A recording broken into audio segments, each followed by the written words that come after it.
By writing it's today tomorrow, Levinas confounds and confuses both these possibilities. It is neither today nor tomorrow, and it is both today and tomorrow. Levinas understands Derrida's work in terms of the contradictory conjunction of the neither and the both, of continuation and rupture, of summation and demarcation. If the intentionality of the reading is momentarily reversed, it will be recalled that, in Violence and Metaphysics, Derrida reads Levinas precisely in terms of the problematic that Levinas has been shown to have found in Derrida. To belong to the tradition and to be against it, to be neither completely within the tradition nor completely free of it, such is the logic of closure. Levinas gives a closural reading of Derrida, which shows how deconstruction dislocates the limit that divides ethics from ontology. I would like to pursue this reading with a discussion of scepticism. 8. 4.2 Scepticism. How does deconstruction concern itself with the other? To the extent that Derrida employs logocentric language in the deconstruction of logocentrism, might one not be a little skeptical about the possibility of deconstruction leaving the house of being within whose architecture language shelters?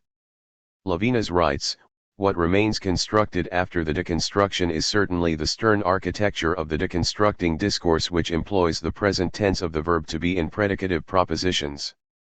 Ce qui reste deconstruit après la deconstruction c'est, certes, l'architecture sévère du discours qui deconstruit et qui emploie au présent le verbe être dans les propositions predicatives. Discourse in the course of which, amidst the shaking of the foundations of truth, against the self-evidence of present lived experience which seems to offer an ultimate refuge to presence, Derrida still has the strength to say is it certain? Sce sir? 9. As if anything could be secure. Closural readings too wholly otherwise, Levinas's reading of Derrida 157.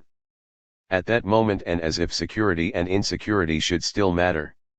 One might well, on poor rate, be tempted to infer an argument from this use of logocentric language against that very language, in order to dispute the produced deconstruction, a path much followed by the refutation of scepticism, but where, although at first crushed and trampled underfoot, scepticism got back up on its feet to come back as the legitimate child of philosophy. 10. A path, perhaps, that Derrida himself has not always disdained from following in his polemic. Voir que peut être Derrida lui-même n'a pas toujours dédaigné dans ses polémiques. NP 85. The initial question raised by this passage is that of the relation between logocentric language and the language of deconstruction. For example, in so far as deconstructive discourse employs the copula in predicative propositions, S is P, Levinas wonders whether one might not be tempted to argue that deconstruction employs the very logocentric language that it seeks to deconstruct. That Derrida is himself acutely aware of such an objection to his work is evident from the first chapter of Grammatology, G 25/Og 14. It should be noted, however, that Levinas claims neither that he proposes such an argument nor that such an argument would be correct, rather, he employs the conditional tense, on poor rate, in order to emphasize the fact that such an argument is only a temptation. It is at this moment that Levinas introduces the important theme of scepticism. His claim is that if one were so tempted, and consequently decided to propose the above argument as a refutation of scepticism, then one would be following a path much trodden by the refutation of scepticism. Deconstruction could therefore be refuted as a modern form of scepticism. 11. What is scepticism, and how is it refuted? The discussion of scepticism and its refutation, although mentioned in totality and infinity, T 175/Ti 201, only becomes prominent in otherwise than being, AE 9, 198, 210, 18/OB 7, 55, 165-71, and other later essays. 12. It is introduced in order to address a major objection to Levinasian ethics, namely, how can the unthematizable and non-ontological ethical relation to the other be described in a language that is irreducibly ontological, a language that uses the verb to be in predicative propositions? Is there not a logical contradiction here which would permit Levinasian ethics to be refuted? Levinas retorts, these are familiar objections, and claims that they are facile, like those that, since the beginning of philosophy, are thrown at scepticism, AE 198/OB 155. It is important to note that Levinasian ethics is not a scepticism and that Levinas does not adopt a sceptical attitude, rather, he sees a homology between the classical refutation of scepticism and the objections thrown at his own work. As Bernasconi points out, Levinas gives no definition of scepticism and does not attempt to situate it historically, except to say that it is present at the dawn of philosophy, à l'aube de la philosophie, AE 9/OB 7. 13. For Levinas, ontology is a discourse that refuses transcendence and alterity through a desire for comprehension and totality. In the philosophical tradition, the refusal of transcendence is often connected with the refutation of scepticism. From Plato's refutation of the sophists onwards, one might consider the history of philosophy as a series of repeated refutations of scepticism. This can be illustrated by a couple of examples from the phenomenological tradition. Phenomenology, as the philosophical method ne plus ultra, is premised on the refutation of scepticism. In the prolegomena to the logical investigations and in the context of Husserl's arguments against psychologism and relativism, scepticism is submitted to a classical refutation, LUI 110, 16/Li 135-9. For Husserl, the worst objection that can be made against a theory is that it denies the conditions of possibility for a theory in general, that is, that it denies its proper a priori grounds of justification in universal or objective validity. Such a theory would be nonsensical, because it would deny the possibility of stating itself as a theory. It would, in short, be self-refuting. If one defines scepticism as the theory that proposes such theses as there is no possible justification for knowledge or all truth is subjective, then it is clear that scepticism is self-refuting and nonsensical.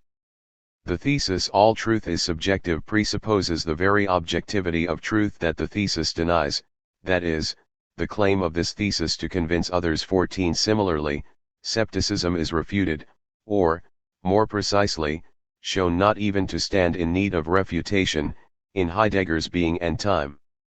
In paragraph 44, after Heidegger has deconstructed the traditional concept of truth qua agreement or correspondence, Übereinstimmung, adequatio, homoiesis, and has phenomenologically deduced a more primordial concept of truth, understood as discovery, being uncovered, or unconcealment, Entdecktheit, Entdeckensen, Unverborgenheit, Aletheia, Heidegger deepens the Husserlian refutation of scepticism, Suzy 228-9. Having demonstrated the necessary connection of being and of truth to the being of. Clotural readings to wholly otherwise, Levinas's reading of Derrida 159. Dasein, Heidegger goes on to claim that insofar as Dasein is, that is, has existence as its being, truth must be presupposed. Insofar as Dasein's being can be disclosed as care, Zarga, that is, as an articulated structure of thrown projection, Dasein is in the truth, Dasein ist in der Wahrheit, although it is simultaneously in untruth, Unwahrheit, to the extent that falling, or ensnarement, das Verfallen, is also essential to it. The classical refutation of scepticism, repeated by Husserl, shows the nonsensicality of sceptical theses through formal argumentation. However, the latter presupposes that truth is located in the statement, Aussage, or is propositional. The radically of Heidegger's thesis is that truth must be presupposed simply because Dasein is. Thus the sceptical denial of truth does not even need refuting, because insofar as the sceptic is, that is, exists with some understanding of being, the sceptic is in the truth. Heidegger thus doubts that there has ever existed an actual sceptic. Scepticism about the truth would demand an act of suicide. Now Levinas does not deny the truth and force of such refutations of scepticism. Scepticism is the refutable par excellence, one might say that it exists only to be refuted. Levinas's point is simply that scepticism returns after each refutation, it is both l'irrefutable and l'irrevenant, that which returns like a ghost. Skepticism always returns to haunt the philosopher after its refutation, like Banquo's ghost returns to haunt Macbeth. Levinas's evidence for this claim is what he calls the periodic rebirth of skepticism, AE 228/OB 171, in the history of philosophy, the fact that skeptical worries keep returning. What is of value in skepticism for Levinas, and here he finds an unusual ally in Hegel, is its opposition to dogmatism, understood in the Kantian sense as the holding of a definite, fixed doctrine. Skepticism negates the dogmatic position, just as ethical saying reduces the ontological said, and introduces movement into thinking. However, for Levinas, this movement is not dialectical. Although Hegel gives an extraordinary privilege to the ancient Pyrrhonic skepticism of Sextus Empiricus, which Hegel, in a gesture that Husserl repeats, carefully distinguishes from modern or Humean skepticism, Hume is carefully excluded from the true meaning of skepticism. 15. He ultimately criticizes the skeptical negation of truth for remaining at the level of negation and not grasping itself as part of a positive speculative dialectic. 16. For Levinas, the binary opposition of dogmatism and its skeptical negation is not aufgehoben into a third level of speculative unity. Rather, skepticism and its philosophical refutation form a couple that can be neither married nor divorced, they are both inseparable and non-totalizable. Skepticism is indeed the legitimate child of philosophy, but it is a child that the parent cannot control. There is an irreducible difference, which, as will be shown, is also temporal, that is, difference, between skepticism and its philosophical refutation, a difference which inaugurates a movement of oscillation or alternation, what Levinas calls the enigma of philosophy, DQVI 270. It is with this enigma that the heart of Levinas's interest in skepticism and in Derrida is reached. Before exploring this enigma, I should like to look back at the passage from Wholly Otherwise quoted above. Levinas states that if one were tempted to infer an argument against deconstruction on the basis of the claim that it employs the language of logocentrism, then one would be following a path much trodden by the refutation of skepticism. However, and here one now realizes why Levinas was hesitant about employing such an argument, skepticism is never refuted decisively, it always returns after each refutation as the legitimate child of philosophy. Therefore, if one were to try to refute deconstruction by arguing that it employs logocentric language, one would always leave the door open for the return of deconstruction. The Derridian skeptical ghost would always return to haunt a logocentric Macbeth. However, look again at the final sentence of the passage, a path, perhaps, that Derrida himself has not always disdained from following in his polemic. Suddenly the tables are turned, for Levinas is now claiming that the path of the refutation of skepticism has already been followed by Derrida himself in his polemic. The above remark announces a curious reversal, deconstruction switches from being the object of refutation to the subject that refutes. This claim has the corollary that if Derrida's polemics tread a path similar to that of the refutation of skepticism, then the objects of those polemics will, following Levinas's logic, return to haunt Derrida as legitimate children haunt the lawful father who has fled. The objects of deconstruction, be they Husserlian phenomenology or Rousseauist anthropology, will return to haunt and undermine the deconstructive polemic. Taking this line of thought a stage further, it could be asked, what implications does this argument have when the object of Derrida's polemic is Levinas himself? Is Levinas perhaps alluding to Derrida's clotural readings too wholly otherwise, Levinas's reading of Derrida 161? Polemic against him in Violence and Metaphysics? As was mentioned in Chapter 1, Levinas seems reluctant to refer explicitly to violence and metaphysics, thus there is no direct textual evidence to support or reject these questions.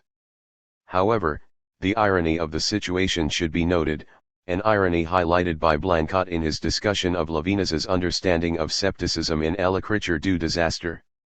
17. The irony at work here is that the argument that Levinas claimed one might well be tempted to raise against deconstruction, which has the form of the refutation of skepticism and which Levinas then claims that Derrida has not always disdained to follow, closely repeats Levinas's own formulation of the objections bien connues that could be made against his own project in otherwise than being.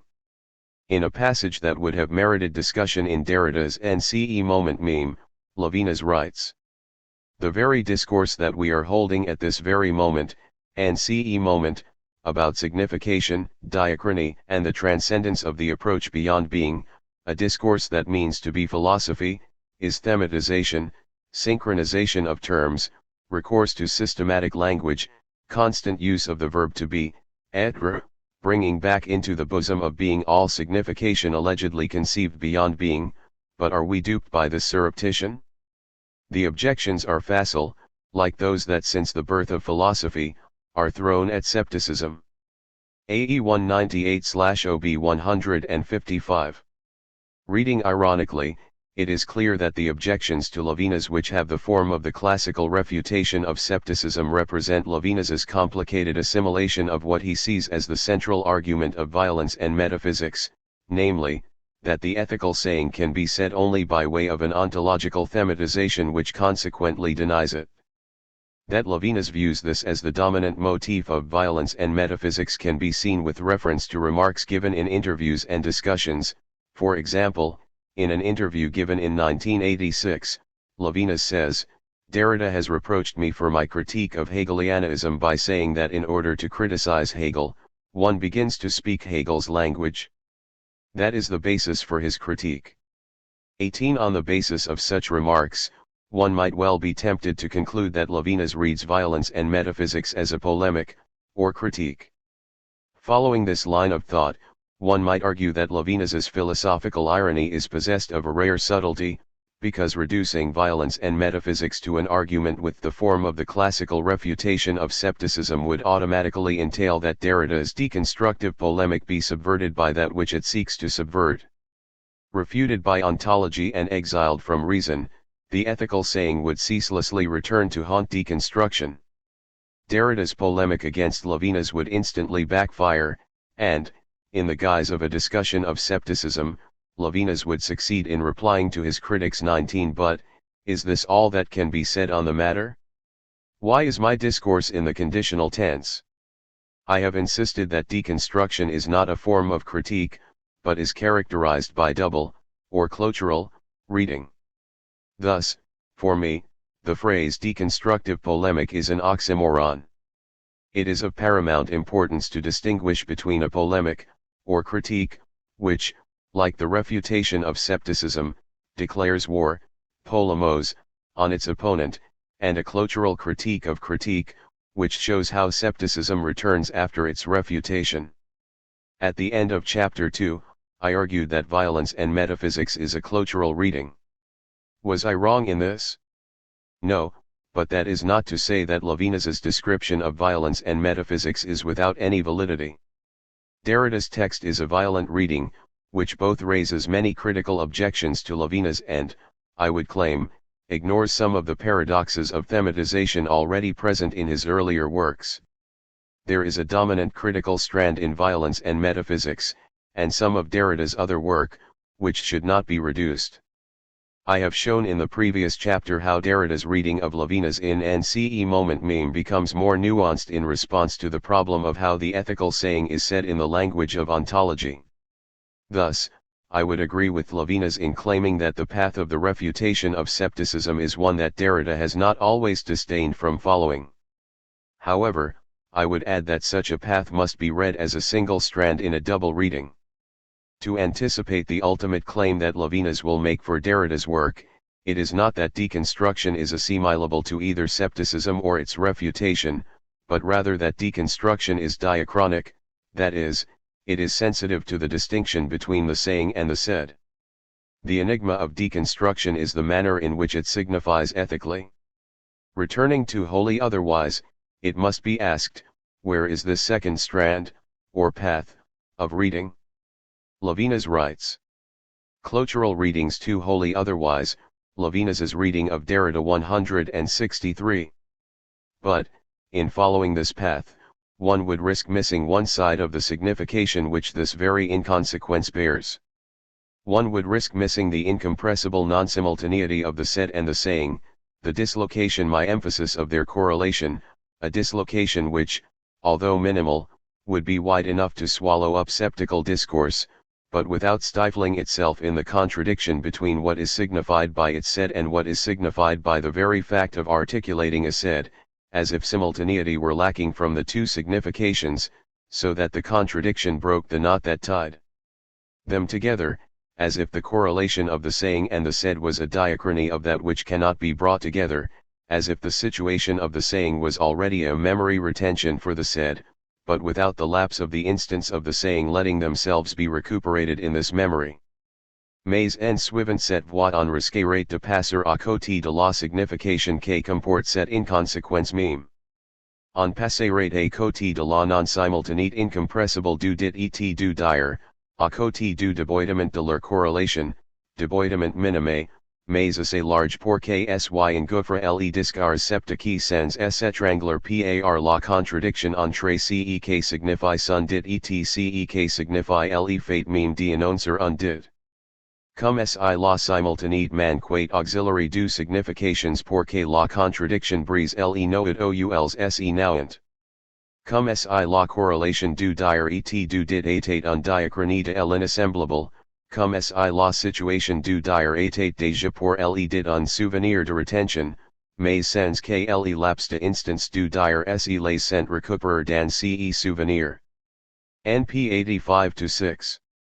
To follow the path of the refutation of scepticism would be to miss out on one side of a two-sided signification, as well as the precise way in which those two sides cannot be brought together.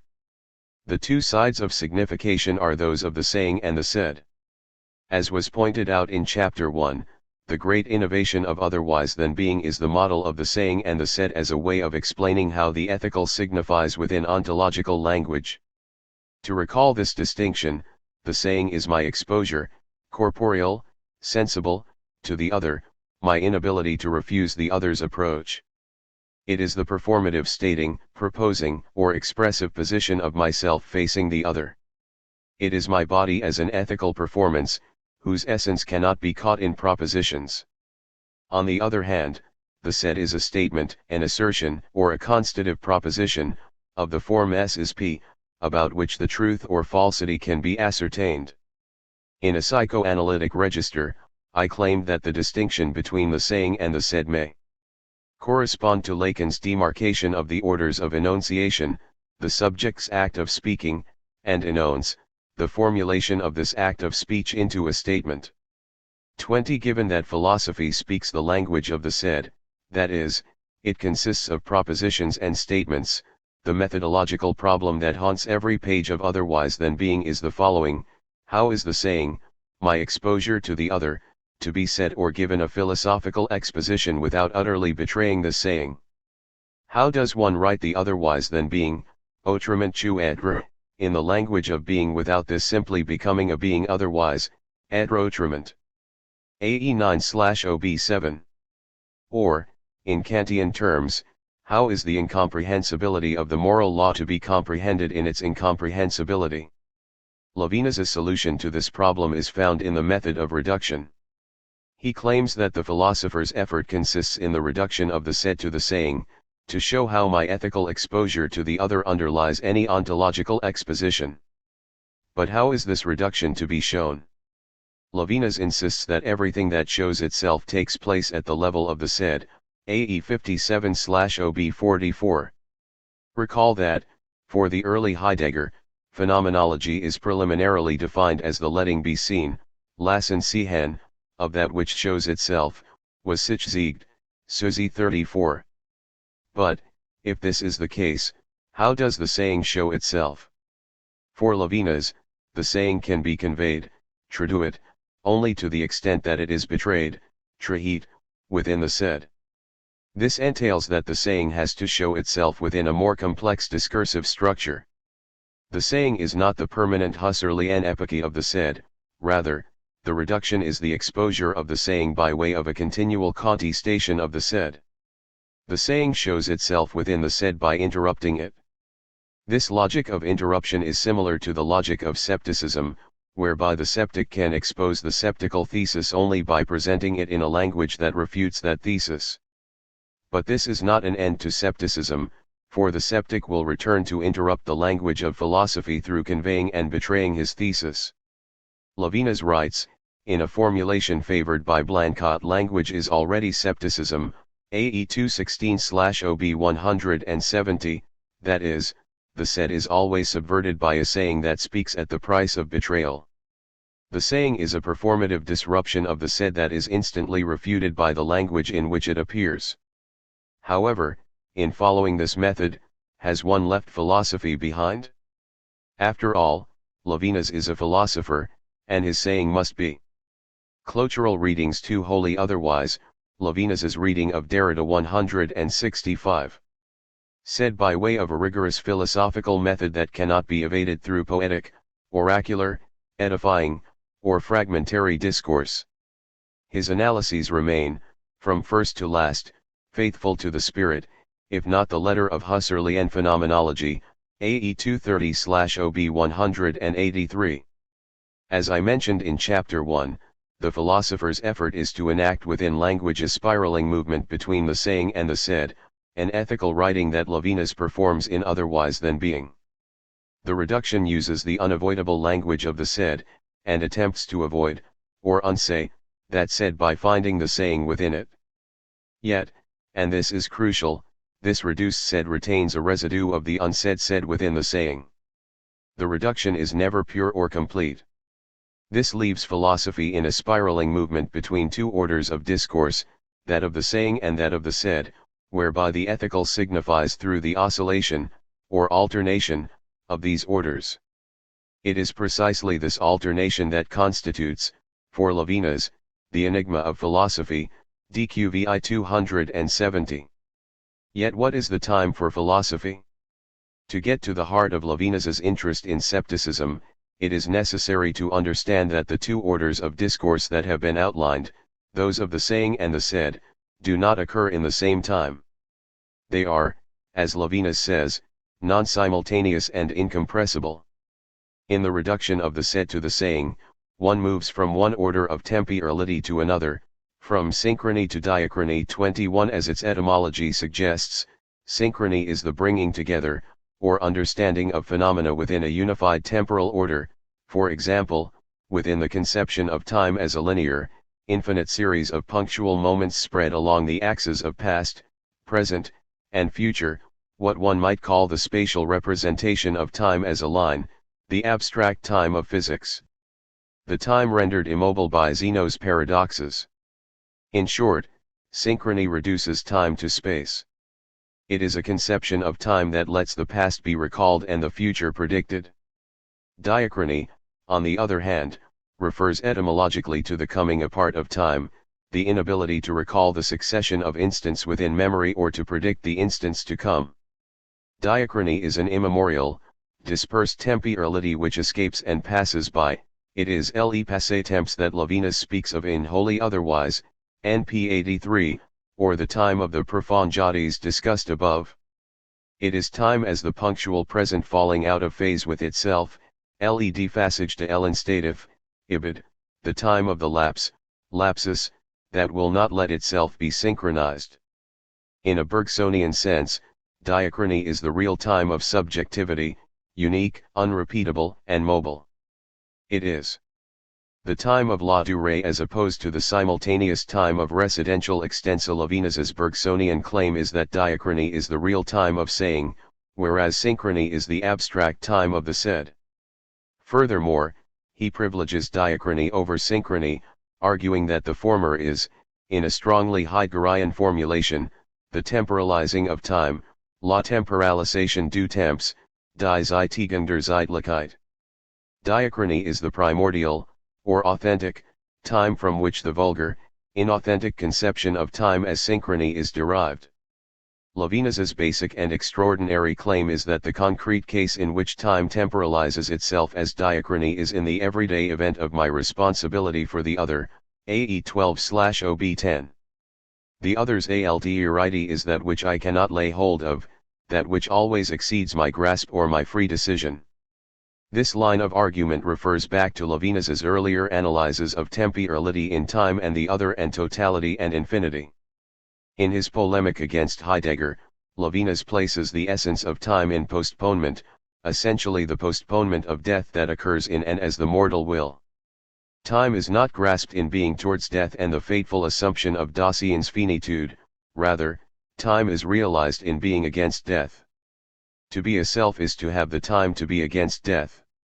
To be a temporal being does not demand the heroic virility of Dasein grasping itself by shattering against death, Suzy 385, rather, the essence of temporality is temporization, postponement, procrastination, patience, T195, 225/TI 220-47. Time is experienced in the passivity of an undergoing, in the temporality of Malone's waiting for death in Beckett's trilogy. Time is undergone as senescence, the passivity of aging, AE 65/OB 51. However, the marvel, T213/TI 237, of time for Levinas is futurition, that is, a relation to the future that is not achieved through laying hold of the future, as Heidegger does in his analyses of understanding, Verstehen, and projection, Entwurf. Rather, time is the lack of any hold upon the future, Ta 71/280. The relation to the future is achieved not through the ontological grasp, but through the ethical caress. The caress anticipates the future without dominating it, Ta 82/289. Ultimately, for Levinas, my future is realized through fecundity, that is, through a relation with the child who is both the same as me and yet transcends me. For Levinas, diachrony and alternation constitute the time of philosophy, AE 213/OB 167, and the philosopher's effort is to stay at the extreme situation of a diachronic thought, AE 9/OB 7. Clotural readings to Wholly Otherwise, Levinas's reading of Derrida 167. Returning to the passage from Wholly Otherwise, the saying and the said cannot be united in simultaneity because they do not belong to the same temporal order. Levinas insists that there persists a dislocation, deboidement, a medical term for the dislocation of a limb, whereby the saying is wrenched from its locus in the said without ever being able to return to it. The correlation of the saying and the said is diachronic, that is to say, it cannot be brought together into synchronic time. It is as if there is a delay, or a lapse of time, between my exposure to the other, which is saying, and the exposition of that saying in a said, or proposition. As Levinas puts it, it is as if language is grafted upon the most invisible difference of time, NP 88. In Derridian terms, the relation between myself and the other is one of difference. In Lacanian terms, the enunciation and the enonce are not simultaneous. If the saying and the said occurred at the same time, then the affirmation of the saying could be refuted by its negation in the said. And it is here, finally, that the heart of Levinas's interest in scepticism is reached. Scepticism is premised on the refusal to synchronize the implicit affirmation of its saying, for example, the belief that all truth is subjective, with the negation of the saying in the said. The thesis all truth is subjective is self-refuting because it presupposes the very objectivity of truth which it denies. The veracity of the refutation of scepticism is conditional upon there being a contradiction between what the sceptic says and the semantic or logical conditions of possibility for the saying when it is articulated in the language of the said. The philosopher simply points out this contradiction, a path, perhaps, that Derrida has not always disdained from following, and proceeds with the refutation. However, such a contradiction is possible only if it is assumed that the saying and the said occupy the same synchronic temporality. What intrigues Levinas about scepticism is that it is insensitive to its own contradiction and proceeds as if, cum si, the affirmation and negation did not resound in the same time, AE 213/OB 168. Scepticism proceeds as if it were sensitive to the distinction between the diachronic and the synchronic, the saying and the said. It is as if scepticism were sensitive to the difference between my unthematizable ethical relation to the other and the ontological thematization of this relation. Note the recurrence of as if in these sentences. It is not as if Levinas denies the refutation of scepticism in order to rebut the Derridian objections raised against his own work, he simply sees the coupling of scepticism and its refutation as a model for the way in which his philosophical writing signifies ethically. Ethics signifies enigmatically, as a determinate pattern of oscillation, or alternation. One might say that ethics signifies undecidably. As Levinas puts it, the truth of truths would not therefore be capable of being gathered into an instant, nor into a synthesis where the supposed movement of the dialectic comes to a standstill.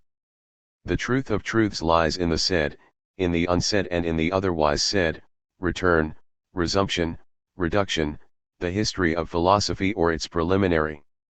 NP 86, my emphasis.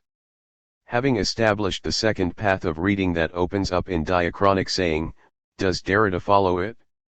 How does deconstruction concern itself with the other? Levinas continues. It is not therefore absurd that a rigorous reflection lets us catch a glimpse of these interstices of being where this very reflection unsays itself. One can see nothing without thematization, or without the oblique rays which it reflects back, even when it is a question of the non-thematizable.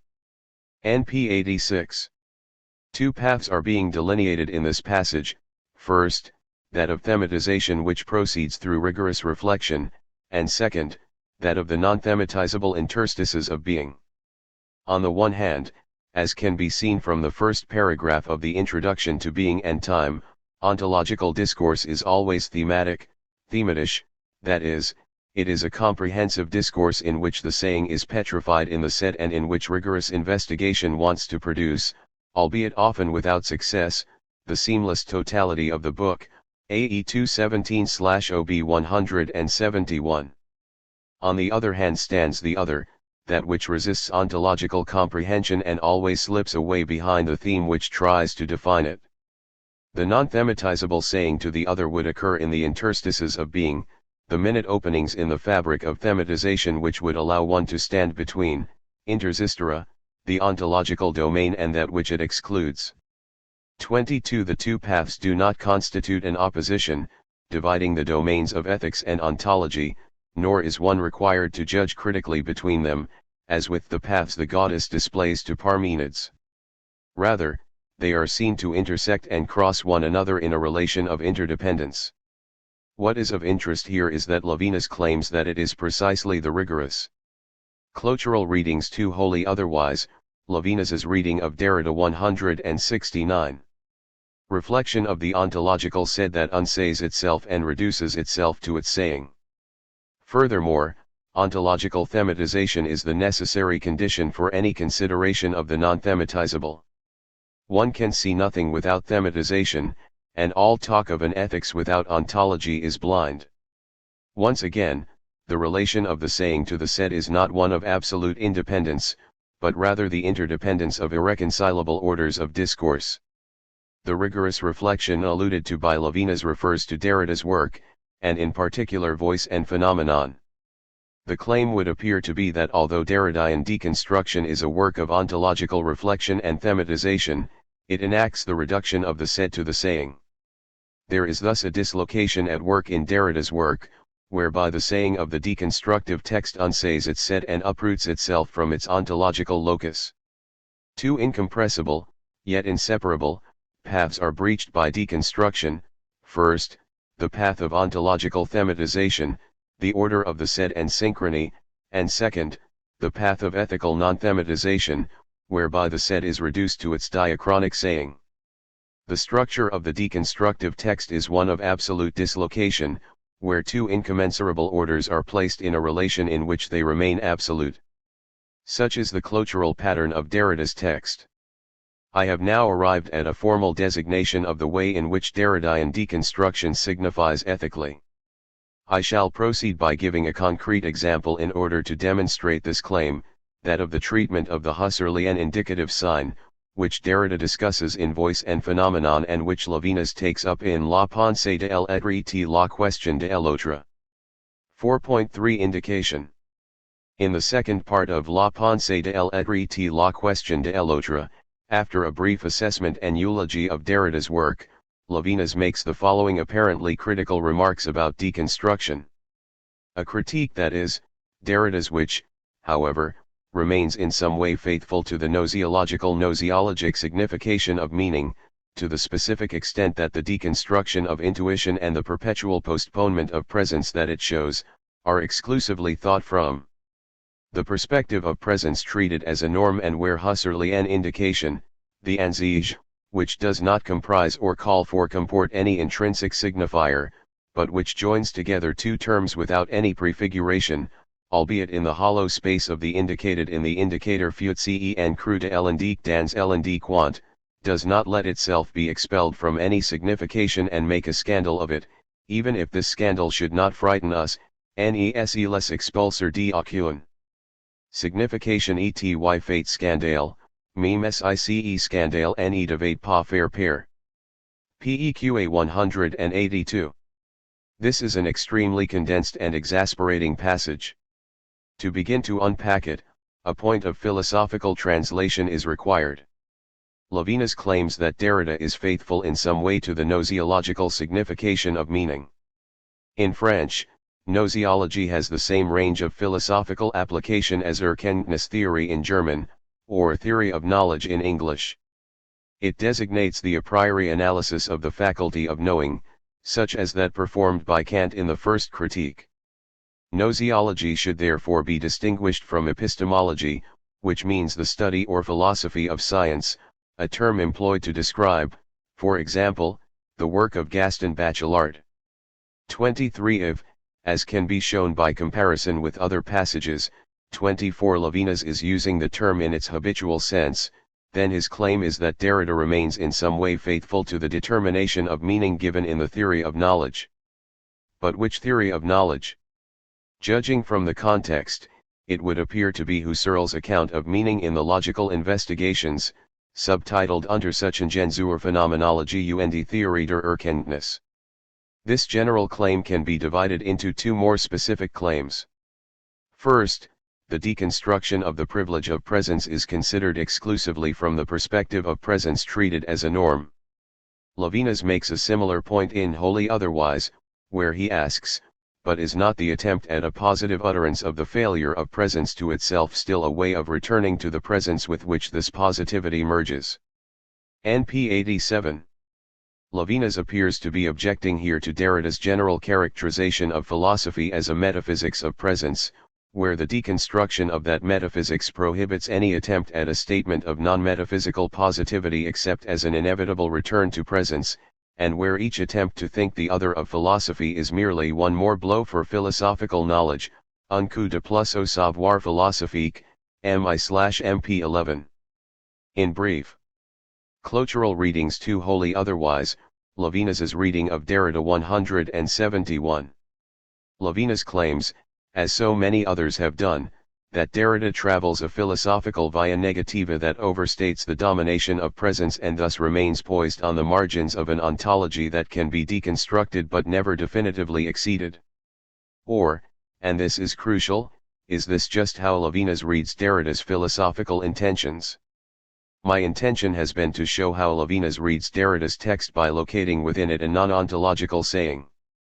Regardless of its intentions, Derrida's text signifies ethically. In the fourth section of La Pensée de l'être, Levinas shows how these moments of ethical saying are said in the history of philosophy, citing examples from Plato, Aristotle, Descartes, Kant, Hegel, Bergson, and Heidegger. The history of philosophy says more than it wants to say, Voet dire, and in saying this it names the ethical. For the moment, Derrida stands at the end of this history. Second, the Husserlian indicative sign that Derrida discusses in Voice and Phenomenon cannot be expelled from signification or meaning, thereby scandalizing it, in quite the way Derrida describes. It is specifically this claim that Levinas develops in the third part of La Pensée de l'être, where he argues that Derrida failed to radicalize sufficiently the concept of indication and that, furthermore, a radicalized concept of indication would open up a dimension of ethical transcendence perhaps unintended by Derrida but nonetheless enacted by his text. Indication is the unintended saying of the ethical in Derrida's deconstruction of Husserl. It is this claim that I will now explore. It is first necessary to recall some essential distinctions. In the first logical investigation, Husserl seeks to clarify the relation between linguistic expression, Ausdruck, and the meaning, Bedeutung, conveyed by that expression. It is evident to rough reflection that there is a certain parallelism between thinking and speaking, that is, between words employed in verbal expressions and what is signified by those words, the meaning that those words hit upon. However, although we all know that words mean something, LU 213/Li 257, it is necessary, Husserl claims, for a rigorous reflection to determine and analytically clarify the relation between expression and meaning. This is the task of the first investigation, Ausdruck und Bedeutung. Husserl addresses an ambiguity in the term sign, Zeichen, arguing that every sign is a sign for something, but that not every sign has meaning. Only signs whereby a sense is expressed, ausgedrückt, have meaning. For example, the expression the three perpendiculars of a triangle intersect in a point expresses an ideal meaning that can be demonstrated geometrically. It should be noted that Husserl's habitual examples for the ideality of meaning are logical, mathematical, or geometrical expressions, that is, expressions that can be demonstrated objectively. He distinguishes expressive, meaningful signs from meaningless signs in the sense of indications, Anzeichen. It is the latter that are of interest in this context. Husserl goes on to give some examples of indicative signs. In this sense, a brand is the sign of a slave, a flag the sign of a nation, or again, we say the Martian canals are signs of the existence of intelligent beings on Mars, LU 224/Li 269-70. Indications refer to the whole field of notes and marks, Kennzeichen, Merkzeichen, and to the graphic and writing in general. A knot in a handkerchief is an indicative sign, as is the indicator on a car. Such indications function in the following way: an indicative sign A, the knot in my handkerchief, points out a state of affairs B, that I must remember to go to the dentist. The essential distinction between an expression and an indication is that whereas the terms of the former are logically and necessarily related, for example, the proposition the three perpendiculars of a triangle intersect in a point and the unequivocal, objective geometrical meaning of this proposition, the terms of an indicative relation are contingent, and are formed along the lines of the association of ideas. I see the knot, and associate it with my anticipated visit to the dentist. The connection of terms is felt, ein Fulberies Zusammenhang, rather than necessarily inferred, LU 229/30/Li 273-4. In another register, one might say that indication introduces Saussure's thesis on the arbitrariness of the sign.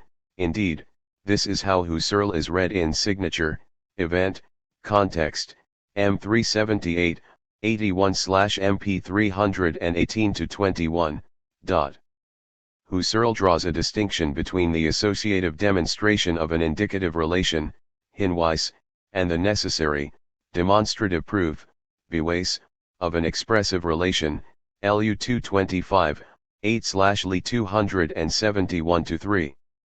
Of course, Husserl recognizes that there is an irreducible interlacing or entanglement, Verflechtung, LU 224/Li 269, of expressions and indications in living discourse, and that all expressions function as indications in communicative speech, LU 233/Li 277.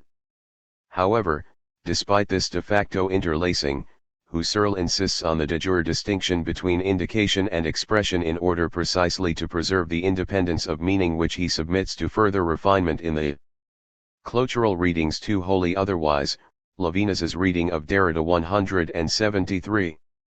Remainder of the investigation. Thus, in order to produce an account of linguistic meaning that will underpin both the logical theory outlined in the prolegomena to the investigations and the entire epistemological adventure of his subsequent phenomenology, Husserl must reduce the indicative sign 25 in voice and phenomenon. It is precisely the threshold of the distinction between indication and expression that is deconstructed, that is to say, rendered rigorously undecidable, and that provides the starting point for Derrida's analysis of Husserli and phenomenology, VP 17, 33/SP 17-31. The thrust of Derrida's argument is that Husserl's desire to maintain the uncontaminated ideality of meaning through the distinction of expression from indication undermines itself, and that the purity of the expressive sign is always already, or originally, entangled, enchevtre, verflochten, VP 22/SP 21, with indication. Meaning is therefore inhabited, or contaminated, by the contingency, worldliness, and physicality, predicates that can be placed under the rubric of a generalized concept of textuality and writing, that Husserl wanted to expel into indication. However, Derrida is intent to show that such entanglement does not occur simply at a secondary level, where expressions are employed indicatively in communicative discourse, and where they impart their meaning through what Husserl calls intimation, Kundgabe. Rather, the entanglement is originary, VP 97/SP 87, that is to say, at the origin, indication is always added to expression in a relation or logic of supplementarity. The verb supplere means both to make up for a lack and to add to something that is already complete, thereby instigating a logic that breaks with the principle of non-contradiction. Derrida's reading bifurcates the origin, and shows the interdependence of that which was essentially meant to be distinct. The effects of this reading on Husserli and phenomenology are not merely local. Derrida writes, "The entirety of Husserl's enterprise, well beyond the logical investigations, would be threatened if the Verflochten coupling indication to expression was absolutely irreducible, in principle inextricable, if indication were not simply added to expression in a more or less dogged adherence, but inhabited the essential intimacy of its movement." VP 28/SP 27. The entanglement of expression and indication threatens by implication all the subsequent distinctions of Husserli and phenomenology. For example, the transcendental and the worldly, the transcendental ego and the psychological ego, and the entire future problematic of the reduction, epoche. By showing how the entanglement of expression and indication is irreducible and how the threshold that divides them is a chiasmus that is perpetually double-crossed, 26 Derrida indicates how the ideality of meaning always bears the trace of an exteriority that cannot be reduced, a trace that Levinas will see as the mark of ethical transcendence. 27 Levinas's radicalization of indication is carried out in the full knowledge of both Husserl's and Derrida's analyses. This radicalization does not so much consist of a reading of Derrida as a series of rhapsodic shorthand notes, enchained together, that show how the notion of indication can be built into Levinas's conception of ethics. He begins by recalling that, from the ontological point of view, the indicative relation would possess the poorest signifyingness, signifiance. The associative relation that binds the knot in my handkerchief to my visit to the dentist is semantically inferior to that which joins a mathematical or logical expression to its meaning. The terms of an indicative relation are not identical in the way in which the statement 2 times 2 equals 4 is identical with its meaning. In an indicative relation it is not the same to think and to be. There is, to use Levinas's word, an extrinsicality between the indicator and the indicated. My handkerchief could signify a trip to the shops as easily as a visit to the dentist. Turning the hierarchy of expression and indication on its head, Levinas asks rhetorically, the extrinsicality, extrinsicite, of terms, the radical exteriority that shows itself in pure indication, difference, law difference, does it not go back to a regime of meaning, to an intelligibility that does not reduce itself to the manifestation of a content in being, contenu en être, or to thought? PEQA 182. Mention of exteriority here provides the clue to Levinas's treatment of indication. He assimilates the indicative relation to the ethical relation of exteriority, that is to say, a relation in the exclusion of all relation, PEQA 183. In totality and infinity, the ethical relation is described ultimately as the rapport sens rapport, T271/TI295, or the absolute relation, in which the terms of the relation absolve themselves from it. For Levinas, such a relation is created and maintained by language, T9/TI39. It is only when the interhuman relation. Clotural readings too wholly otherwise, Levinas's reading of Derrida 175. Takes this form that it can escape from Heidegger's ontological comprehension of the other in Mitsein, Hegel's dialectic of recognition, or Husserl's phenomenological constitution of the other as alter ego, and signify ethically. Thus, it is clear that Levinas views the indicative relation as an exemplum for the ethical. That which is indicated in indication cannot be reduced to being an object for self-consciousness, an adequate representation or the correlate of my intentionality. Rather, the indicative relation is one in which I am affected by the absolutely other, PEQA 183. Levinas continues, indication, a relation of pure extrinsicality of the one to the other, without there being anything in common, nor any correspondence between them, a relation of absolute difference which is not the decrease, decroit, of some intuition, ibid. The indicative relation is one of absolute difference, in which the other enters into a relation with me in which he or she is absolved from the relation, one in which difference is maintained.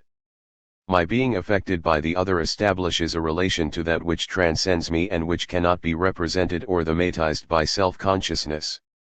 It is a relation of association in which the primary datum of sociality, the ethical relation, takes form.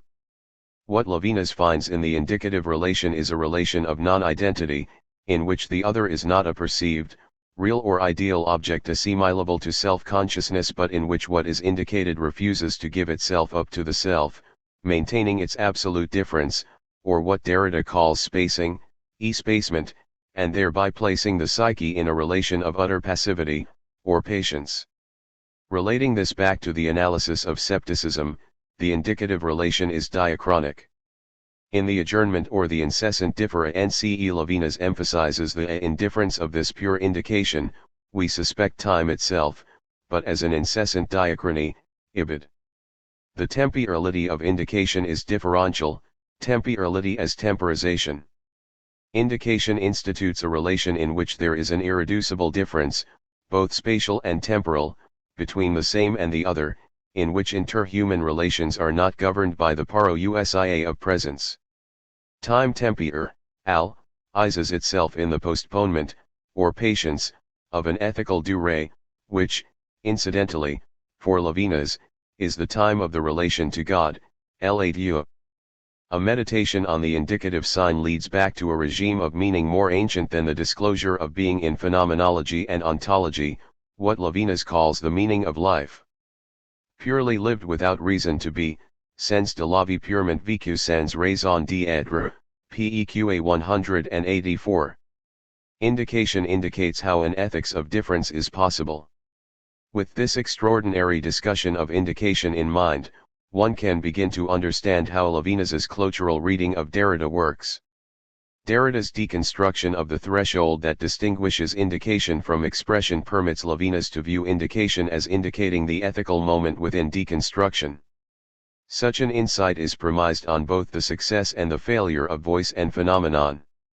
The latter's success consists in its recognition of how the exteriority of indication contaminates the ideality of meaning, while its failure consists in overlooking the ethical implications of the indicative sign. Derrida both fails to name and cannot fail to name the ethical. On a Levinasian account, Derrida's text shares the paradoxical signifying structure operative in other major philosophical texts, Descartes' Meditations being the best example.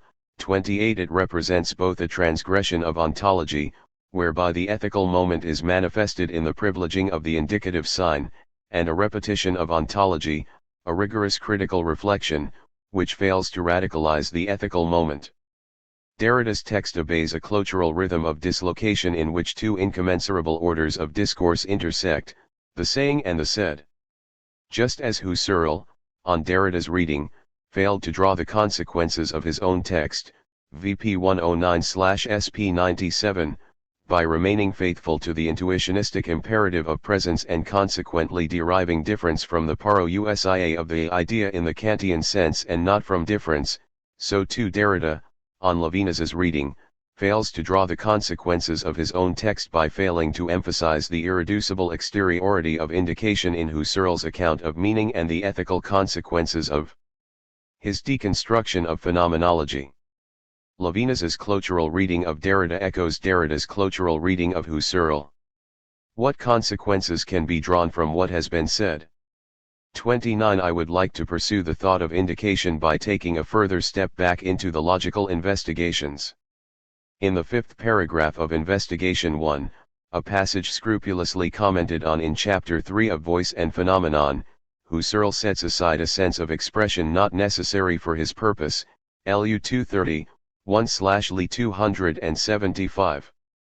Expressions as meaningful signs have a more limited range of application than the word Ausdruck might suggest to a German speaker. Husserl. Clotural readings 2 wholly otherwise, Levinas's reading of Derrida 177. Provisionally limits expressions to every discourse or every part of discourse, Jedreed und Jedreed Teal. For Husserl, it does not matter whether or not such discourse is actually uttered, ob die Rede wirklich geredet, or addressed with communicative intent to any persons or not. As will be shown in the 8th paragraph of the same investigation, an expression is only present to its meaning, without contamination by indication, when it is spoken in silent internal soliloquy. The phenomenological voice is, in Derrida's formulation, the voice that keeps or guards silence, la voix qui garde le silence, VP 78/SP 70, a voice which maintains its self-presence and presence to meaning by cutting off all relations with the outside, the exterior and the worldly, that is, with textuality in general. If the highest moment of philosophical dialectic is the dialogue of the soul with itself, then this dialogue takes place in silence.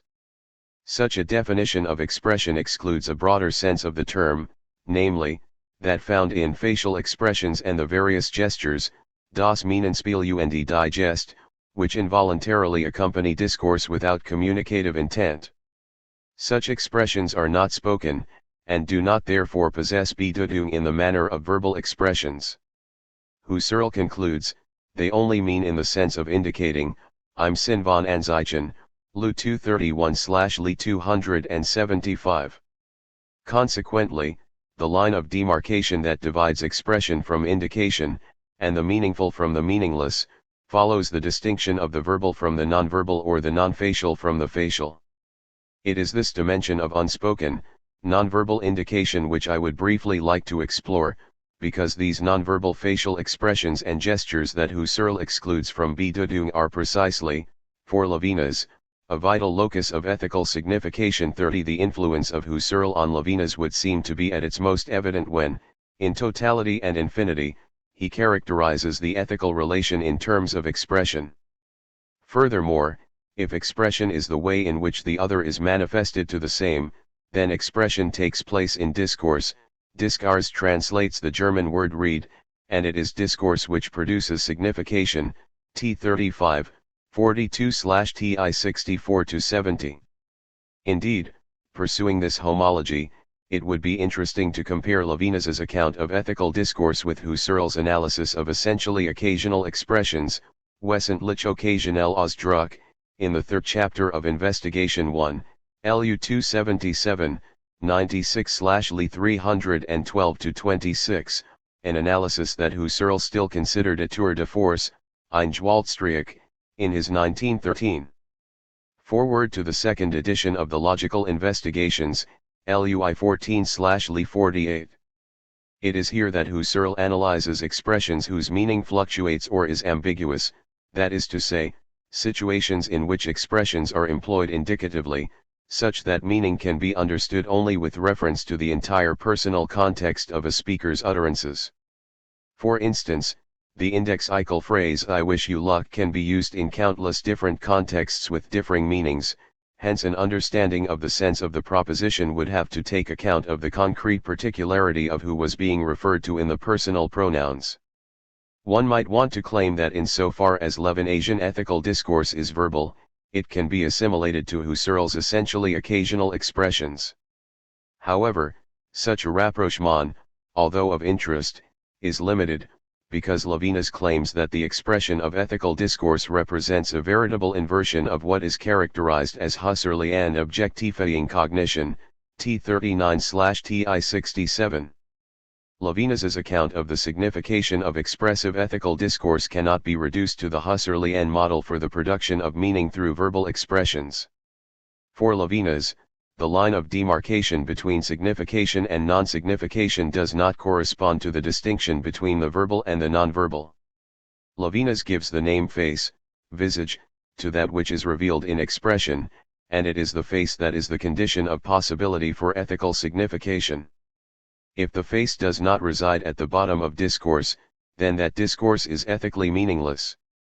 Now, although the revelation of the face must take place in discourse, and although it is to a large extent true that discourse means speech for Levinas, once again, the enduring influence of the Phaedrus on totality and infinity can be seen in Levinas's deeply Platonic exclusion of rhetoric, T42, 4/TI72, and for this reason alone, Derrida is to some extent justified in classifying Levinas as a phonocentric thinker, ed. 152/WD 102-3, ethical discourse is not restricted to verbal acts.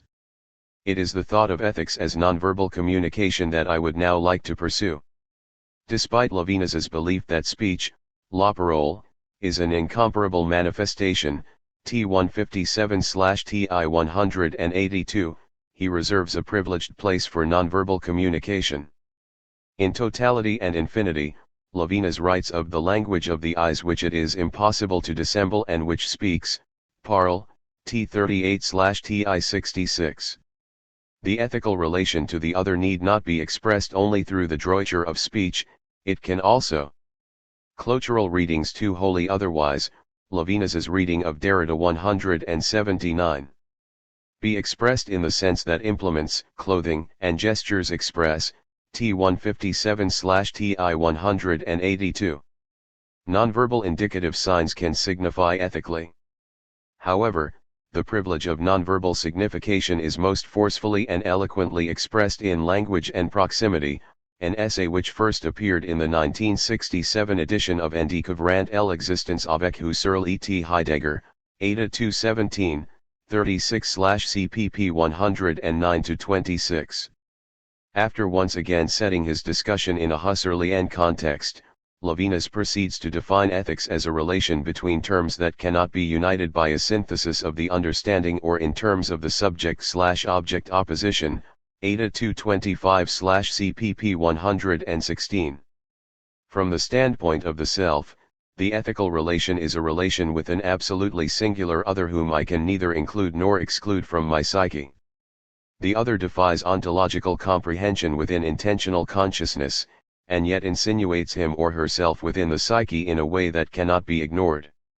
Levinas claims that the event which establishes this relation is the primordial saying, or original language, language original, 31. Now, this original saying is not a verbal utterance.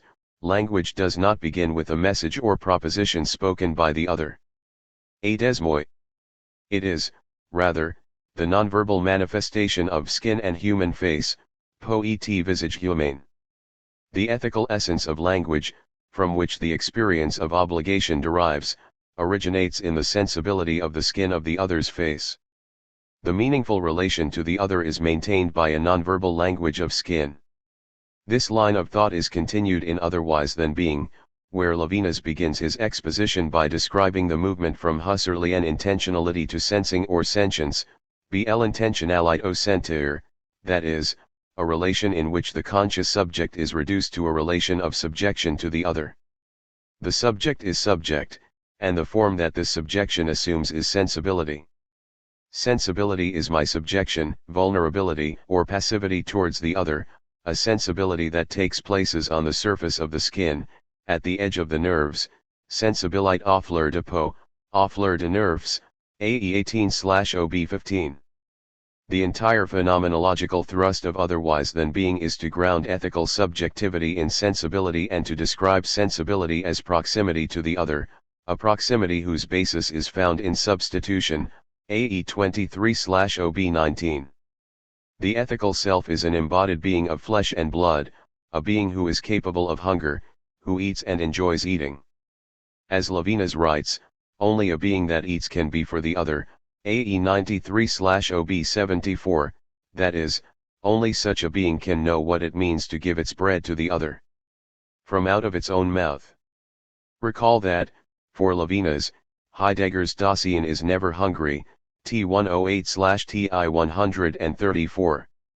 Ethics is not an obligation towards the other mediated through the formal and procedural universalization of maxims or some appeal to good conscience, rather, and this is what is truly provocative about Levinas, ethics is lived as a corporeal obligation to the other, an obligation whose form is sensibility. It is because the self is sensible, that is, vulnerable, passive, open to wounding, pain, and the movement of the erotic, that it is worthy of ethics. Ethics, for Levinas, is enacted at the level of skin. Consequently, the privilege of the ethical is preserved not simply through the primacy of speech, but also through sensible tenderness, physical contact, and the movement of the caress, Ada 227/CPP 118. As Edith Wiskograd has argued, the movement from ontology to ethics can be plausibly described in terms of a transfer from the privilege of sound, voice, and sight, which Derrida's work has done so much to deconstruct, to the primacy of touch and tactility. 32. The original language of proximity whereby the self is related to the other is achieved in nonverbal sensibility.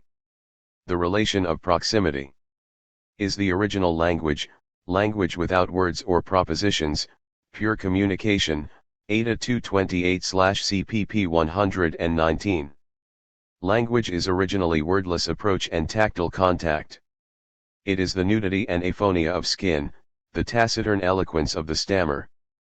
The consequence to be drawn from this discussion of nonverbal discourse is that an objection can be raised against the accusations of humanism and anthropocentrism that are often directed against Levinasian ethics. Such accusations claim that the ethical relation in Levinas is founded upon discourse and that discourse simply means speech.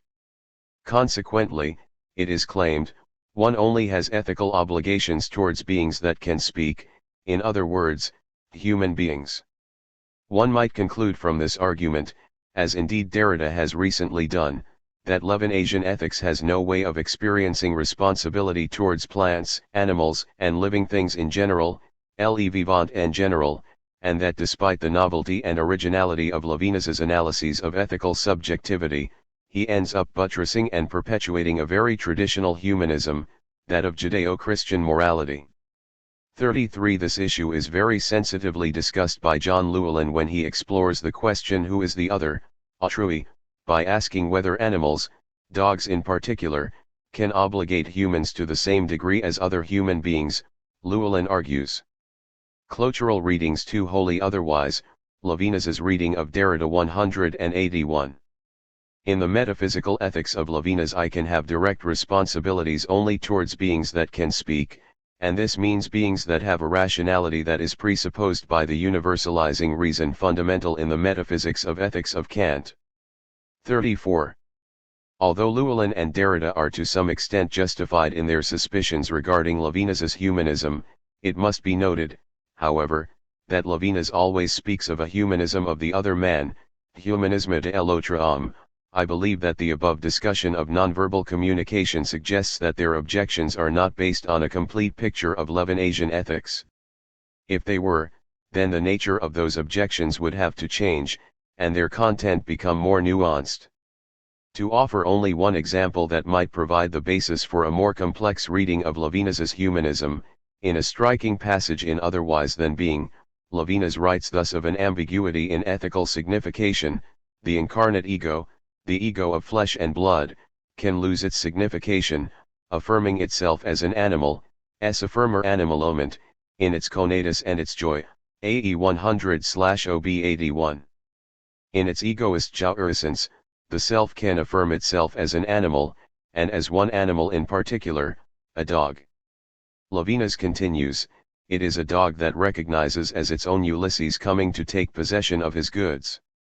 It is a dog, Argus, who first recognizes Odysseus's true identity beneath his disguise upon his return to Ithaca.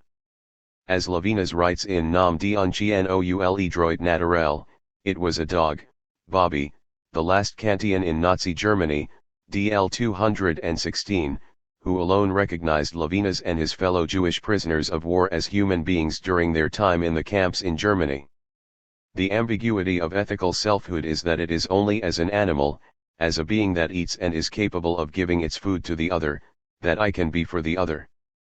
To conclude, the original logos of ethics from which the experience of obligation derives can be shown to be rooted in the nonverbal and consequently non-logocentric.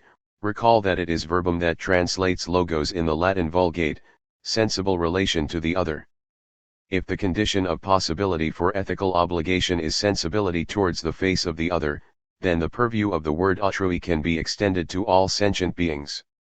To quote Llewellyn quoting Bentham, the question with regard to human obligations towards animals is not can they reason, or can they talk, but, can they suffer? 35 The ethical signification of discourse is conditioned by an indicative relation to the face of the other, a dimension of signification, the saying, that precedes and exceeds the meaning borne by the said and is the condition of possibility for both verbal and nonverbal ethical discourse. I cannot evade the other's demand by refusing to communicate or by mumbling to myself in soliloquy. The other insinuates him or herself within me sensibly through a corporeal and voiceless approach. Ethics is a relation of sentient singularity prior to universalization and rationality. Neither I nor Bobby nor Argus need to universalize our maxims in order to be capable of giving and receiving respect. However, as I will show in the next chapter, this exclusion of universalizing reason from the ethical relation serves to found an account of politics in which rationality and universalization are moments in the philosophical legitimation of political life. 5. A question of politics. The future of deconstruction. 5.1 Introduction. If, as I have argued in this book, the pattern of reading that is found in deconstruction can be understood as an unconditional ethical demand in the Levinasian sense, then is this in itself an adequate response to the question of politics? If deconstruction can provide new resources for thinking about ethical responsibility, then does this also entail a satisfactory account of political responsibility? What is the political moment in deconstruction? Can deconstruction provide an account of justice and a just polity? More precisely, as I asked at the end of Chapter 1, what is the relation between the rigorous undecidability of deconstructive reading and the need for political decisions and political critique? If politics is the moment of the decision, of judgment, of justice, of action, of antagonism, of beginning, of commitment, of conflict, of crisis, then how does one take a decision in an undecidable terrain? In this concluding chapter, then, it will be a question of politics, which is perhaps the most unsurprising question to demand of deconstruction. Indeed, it is a question commonly enough asked: does Derridian deconstruction avoid political responsibility? Moreover, the ever-increasing chorus of, often hostile, politically motivated critiques of deconstruction risks dominating and distorting the entire reception of Derrida's work. It has perhaps become something of a banality to speak of Derrida's withdrawal from the political, of his silence and hesitation with regard to political issues, of his complex reticence on Marx and Marxism, of his alleged complicity in the supposedly unquestionable political guilt of Heidegger and Paul de Man. In brief, the political question can be asked irresponsibly and employed as a reason for avoiding, censoring, or simply refusing to read Derrida's work. Sadly, in the aftermath of the Heidegger and de Man affairs, there is abundant evidence, particularly in non-academic journals and newspapers, of how the opening of a political question can be crudely employed as an accusation or as a means to close down the space opened by original thinking. Such is not my intention.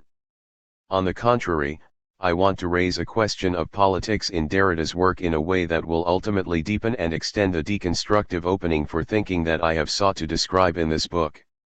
It would not be inaccurate to say that political questions have come to dominate Derrida's thinking in recent years. One has only to look at his recent work on democracy and European identity, his responses to de Man's and Heidegger's political engagement, his work on friendship, on apartheid and Nelson Mandela, on law, on nationalism and philosophical nationality, on Geschlecht, on the university, on nuclear criticism, on the teaching of philosophy, and the list could be continued. Further, it would be absurd to look to Derrida's biography to confirm any thesis claiming political quietism. The facts are well known and do not need to be repeated here. Derrida's thinking, then, is to a large extent dominated by the question of politics, or, more precisely, by the question of that which has always linked the essence of the philosophical to the essence of the political, M 131/MP 111.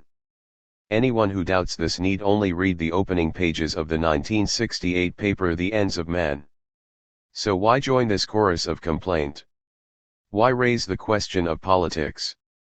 I shall argue that it is not so much an avoidance of the question of politics that characterizes Derrida's work, but the way in which politics is discussed, which itself needs to be questioned. I shall claim that Derrida's work results in a certain impasse of the political, an impasse, a road, or way, having no exit or outlet, a blind alley or cul-de-sac. My argument throughout this book has been that, with some understanding of Levinas's work, it is possible, and indeed plausible, to understand deconstruction as an ethical demand which provides a compelling account of responsibility as an affirmation of alterity, of the otherness of the other, yes, to the stranger. However, I shall argue that deconstruction fails to navigate the treacherous passage from ethics to politics, or, as I shall show presently, from responsibility to questioning. Deconstruction fails to thematize the question of politics as a question, that is, as a place of contestation, antagonism, struggle, conflict, and dissension on a factical or empirical terrain.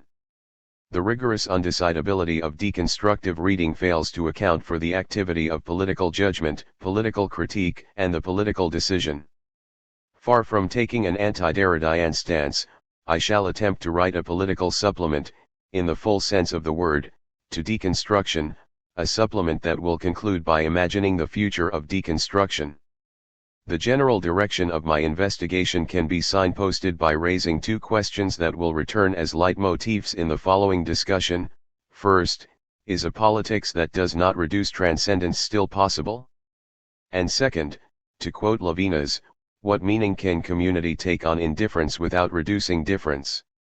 AE 197/OB 154. I shall pursue my argument in three main stages. I will begin with a reading of Derrida's 1987 text, of Spirit, which will allow me to restate briefly what I see as the ethical moment in deconstructive reading and to build a bridge, using the context of L'Affaire Heidegger, to the question of politics and political responsibility. This will enable me to articulate the impasse of Derridian deconstruction, an impasse that is confirmed by other writings of Derrida on political topics. As a consequence of these critical remarks, or rather question marks, regarding Derridian deconstruction and as an exploration of this impasse of the political, I will then discuss the work of Philippe Lacaille-Labart and Jean-Luc Nancy, who have extended and deepened the analysis of the political from a perspective inspired by Derrida. After showing how the impasse of the political is continued and complicated in Lacaille-Labart's and Nancy's retracing of the political, I will seek a way out of this impasse by examining Levinas's traversal of the passage from ethics to politics in totality and infinity and otherwise than being, a traversal that, on my reading, offers a markedly different conception of political and communal space, a space that permits a reformulation of the political function of philosophy within democracy. 5.2 The question of the question, an ethico-political response to a note in of Spirit. In order to raise the question of ethical and political responsibility in Derrida's work with any plausibility, that work must first be approached on its own terms, that is to say, through the textual practice of deconstruction as it engages in the reading of a specific text. Such an attention to Derrida's work, what he recently described in another context as an ethico-political duty, un devoir ethico-politique, Li 249/LITR 135, must be carried out before any compelling assertion can be made about the ethical or political status of that work. In short, it is necessary to proceed obliquely. I shall therefore approach the question of deconstruction and politics through a brief reading of Derrida's 1987 text on Heidegger and Nazism, MPM 161/LSS 600, of Spirit, a profoundly self-referential text, I would claim, whose rigor is outmatched only by its obliqueness. I shall offer a reading of Spirit based on a long footnote, E147, 54/OS 129-36, which has already been the focus of some discussion one and which was written as a response to an intervention by Françoise Daster at the Essex Colloquium on reading Heidegger in 1986. I will try to show how this footnote sets the agenda for a rereading of Heidegger and, more obliquely and perhaps more importantly, of Derrida, a reading specifically in terms of the question of ethical and political responsibility. Derrida's hypothesis in Of Spirit is the following. Such at least is my hypothesis, to recognize in it Heidegger's interpretation of the word spirit, Geist in its very equivocation or indecision, my emphasis, the edging, or dividing path, Lechem de Boyer ou de partage, which ought, according to Heidegger, pass between a Greek or Christian, even onto theological, determination of pneuma or spiritus, and a thinking of Geist which would be other and more originary. E128/OS 81-2. According to Derrida, Heidegger's thinking moves between two determinations of spirit, one belonging to onto theology or metaphysics, that of the 1933 Recht oral address and the 1935 Introduction to Metaphysics, which Heidegger said ought to be avoided early in Seine und die Zeit, and the other pointing towards a more originary and non-metaphysical thinking that appears most forcefully in the 1953 essay on Critchley. Language in the poem 3. The movement of Heidegger's thinking oscillates indecisively between these two possibilities, and it is this very indecision that fascinates Derrida. That's what I like about Heidegger. When I think about him, when I read him, I'm aware of both these vibrations at the same time. E109/OS 68. Heidegger's thinking moves relentlessly between two borders, the metaphysical and the non-metaphysical, alternately striking both and producing a dissonant resonance. However, the undecidability of such an experience of reading and Derrida's consequent refusal to choose one determination of spirit rather than the other, what I have described as the pattern of clotural reading, does not agnostically sidestep a confrontation with the ethical and the political, rather, it provides a space wherein the latter can be addressed. My claim has been that it is precisely in the suspension of choice or decision between two alternatives, a suspension provoked in, as, and through a practice of clotural reading, that the ethical dimension of deconstruction is opened and maintained. I have argued that an unconditional duty or affirmation is the source of the injunction that produces deconstruction and that the textual practice of clotural reading keeps open a dimension of alterity or transcendence that has ethical significance. In his reading of language in the poem, Derrida comes across the word versprechender, more promising, US 77/OL 194. This leads him to focus on the notion of the promise, la promesse, das Versprechen, and occasions a short digression regarding Paul de Man's reading of Rousseau's social contract in Allegories of Reading, in which, at the end of a discussion of the nature of the promise, de Man rewrites Heidegger's formula Die Sprachspricht, language speaks, as Die Sprach verspricht, sich, language promises itself, E146/OS 93. For with this minimal and seemingly contingent digression, Derrida notes that he has perhaps left the order of commentary, if something like that exists, E146, 7/OS 94.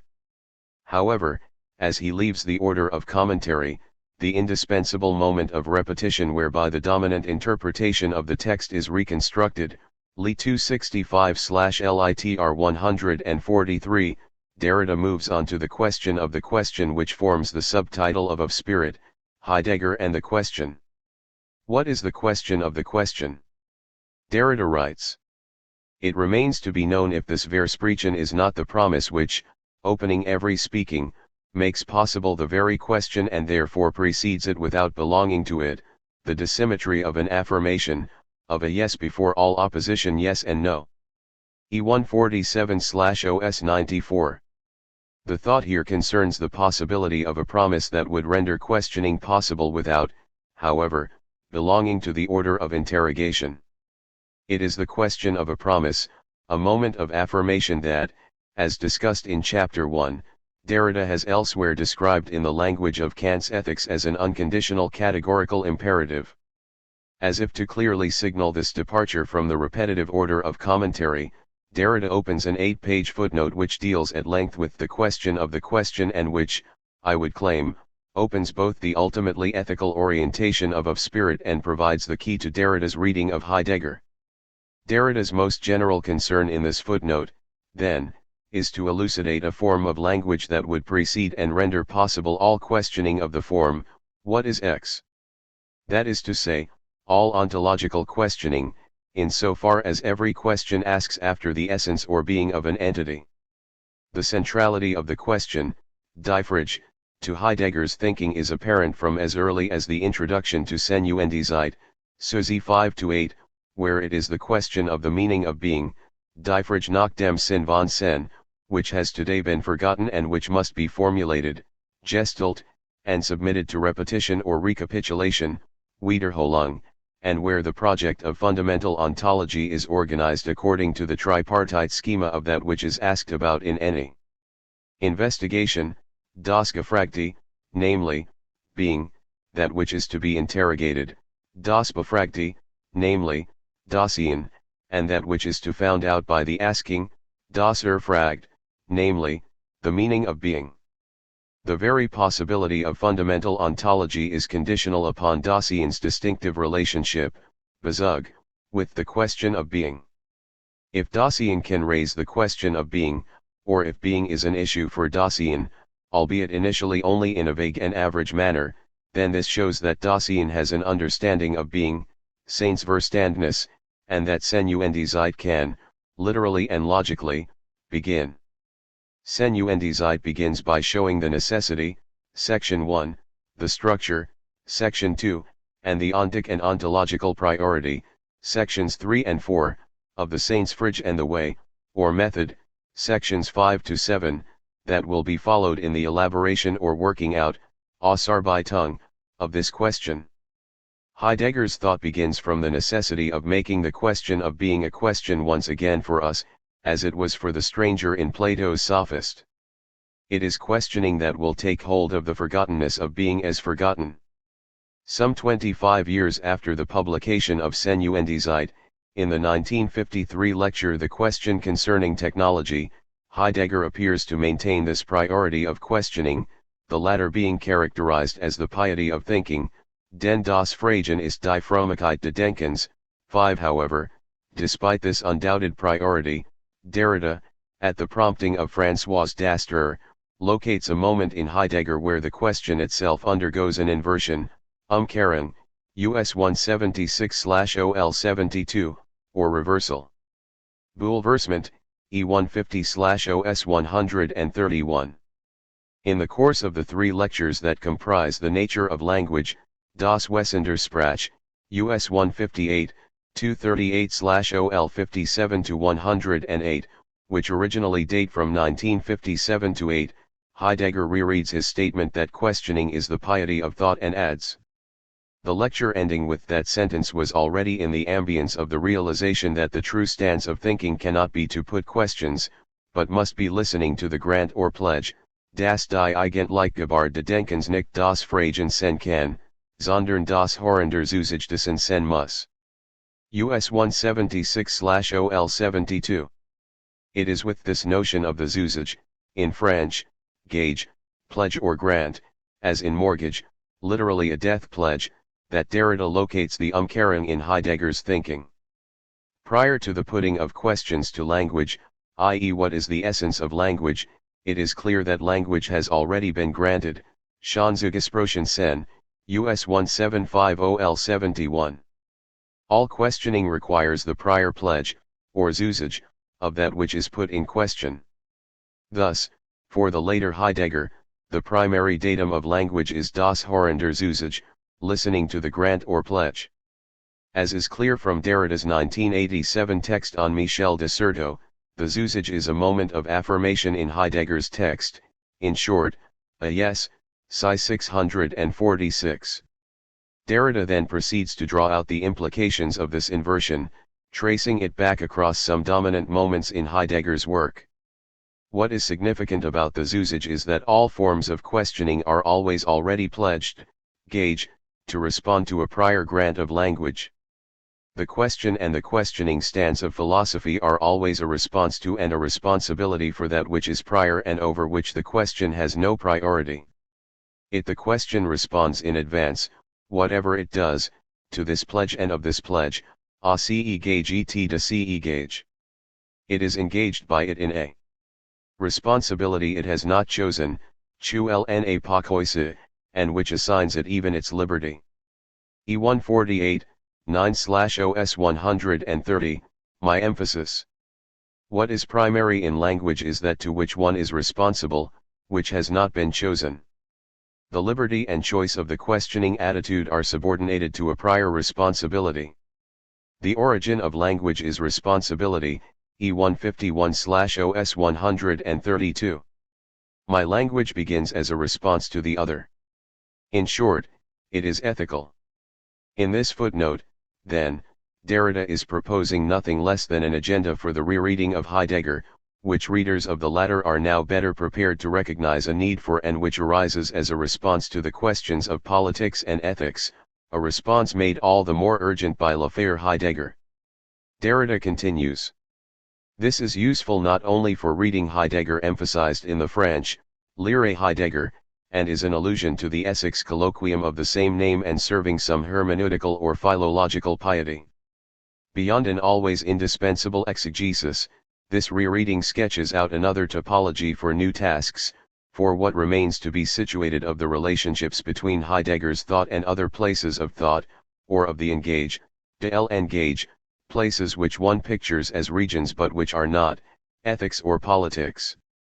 E151/OS 132-3, my emphasis. After the inversion of Heidegger's thinking that the thought of the zusage offers, the task of rereading would not simply content itself with the hermeneutic piety of reading Heidegger, but would reread Heidegger's corpus with a view to both excavating the thought of responsibility within it.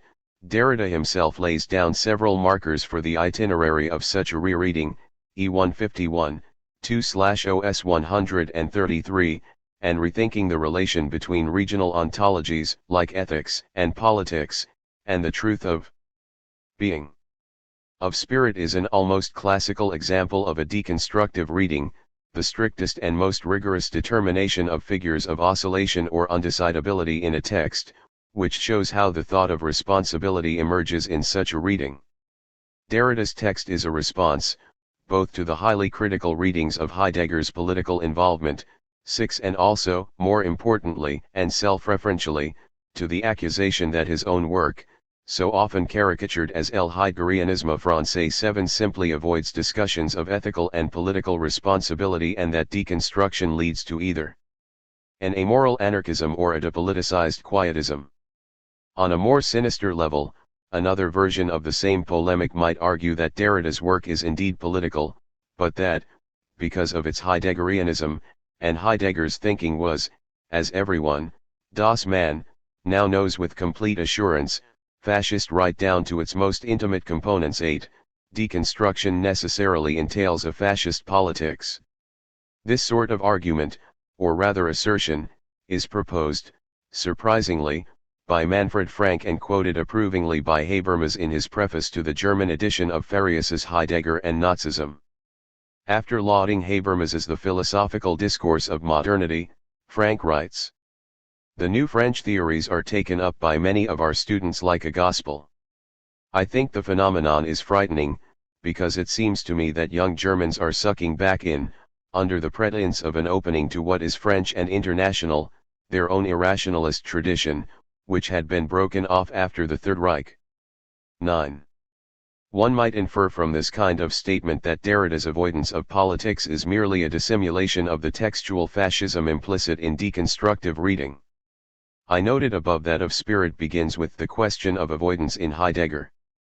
In light of the above political accusations, which crudely infer the politics of deconstruction from what is cursorily assumed to be the truth of Heidegger's political engagement. Heidegger is a Nazi, Derrida is Heideggerian, therefore Derrida is a Nazi. It should now be asked, who or what is being charged with avoidance in of spirit? Who or what is being defended? Is of spirit a defense of Heidegger? Or is it Derrida's self-defense before a political tribunal? I would claim that of spirit is an elaborate act of ventriloquism, whose subject is necessarily double, in which Derrida addresses the question of ethical and political responsibility in his own work through a reading of Heidegger. It is claimed, after all, that the semantic ambivalence of the word Geist and its cognates in Heidegger's work perhaps decides the very meaning of the political as such, E19/OS6.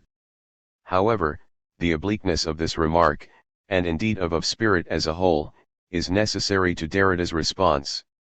I would claim for Derrida what he claims about Heidegger in the short 1987 text Comment d'honneur raison, namely, that the immediate presentation of a question or a problem is a disaster for thinking, and that all that Derrida is seeking to do in of spirit is to keep open the possibility of thinking in spite of the disaster that would forbid the reading of Heidegger or Derrida in the name of some political purification process. For Derrida, the vigilant but open reading of Heidegger remains in my eyes one of the indispensable conditions, one of them but not the least, for trying to comprehend better and to tell better why, with so many others, I have always condemned Nazism. 10. It is not by prohibiting the reading of Heidegger and Derrida that the threat of fascism is avoided. Indeed, quite the opposite might be true. Of spirit, then, deconstructively responds to both the reductive critique of Heidegger's politics and the supposed avoidance of politics or quasi-fascism of Derrida's own work. It is a response which has as its horizon the thought of responsibility, of language as a response to the other. By posing the question of the question, Derrida asks if questioning is indeed at the origin of thinking and, consequently, if all thinking is, in a Levinasian sense, ontological. The question of the question challenges the priority of ontology, and finds in language an irreducible dimension of responsibility. To quote Levinas, if the question what, in its adherence to being, is at the origin of all thinking, all research and all philosophy go back to ontology. But the question of the question is more radical. Why does research take the form of a question? How is it that the what, already plunged in being so as to open it up the more, becomes a demand, demanda, and prayer, priora, a particular language inserting into the communication of the given, done, a call for help, for aid, addressed to the other, autrui. AE 30, 1/OB 24, 11. Prior to all questioning, deconstruction opens a dimension of responsibility, grant, pledge, prayer, demand, call, saying, that precedes ontology and puts me into relation with the other. On my reading, such would indeed appear to be Derrida's response to the question of ethical and political responsibility in Heidegger's and his own work. Furthermore, this would seem to be the only deconstructive response that Derrida could make to this question.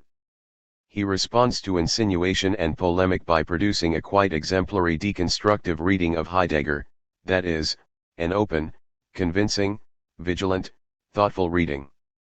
What more could one expect from Derrida? After all, could one reasonably expect Derrida's work not to be Derridian? I would claim, further, that Derrida's response to Heidegger's politics typifies the deconstructive gesture with regard to the question of ethical and political responsibility, namely, there can be no moral or political responsibility without this trial and without this passage by way of the undecidable, Li 210/LITR 116, my emphasis. 12.1 finds this gesture repeated throughout Derrida's writings on political topics, and by way of two further examples, chosen almost at random, I will quickly look at Derrida's essay on Paul de Man's politics, like the sound of the sea deep within a shell, and a recent text on the problem of European identity, L'autre cap 13. The former text turns entirely on the question of responsibility and of how one is to respond to the revelations of Paul de Man's wartime journalism. Derrida's reading of de Man is dominated by the clotural rhythm of on the one hand and on the other hand, mpm 169, 70/LSS 607. On the one hand, de Man's wartime journalism seems to correspond to the official rhetoric of the occupying German forces in Belgium. On the other hand, Derrida claims that a closer reading shows how that rhetoric is brought into question and contradicted. De Man's texts are thus enclosed within a double bind that does not allow a simple decision de justice, mpm 215/LSS 643, to be taken with regard to any alleged complicity with National Socialism. This logic of the double bind is extended, and perhaps even stretched to breaking point, in a reading of de Man's most damning article, Les Juifs dans la littérature actuelle 14. On the one hand, de Man seems to give his consent to the plan to rid Europe of the Jewish problem by the creation of a Jewish colony isolated from Europe, which would not entail, for the literary life of the West, deplorable consequences, mpm 190/LSS 623. On the other hand, Derrida claims, audaciously, that this text itself proceeds towards a demystification or critique of vulgar antisemitism, mpm 191, 2/LSS 624. Similarly, in L'autre cap, Derrida claims that any responsible notion of European identity must obey a double and contradictory imperative. 15 To be European means obeying a duty to both recall what Europe is or was, while at the same time opening Europe to the non-European, welcoming the foreigner in his or her ALDE writing. It is a double duty, to criticize both totalitarianism and the new religion of capital that threatens to take its place. It is a duty to respect both difference and singularity, while at the same time maintaining the universality of law, for example, the necessity of international law. 16. Hence, to be responsibly European is to experience the undecidability of a double bind. Thus deconstructive reading responds to political topics by giving a rigorous clotural reading of a text, in the general sense, and by showing how the undecidability of reading has its horizon in the thought of irreducible responsibility, an affirmation of ALDE writing. I have demonstrated the ethical significance of the latter. The question that remains, and it is precisely the way in which the question remains that I want to pursue, is whether Derrida's approach is an adequate response to politics. If, as has been shown in Of Spirit, the ethical moment in deconstruction asks the question of the question, the primacy of responsibility to the other, then is there not also a necessary moment of questioning that would be directly related to politics? Is not politics precisely the domain of questioning, that is, of contestation, antagonism, struggle, conflict, and dissension? What is the relation, in Derrida's work, between the rigorous and responsible undecidability of deconstructive reading and the necessity for political decisions and political critique?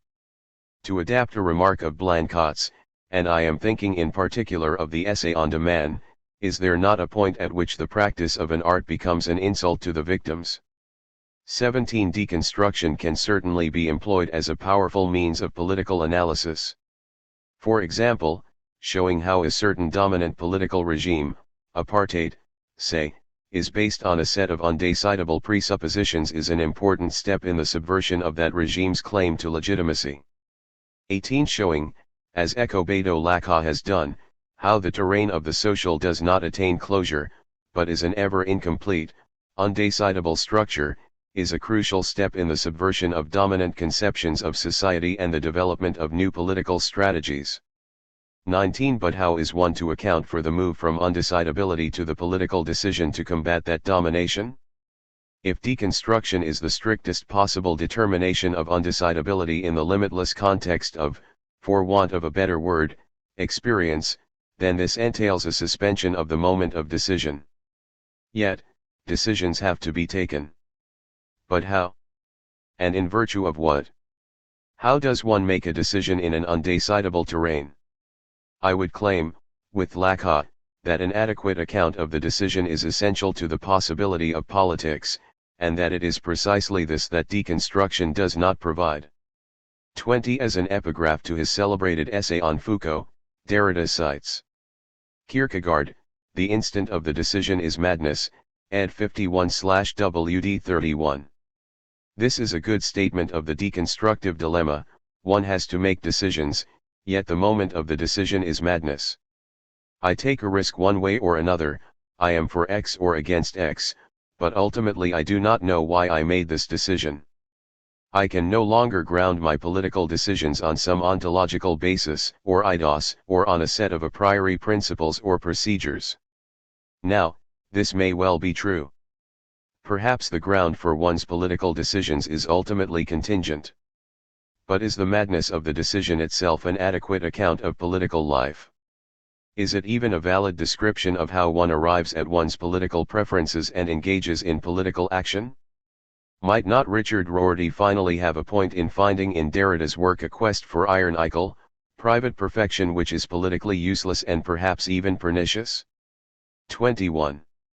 To summarize, is the account of politics given by Derrida either too formalistic and abstract at the level of undecidability or too contingent and empty at the level of the decision? More gravely, in the rigorous, quasi-transcendental delineation of undecidability as the dimension of political responsibility, is there not an implicit refusal of the ontic, the factical, and the empirical, that is to say, of the space of Dasein, where politics takes place in a field of antagonism, decision, dissension, and struggle?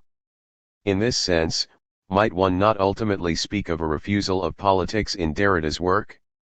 What I called above the impasse of the political in Derrida's work is now beginning to take shape. Before attempting to indicate a way out of this impasse with reference to Levinas's thematization of the passage from ethical responsibility to political questioning and critique, I would like to explore Labart's and Nancy's proposed retracing of the political. 22. 5.3 Labart and Nancy, retracing the political. The completion of philosophy and the closure of the political. The possible implications of Derrida's thinking for the question of politics are addressed with some urgency on the occasion of the 1980 Saraisi Colloquium on the Ends of Man, which took Derrida's work as its starting point. In the initial description of the aims of the meeting, Labart and Nancy cited the opening sentence of the text from which the colloquium took its title, namely, "Every philosophical colloquium necessarily has a political signification," M 131/MP 111. They furthermore described the stakes of the colloquium as breaching the inscription of a wholly other politics, Die Antimer Inscription d'une tout autre politique, FH 21. The possible content of this wholly other politics was provisionally discussed in the seminar on politics directed by Christopher Fynsk.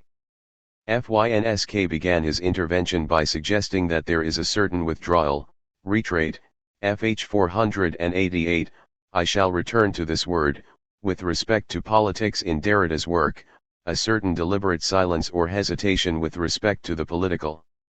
The latter theme was taken up by Labart in an improvised response to the intervention, in which he concurred with Fynsk that there is indeed a silence or withdrawal with respect to politics, la politique, in Derrida's work, although, he added, one can rethink the political, le politique, on the basis of deconstruction, FH 494. Here one finds the introduction of the distinction that was to become determinant for Labart's and Nancy's discussion of the political. Le politique refers to the essence, a word apparently employed with little deconstructive reticence, of the political, what, before Heidegger, one might have referred to as the philosophical interrogation of politics, whereas la politique refers to the facticity, or empirical event, of politics. I shall have reason to question this distinction below. For Labart, the essential political task arising out of Derrida's work is the need for a deconstruction of la politique and an interrogation of the essence of le politique. In particular, Labart declares the need for a deconstruction of Marxism and Marx's text. Clearly, for Labart, the most serious shortcoming of Derrida's withdrawal with respect to politics is his failure to engage deconstructively with Marxism. He goes on to argue that Marxism should not be sheltered from deconstruction, à l'abri de la déconstruction, FH 496, and, As possible antecedents for such a deconstructive Marxism, he cites the work of the Situationist International and the Socialisme ou Barbarie group and their revolutionary critique of the bureaucratic counter-revolution implicit in Soviet-style socialism. Laquelle-Labarthe's point is confirmed by Derrida's response to a paper by Jacob Rogozinski, in which, contrary to the latter's thesis that deconstruction is essentially a deconstruction of the concept of revolution, Derrida claims that he has not argued against revolution as such, FH 526. More specifically, he did not attack the notion of revolution because his concern was not to weaken the revolutionary force of Marxism in France, FH 527. Very suggestively, he goes on to claim that his withdrawal with respect to Marxism should be read deconstructively as a un blanc, that is, as a political gesture of solidarity with Marxism. Such is Derrida's cryptic rather than crypto-Marxism. Some months after the Cerisy colloquium, Laquelle-Labarte and Nancy were responsible for the establishment of the Center for Philosophical Research on the Political at the École Normale Supérieure in Paris. The essence of Laquelle-Labarte's and Nancy's position is spelled out in the paper given as the Ovicha for the Center in December 1980. The basic question of the Center is how can one today interrogate the essence of the political? RJ 9. In question is a philosophical interrogation of the political, the difference being that the status of philosophy itself will be challenged in the process of interrogation. The posing of this question implies a deliberate and crucial choice, namely, that the direct, empirical approach to the political does not concern Laquelle-Labarte and Nancy, RJ 13. They will only take into account the essential co-appertenance of the philosophical and the political. This very revealing, and question-begging, choice itself arises from the assumption that the move from the philosophical interrogation of the political to politics itself is henceforth no longer possible, RJ 13. Politics is impossible. The reasoning behind this claim can be found in Laquelle-Labarte's and Nancy's deeply Heideggerian analysis of the contemporary world. In brief, the present is marked by the installation of the philosophical as the political and the absolute domination of politics. The truth of the present is that everything is political, that is, the political condition of contemporary societies is one in which all areas of social life are politicized. As I will show, this entails that the political form of contemporary societies is totalitarian. Furthermore, this understanding of the present political situation finds its condition of possibility in philosophy itself.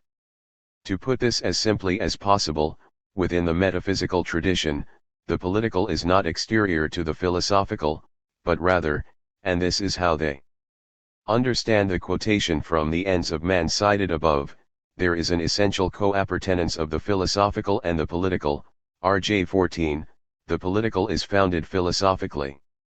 This is also how Laquelle-Labarte reads Heidegger's political adventure of 1933-4. Heidegger's rectoral address is one of the last grand philosophical gestures with regard to the political, one which attempts to ground politics on a philosophical foundation, namely science, Wissenschaft. 23 For the Heidegger of 1933, all science is philosophy, whether it knows and wills it or not. 24 Philosophy is science, that is, science of being, Wissenschaft vom Sein, 25, and Dasein is that being who is capable of transcendence, that is, of going beyond itself, of projecting itself into the truth of its being and being itself. Dasein is the being capable of science.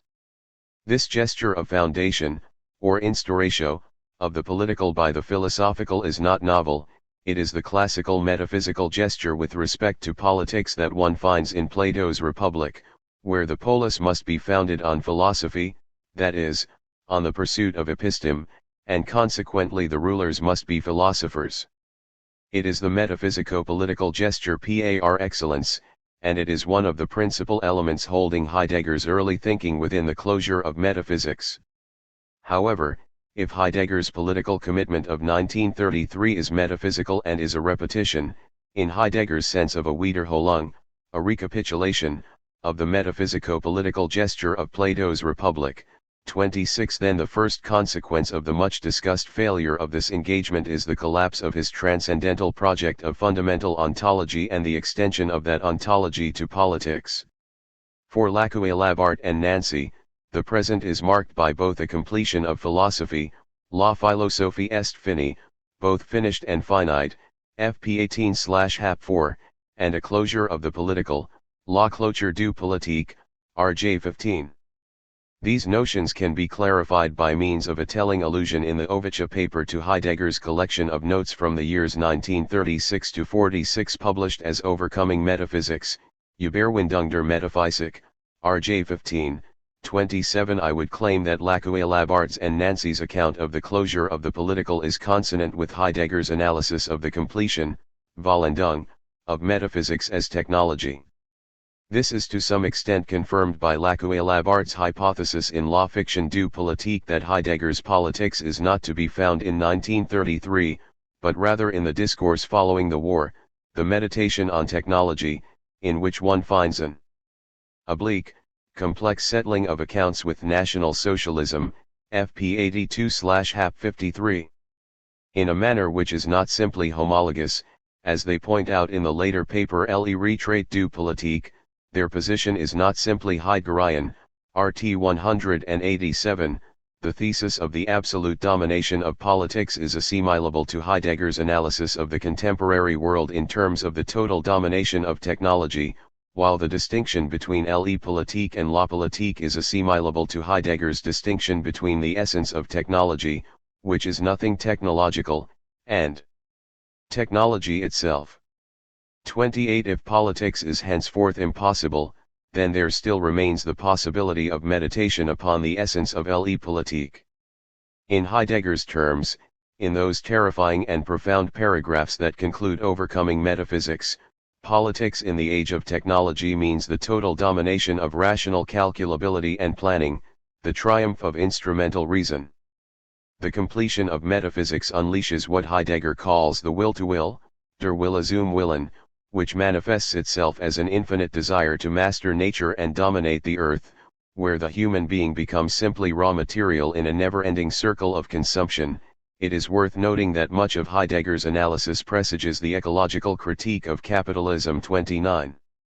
In the bleak 26th paragraph of Overcoming Metaphysics, VA 87, 93/EOP 103-9, in passages where Heidegger diagnoses the nascent political form of totalitarianism, the symptoms of technological domination are located in a number of phenomena, in the effacing of the distinction between war and peace that occurred, for Heidegger, at the end of the Second World War, in the becoming unworld, unwelt, of the world, in the cult of leadership, Führung, and the leader, der Führer, in the development of artificial insemination, eugenics, and cybernetics, in the division of human society into sectors and the development of what Adorno would call the culture industry, and in the need of business to overcome national boundaries and become international, and the consequent collapse of the distinction between the national and the international.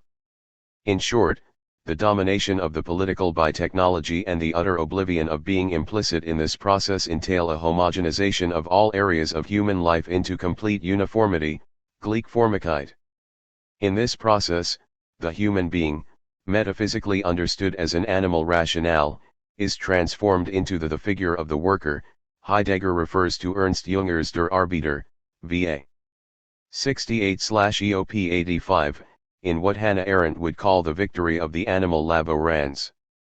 How is this situation to be transformed? How is the completion of metaphysics in technology to be overcome? For Heidegger, the transformation cannot come from within the human being, but only from being itself. No mere action can change the state of the world, Heidegger writes, for action presupposes the activity of the will, which is the motor that drives the distress, die not, of modernity.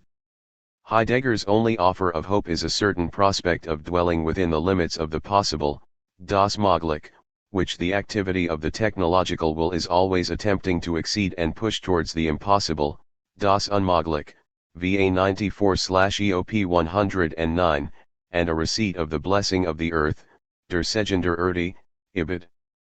Heidegger's famous remark in the Spiegel interview, that only a God can save us, is no rhetorical flourish, it is completely consistent with the development of his later thinking, a development itself partly motivated by the failure of his own political activism. 30. What is Labart's and Nancy's relation to the Heideggerian analysis? As I have already said, there is no simple homology here, but there is a structural equivalence, because the reduction of la politique to le politique echoes the Heideggerian move from technology to the thinking of its essence. The sole political recourse in a present dominated by la politique, everything is political, is to reflect on the essence of le politique. In virtue of the fact that Labart and Nancy accept the description of the contemporary world in terms of the total domination of la politique, any move back into politics is necessarily prohibited as a collapse into metaphysics. It is revealing to note that they translate Sartre's famous formulation that Marxism is the horizon of our time that cannot be overcome, le marxisme est l'horizon indépassable de notre temps, by the sentence, socialism, in the sense of real socialism, is the completed and completing figure of philosophy's imposition, le socialisme, au sens du socialisme real, est la figurative, achevant, de l'imposition philosophique, RJ 16. By real socialism, and this is crucial, they are not simply referring to Soviet, Chinese, or Eastern European socialist regimes, they also include all radicalizations or continuations of the revolutionary socialist project in socialisme ou barbarie and other groupings. In short, what has attained closure or completion in the contemporary world is the entire discourse of revolution. For Labart and Nancy, actually existing socialism, or, it would now be more correct to say, formerly existing socialism, represents the final figure in the philosophical determination of the political, and is equated with the phenomenon of totalitarianism.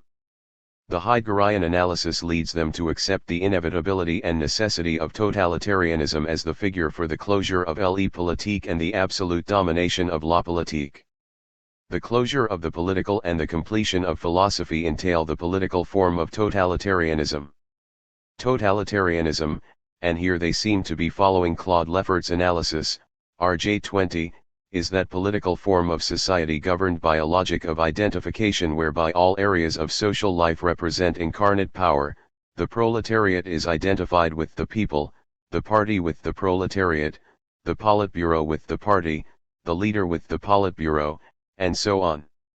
It is the representation, or rather, fantasy, of a homogeneous and transparent society, a unified people among whom social division or difference is denied, as is difference of opinion, of faith, and so forth. Totalitarianism is a modern despotism in which the social is represented as something without anything beyond it, that is to say, without any transcendence. In totalitarianism, power has no outside, it is the total immanence of the social in the political. It is politics without transcendence, without remainder or interruption, what Nancy calls immanentism, CD 16. The closure of the political is both the total domination of politics in all areas of social life, the complete atrophy of transcendence in an immanent society, and the absence of any reflection on the political as such. The alleged complicity of traditional philosophy in the political project that results in totalitarianism shows that philosophy has failed to think the political essentially. Thus Labart and Nancy diagnose what they see as a withdrawal, or retreat, of the political, exploiting both senses carried by the word retreat in French. It is necessary first to engage in a withdrawal with respect to la politique, that is, totalitarianism, in order to think the essence of le politique as such. Second, there is a need for a retreat, or retracing, of the political in its essence. One withdraws before politics in order to retrace the political more essentially. The approach to the political is governed by this double movement of withdrawal, a retreat and a retreat. Thinking back to Labart's intervention at the Saraisi colloquium, it is now clear that Derrida has completed the first part of this movement, but has failed to go on to the second. 2. Soft totalitarianism. Claude Leffert and the question of democracy. But is this analysis of the present condition of politics accurate? Is totalitarianism indeed the horizon of our time that cannot be overcome? What about the societies that pride themselves on being called the democracies? Lacoue-Labart and Nancy respond to certain objections made against their position in the Ovicha paper in Le Retrait du Politique, a text which, in an empirical sense, functions as the closure of the center, since it closes the second and final volume of papers published under its name, RT 183-200. In this paper, Lacoue-Labart and Nancy reaffirm their position on the coappertenance of the philosophical and the political and the common closure of the political and the philosophical that manifests itself in the form of totalitarianism, RT 187. Totalitarianism, as the attempted reincorporation or reorganization of the body politic into a transparent, homogeneous unity without any remainder or transcendence, is a process that emerged historically as a response to the crisis of liberal democracy, for example, in Weimar Germany and in post-First World War Italy. Now it is precisely on the question of the distinction between totalitarianism and democracy that a very revealing dimension of Lacoue-Labart's and Nancy's work can be discerned. As Nancy Fraser correctly points out, the most provocative intervention into the center's work was Claude Lefferts's paper The Question of Democracy, given in January 1982. Lacoue-Labart and Nancy respond to this intervention by taking a critical distance from Lefferts's analysis of democracy and questioning whether Western societies can indeed be described as democratic.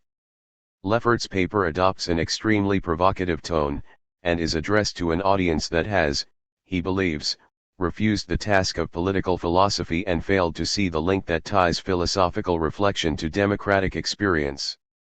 For Leffert, the extreme theoretical sophistication of philosophers attending the center, for example, both Derrida and Lyotard were in the audience for Lefferts's paper, becomes the most presumptuous realism when applied to politics.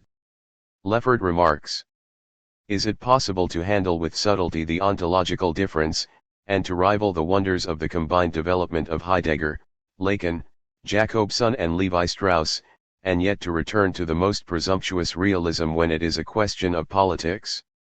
RT 72. For Leffert, politics is the constitution of social space, of the form of society, and the task of contemporary political philosophy is to return to the ancient philosophical question, namely, what are the different forms of society? In Lefferts's view, to rethink the political in our times is to analyze the form of totalitarianism, and Lefferts's work has been devoted to this task ever since his early critique of the Trotskyite belief that the bureaucratic socialism of the Soviet Union was only a temporary phenomenon. For Leffert, and Castoriadis, when both were members of Socialisme ou Barbarie, the failure of the French left to criticize the Soviet Union was symptomatic of a failure to recognize the nascent political form of totalitarianism. Totalitarianism is neither a passing phenomenon nor a description of a particular political regime, it is rather a distinct and novel societal form. 31. In his paper To the Center, and in a move that mirrors the development of his own work, Leffert goes on to re-examine democracy and to distinguish the latter from totalitarianism. Following de Tocqueville's De la démocratique en Amérique, although, ultimately, he is critical of de Tocqueville's resistance to what he calls the unknown, l'inconnu, of democracy, RT 79-80, Leffert understands democratic society to be committed to an equality of conditions for all citizens. However, democracy is founded on a contradiction, namely, that it is a societal form in which the foundation of the social has disappeared. Democracy is founded on the absence of foundation. What Leffert means by this can best be seen by following his analysis of the absolute monarchy of the Ancien regime. In absolute monarchy, the monarch has two bodies, he is the incarnation of both secular power and divine power, he is both mortal and immortal, a mediator between God and man and between men and an ideal of justice. His body is two bodies, and its division is paradoxically a symbol for the unity of the kingdom. In the language of traditional metaphysics, the king is the unconditional substance, or subject, that founds the social order. Monarchy is a politicized metaphysics of substance. With the advent of democracy in the French Revolution, the place of power became an empty space, unluviding. In democracy, those who govern cannot incarnate power, rather, the holding of power is submitted to periodic changes as a result of elections. The important point here is that in democracy the source of power is contested, it is open to competition, struggle, and antagonism.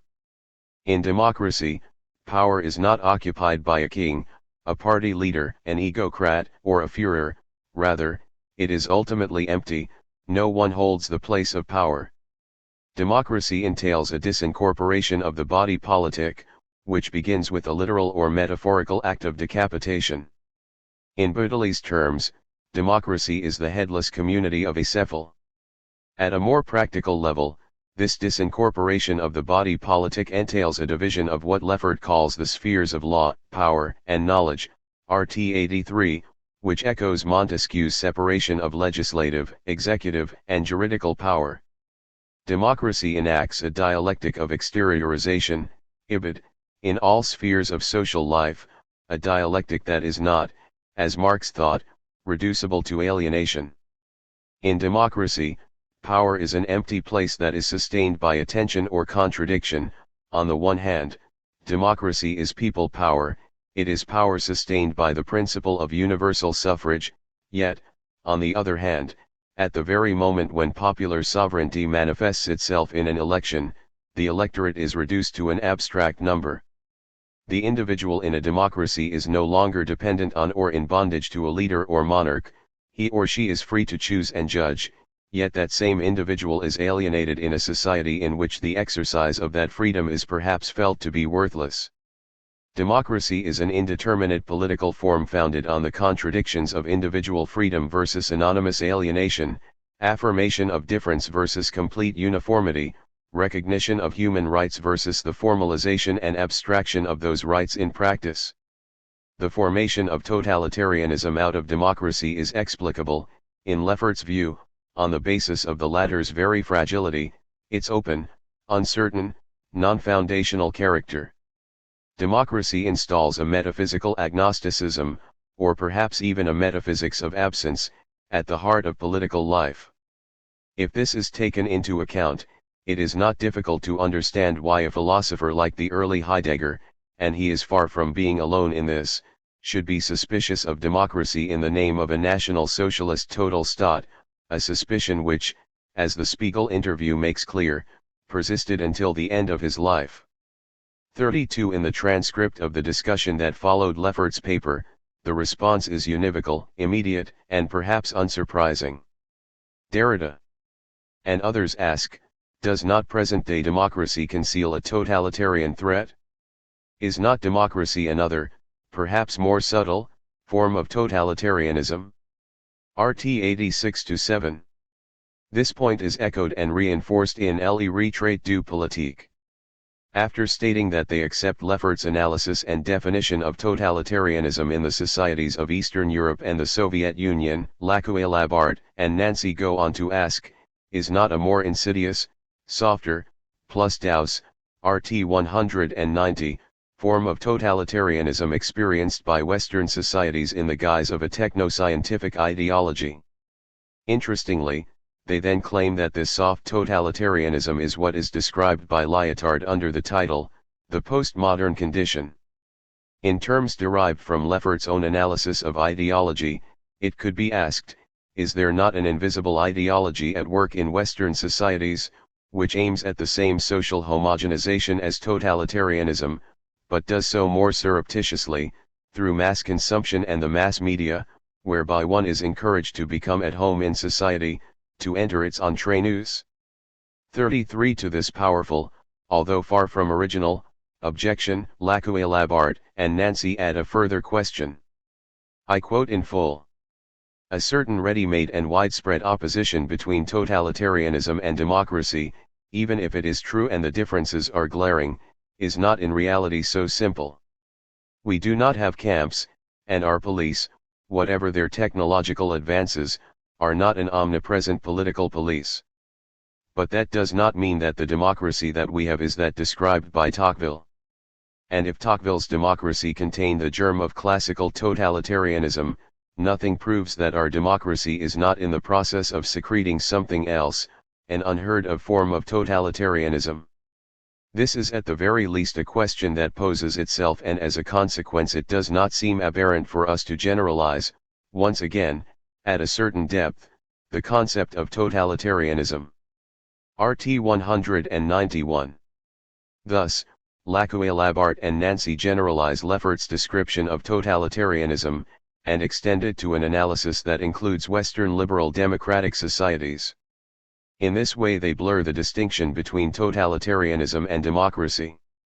The strength of their objection is that while it is true to say that citizens of Western liberal democracies do not experience totalitarianism in the same way as certain societies experienced it until recently or continue to experience it, as violation of human rights, the existence of a secret police, and a system of informants, internment of dissidents, single-party dictatorship, denial of freedoms of speech, of movement, of belief, of political and artistic expression, it is also true to say that those citizens certainly do not inhabit the sort of democracy described by de Tocqueville. It is doubtful, to say the very least, that Western liberal democratic societies are committed to the full equality and development of all their citizens or to genuine possession of power by the people.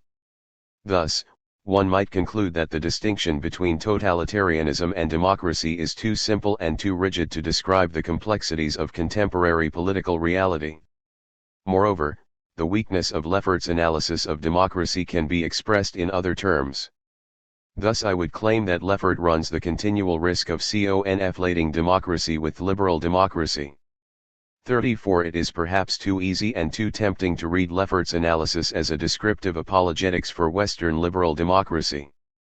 Following C. B. Macpherson's classic analysis, it is evident that the historical basis for the development of liberal democracy was a liberal state committed to a competitive party system and a competitive market economy, onto which was eventually grafted, after much struggle and bloodshed, a universal democratic franchise. 35. The important point to grasp here is that there is nothing necessarily democratic about the liberal state. To interpret de Tocqueville's analysis of democracy and then transpose it to contemporary, often post-totalitarian, liberal democracies is an extremely questionable procedure, both historically and hermeneutically. Furthermore, one might question the extent to which Lefferts' analyses are generalizable or whether they are culturally and historically specific.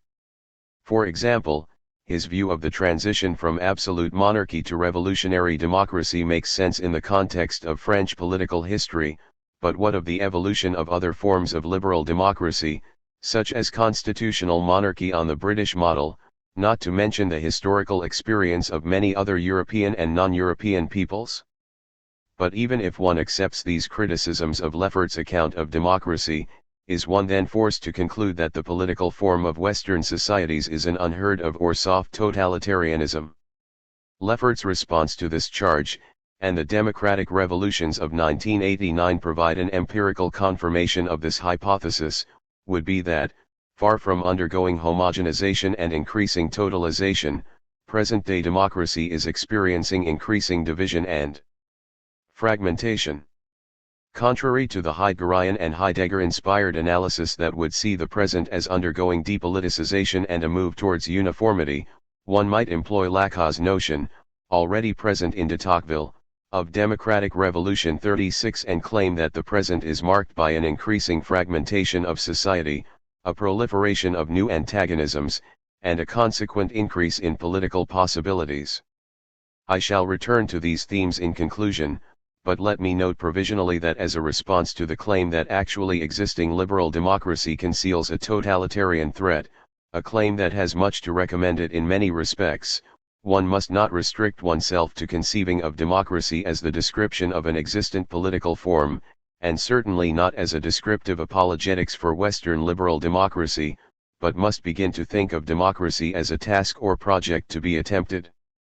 Democracy does not exist, rather, it is something to be achieved because it is the incomplete, l'inachevé, par excellence. In Derridian terms, democracy has a futural, or differential, structure, it is always democracy to come, la démocratie à venir. This is the future of deconstruction. 3. The impasse of the political and the passage to politics. What is of interest in Labart's and Nancy's critique of democracy is that it is entirely consistent with the premises of their position, as described above. The thesis of the withdrawal of the political cannot be a partial withdrawal, it must be total.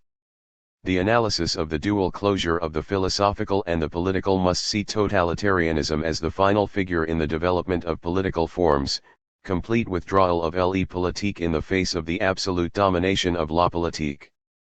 Labart and Nancy must therefore diagnose Western liberal democracies as being subject to an unheard-of totalitarianism. Before concluding with a sketch of this retracing of the political, a project with which I substantially agree, I would like to raise some critical questions as to hardness of this must. In an excellent discussion of Labart's La Fiction du Politique, Dominique Janicod notes that the former's analysis strives to be more Heideggerian than Heidegger, plus Heideggerian K. Heidegger. 37. What the slogan implies is that there is seemingly a complete accord between Labart and Heidegger on the ontologico-historical schema of interpretation that is to be employed, that is, the history of being. Apart from a disclaimer, in one of the postscripts to La Fiction, to the effect that one should not attribute to me the positions I am analyzing, in which he claims that he does not subscribe to the thesis of the unicity singularity of the history of being, a history within which he is prepared to include scansions other than those indicated by Heidegger, FP 144, 45/Hap 101, Labart does not appear to doubt the validity of Heidegger's account of the history of the West. Indeed, I would go further and claim that it is the integrity of this account that gives force to the thesis of the inevitability of totalitarianism as the political form of society during the completion of metaphysics. Perversely, the fact that Labart does not question Heidegger's ontologico-historical schema is what gives a book like La Fiction its strength and its persuasive force. It is a book that comes across as a brave, bold, honest settling of accounts with Heidegger, even if the prose is sometimes marred by an irritating, sub-Heideggerian grandeur of tone. What happened in 1933 was neither an accident nor an error, the real failure in Heidegger's thought being failure at the level of thinking itself, a failure in the duty of thought. For Labart, as for Levinas, I shall come back to this below, it is a question of Heidegger's failure to speak out on the Holocaust, exemplified in his failure to address Paul Celan, a failure obliquely reflected in the latter's poem Tot Nauberg 38. La Fiction du Politique writes the supplement to this failure. Labart says what Heidegger should have said, what the logic of his thinking obliged him to say, but what his work failed to say, namely that in the Auschwitz apocalypse, it was nothing less than the West, in its essence, that revealed itself, FP 59/Hap 35, or again, that God in fact died at Auschwitz, FP 62/Hap 37. Labart borrows the concept of the caesura from Hölderlin's remarks on Sophocles' Oedipus Rex and Antigone, and interprets Auschwitz as the caesura within Western history, FP 64, 72/Hap 41-6. The caesura is that pure or null event that interrupts history and opens up or closes another possibility of history.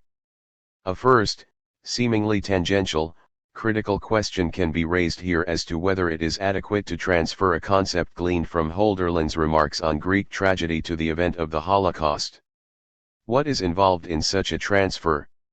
Although Labart qualifies his position by saying that Auschwitz belongs to a sphere beyond tragedy, FP 72/Hap 46, does not this insertion of the Holocaust into an ontologico-historical schema produce an interpretation that is too formal and too transcendental to contribute to any concrete understanding of the Holocaust? By including the Holocaust within the destinal unfolding of the West, is it thereby claimed that the Holocaust is somehow necessary? A necessary sacrifice? Surely not. Employing the terms of Heidegger's thinking, Labart claims that he cannot see that any logic other than spiritual or historical, FP 75/Hap 48, governed the Holocaust, and he goes on to speak of it as a pure metaphysical decision, ibid.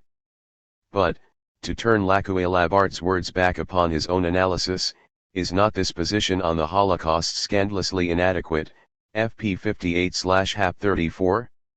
Following Janikod's critique, I would claim that in wanting to be more Heideggerian than Heidegger, Lacuelabart risks presenting and ennobling the criminal absurdity of the Holocaust as a destinal historical necessity. Is it not rather the sheer facticity of the Holocaust that is most terrifying? It is precisely this question of facticity that allows one to pass from the analysis of the Holocaust to the question of politics, and specifically the interpretation of the political in terms of the inevitability of totalitarianism. In both analyses there is constant reduction of the factical, the empirical, the contingent, the ontic, that is to say, la politique. But why is this significant? My claim is that the reduction of la politique to le politique, upon which Lacuelabart's and Nancy's analysis rests and which serves as the starting point for their reflection on the political, is an exclusion of politics itself, if by the latter one understands an empirical, contingent field of antagonism, conflict, and struggle, the space of Dasein. For Lacuelabart and Nancy, the legitimacy of the reduction of la politique to le politique rests on the Heideggerian determination of the contemporary world as the epoch of completed metaphysics and of the completion of metaphysics taking place as a planetary technological domination, with totalitarianism as the political form of societies undergoing this domination. Although, for separate reasons, I would want to take issue with this Heideggerian determination of the contemporary world as being too exclusive and too unconditional an account of modernity. For the purposes of the present argument one can see how this account informs Lacuelabart's and Nancy's position, thereby prohibiting any move back into la politique. The only possibility of non-totalitarian political thinking is a certain dwelling on the essence of le politique. Lacuelabart and Nancy's reduction of la politique to le politique leads to a synoptic and transcendental vision of the political in which any trace of la politique must be excluded. But it is precisely this gesture that I want to question, because rejection of la politique means rejection of the very genre of political debate, of dispute and dissension, persuasion and the battle over Dasein. Further, if the reduction of la politique to le politique leads to an exclusion of politics, certain other questions must be asked. First, and naively, is the reduction of la politique to le politique possible? Is this reduction not simply a quasi-transcendental reduction of the natural attitude, and might one not ask, with Merleau-Ponty, whether the most important lesson to be learned from the reduction is the impossibility of a complete reduction?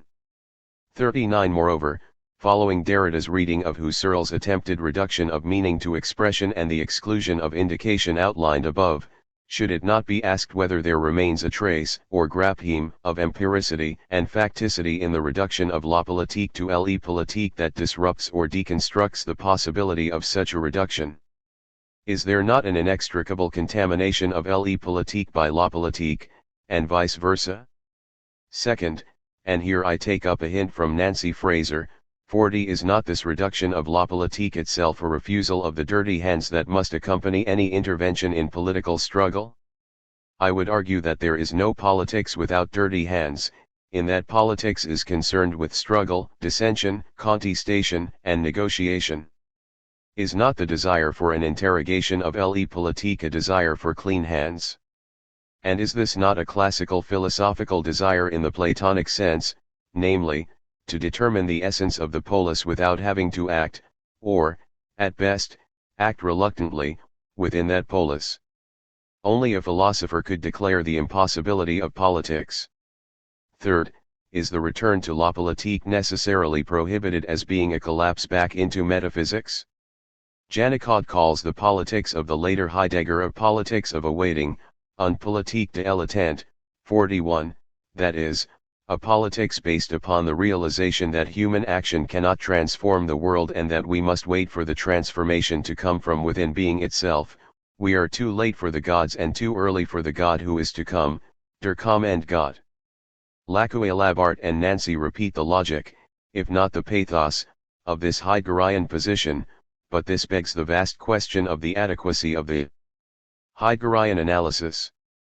Perhaps political action is metaphysical, but how exactly is this charge to be avoided without lapsing into political quietism and despairing resignation? Should the charge that any return to la politique is a collapse back into metaphysics necessarily halt that return? In a note to an annex in Le Retrait du Politique, Derrida revealingly relates his unease when faced with the political demands of the philosophers associated with Charter 77 in Czechoslovakia.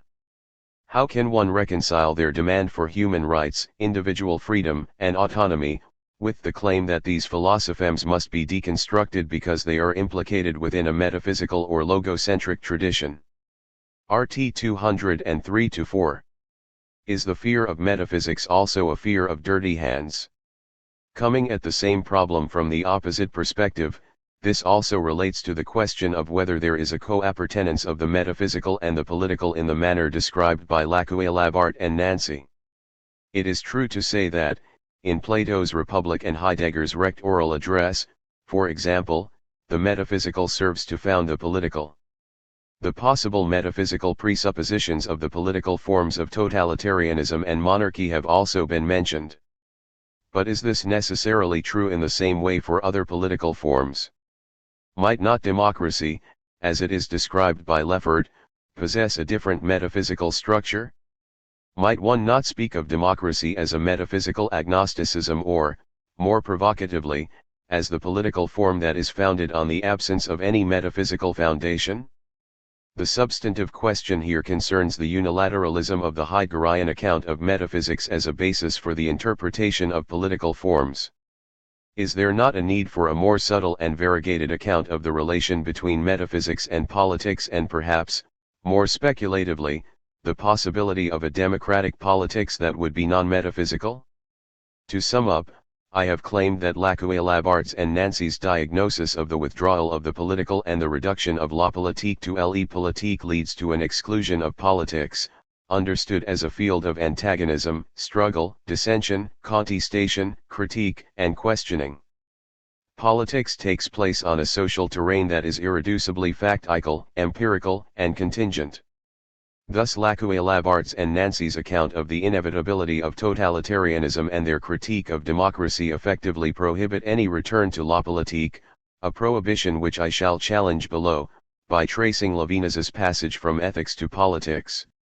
By continuing and deepening what I have called the impasse of the political in Derrida's work, Lacoue-Labart and Nancy reveal the limitations of deconstruction when faced with the question of politics and awaken the need for a supplement to deconstruction. 4. Reinventing politics. However, beyond this critique, I would like to conclude by insisting that Lacoue-Labart and Nancy's project of a retracing of the political can still contribute to a rethinking of politics.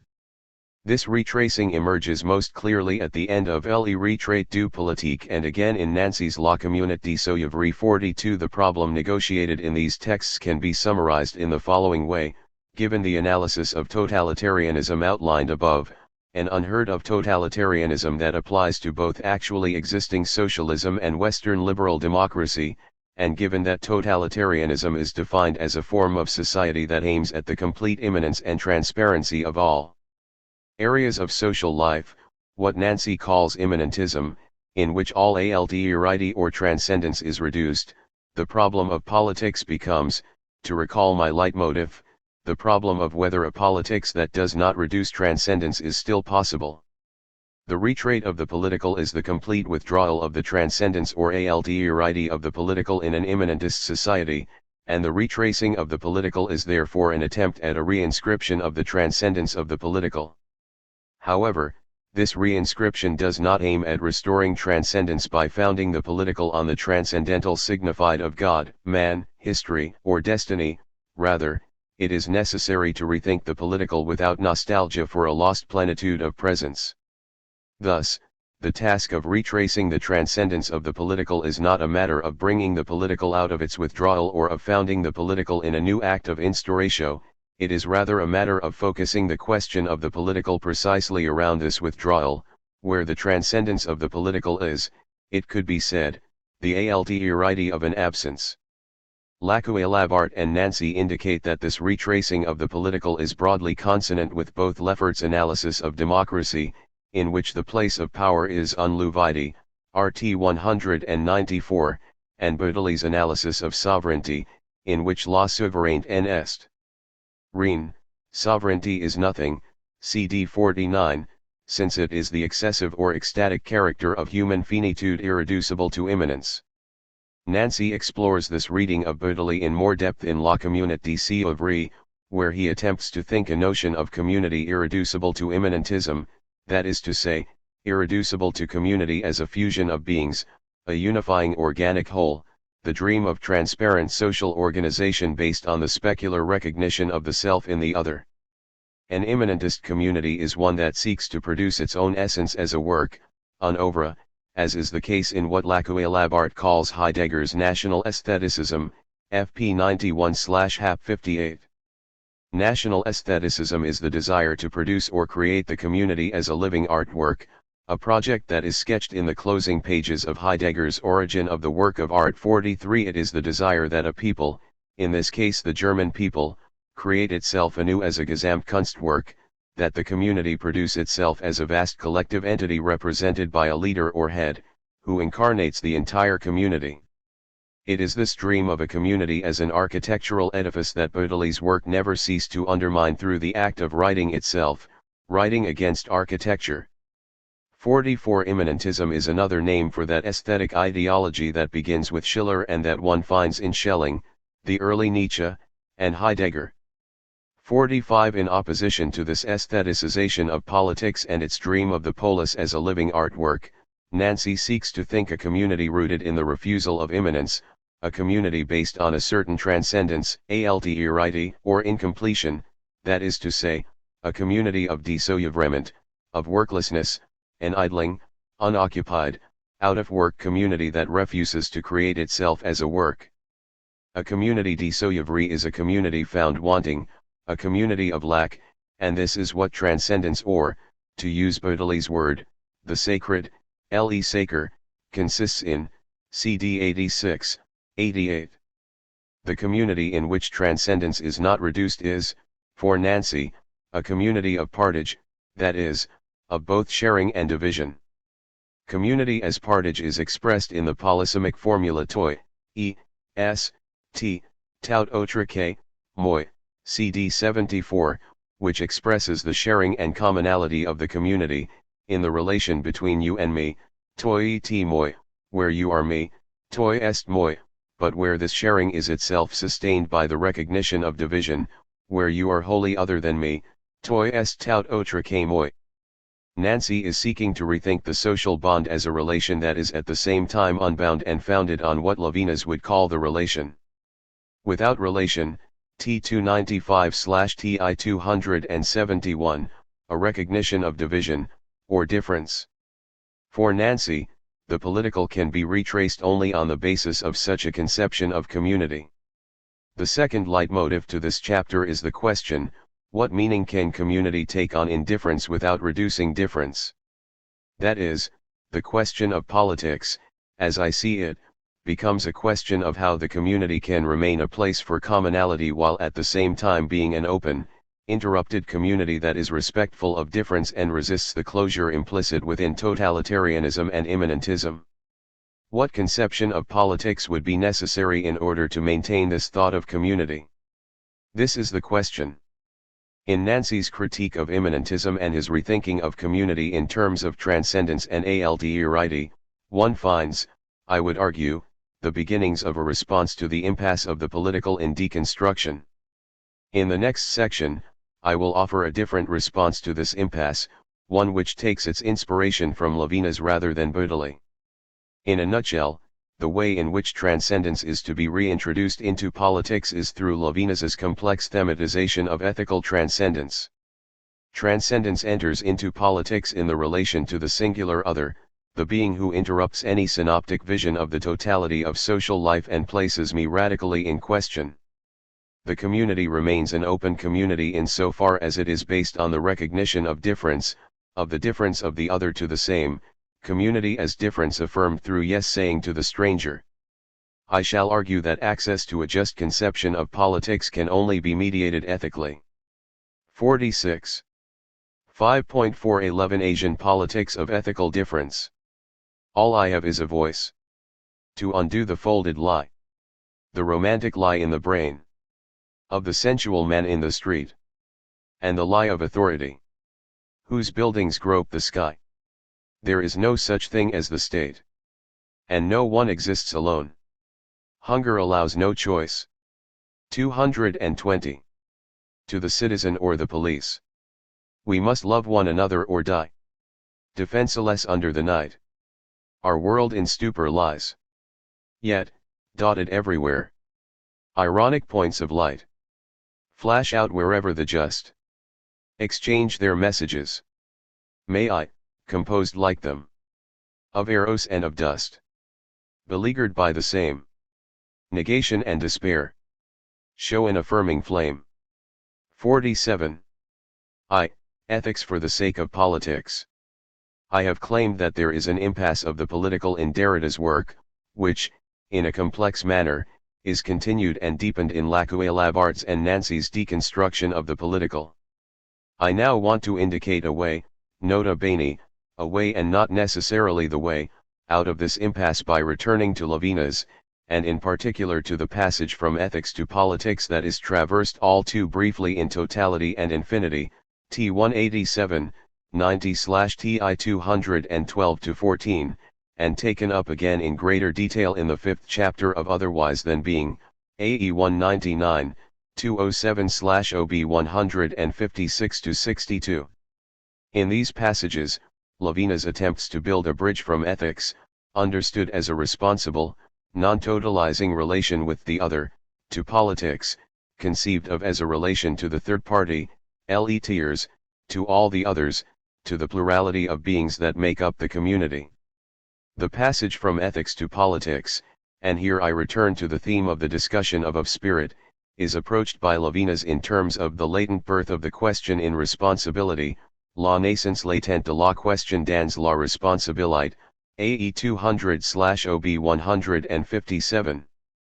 The passage from ethics to politics is synonymous with the move from responsibility to questioning, from the proximity of the one for the other to a relation with all the others whereby I feel myself to be an other like the others and where the question of justice can be raised, T 56/TI 84.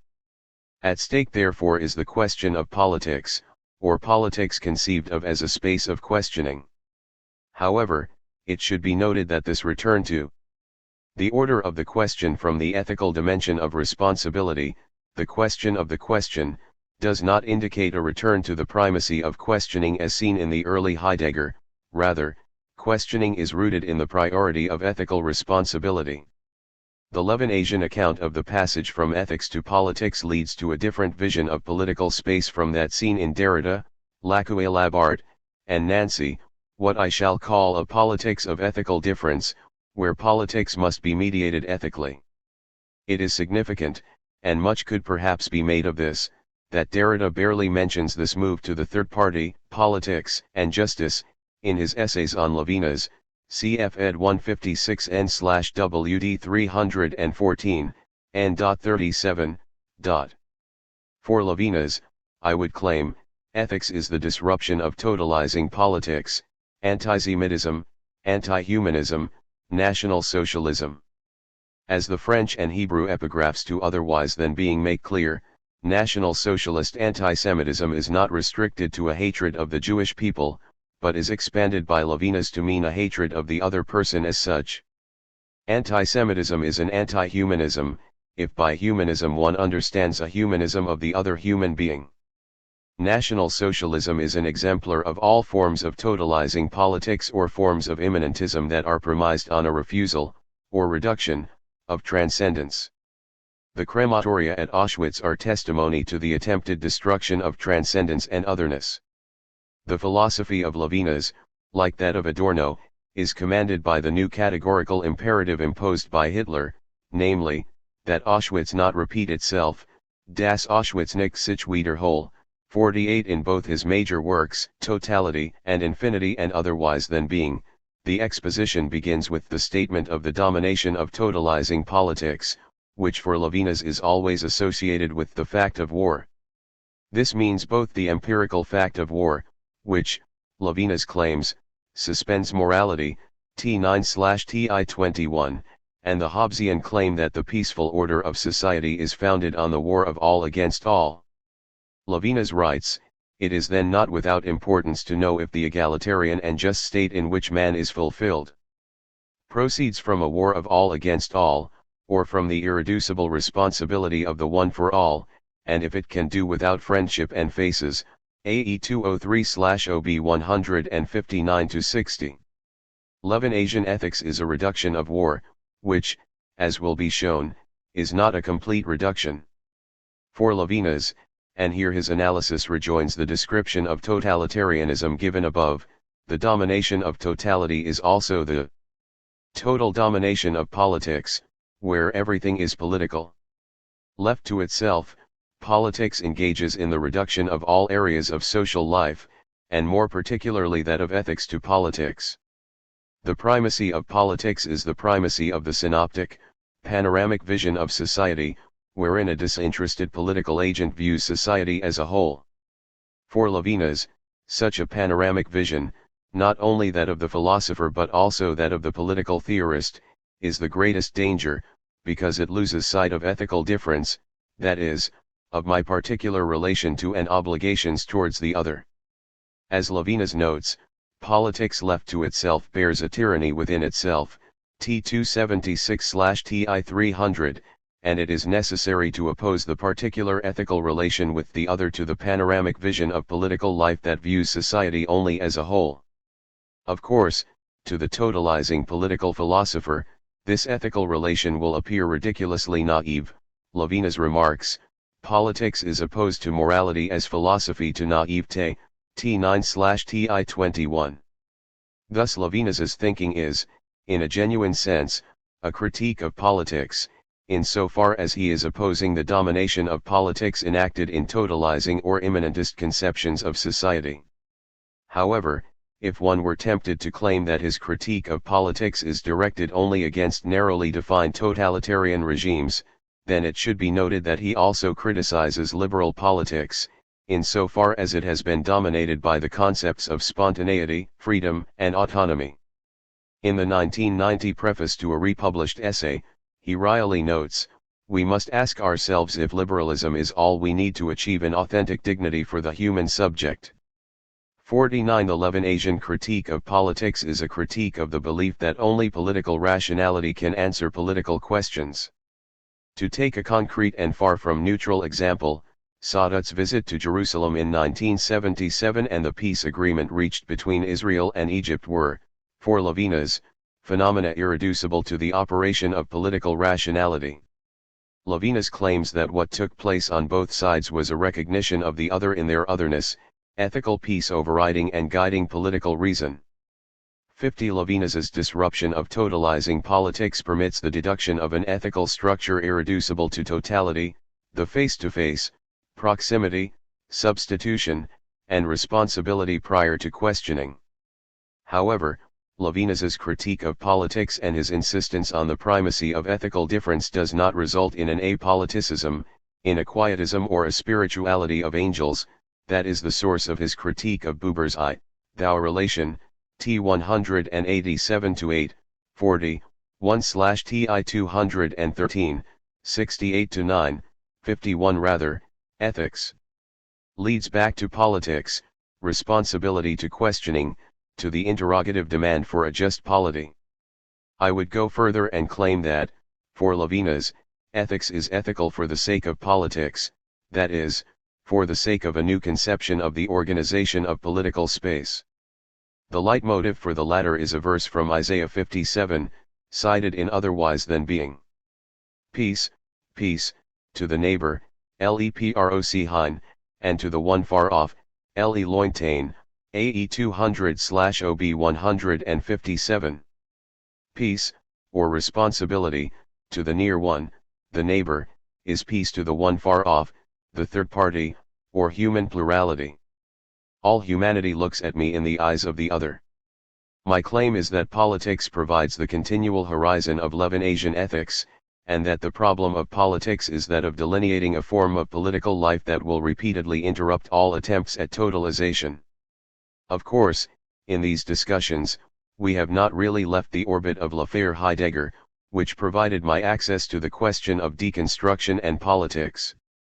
Heidegger's politics, whether National Socialist, National Aestheticist, or what Janicot identified as une politique dilettante, provides the prime modern philosophical example of a totalizing politics that is reductive of ethical difference. Despite Levinas's early, almost juvenile, enthusiasm for Heidegger, revealed in his dissertation and essays from the years 1930 to 52, and despite his ongoing belief that being and time, in its critique of traditional notions of rationality, objectivity, and scientificity, remains one of the eternal books in the history of philosophy. 53 His opposition to Heidegger's politics took a written form as early as 1934-54, and has been continuous ever since. Unlike Hannah Arendt, Levinas was unable to see Heidegger's political engagement as an episode. 55 For him, the relations between Heidegger and National Socialism are forever, sunt a jamais. 56 However, Levinas is willing to forgive much that Heidegger did.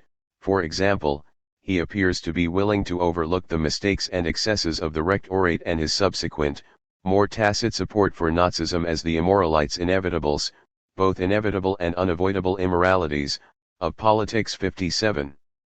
Nonetheless, Levinas cannot forgive Heidegger's silence after the war and his refusal to speak out on the Holocaust. He writes, "But doesn't this silence, in time of peace, on the gas chambers and death camps lie beyond the realm of feeble excuses and reveal a soul completely cut off from any sensitivity, in which can be perceived a kind of consent to the horror, comme un consentiment à el horrible?" 58.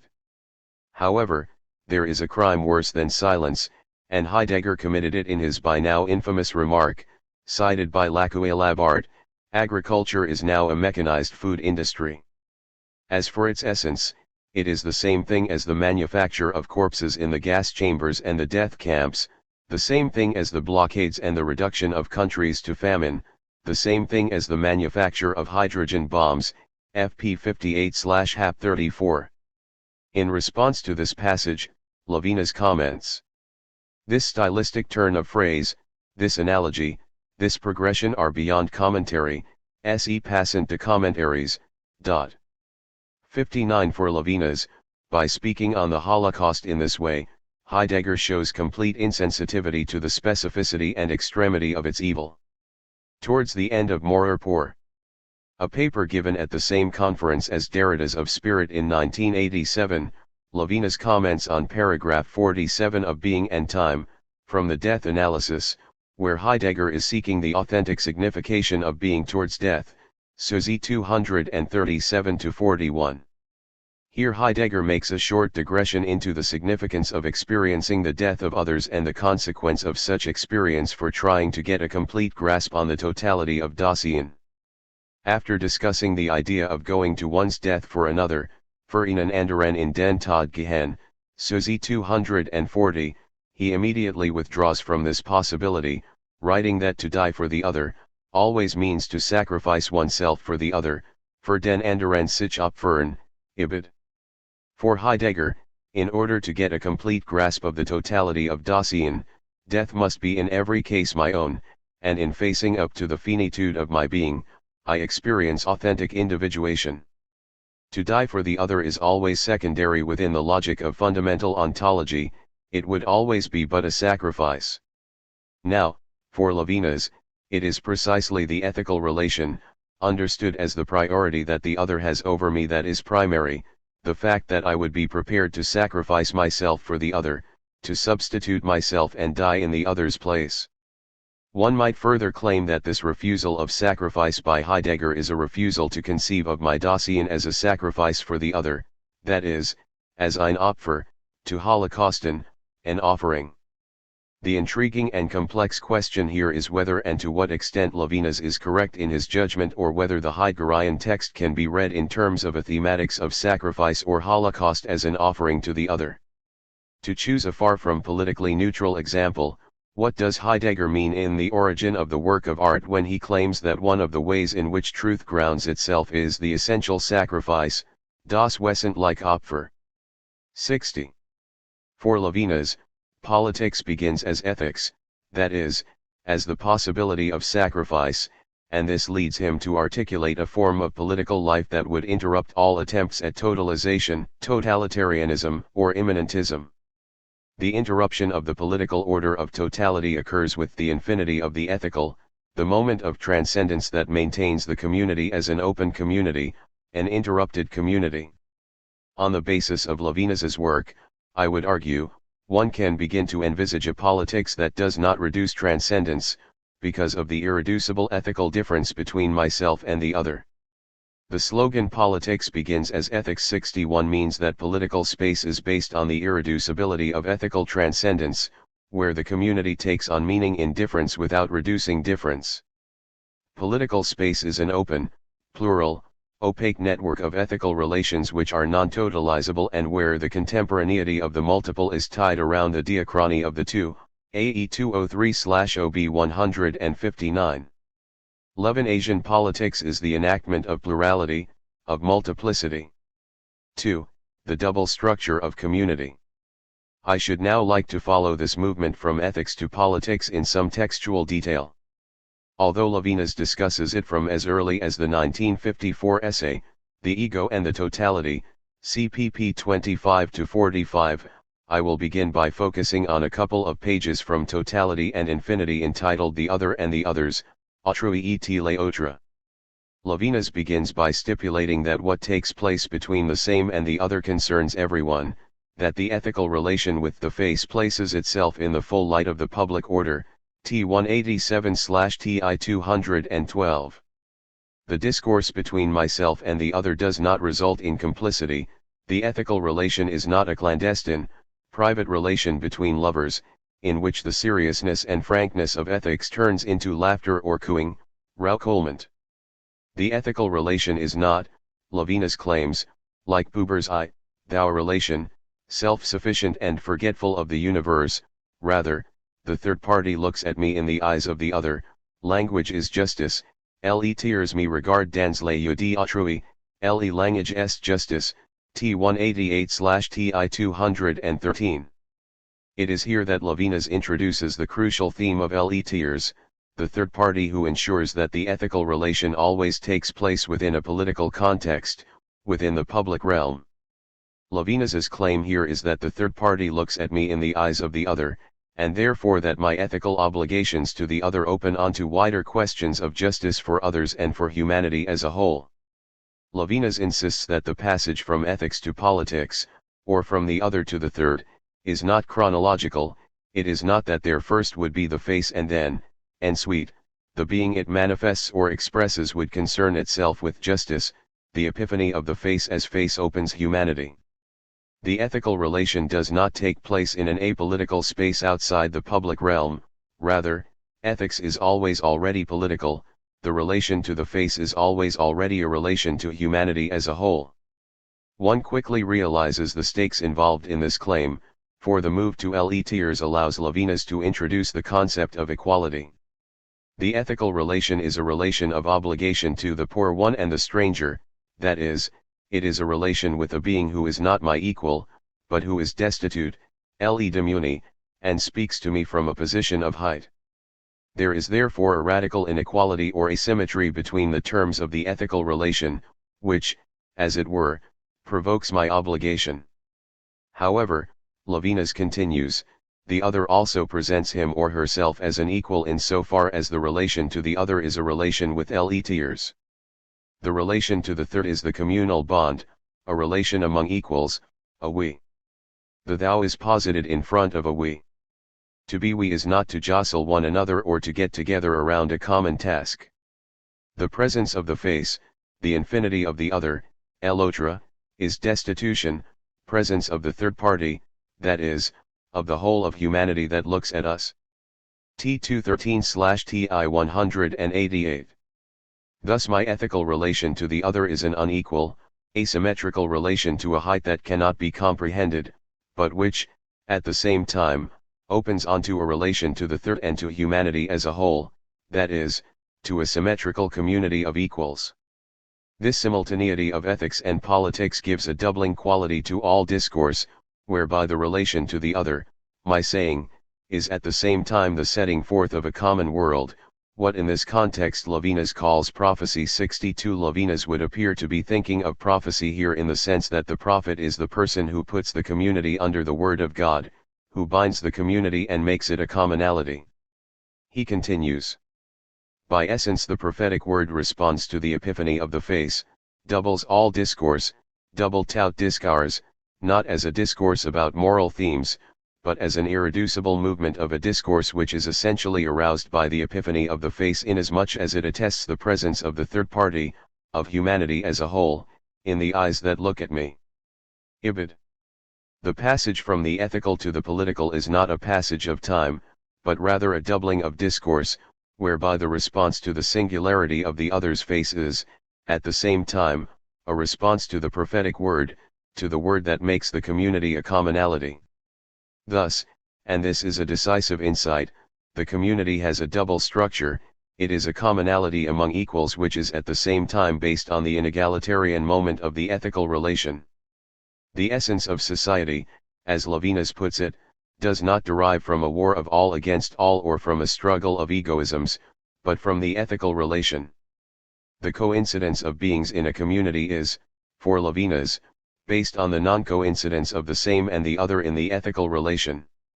To express this dialectically, community is the coincidence of coincidence and non-coincidence, what Levinas calls, in a rather uncomplicated manner, human fraternity, la fraternite humane.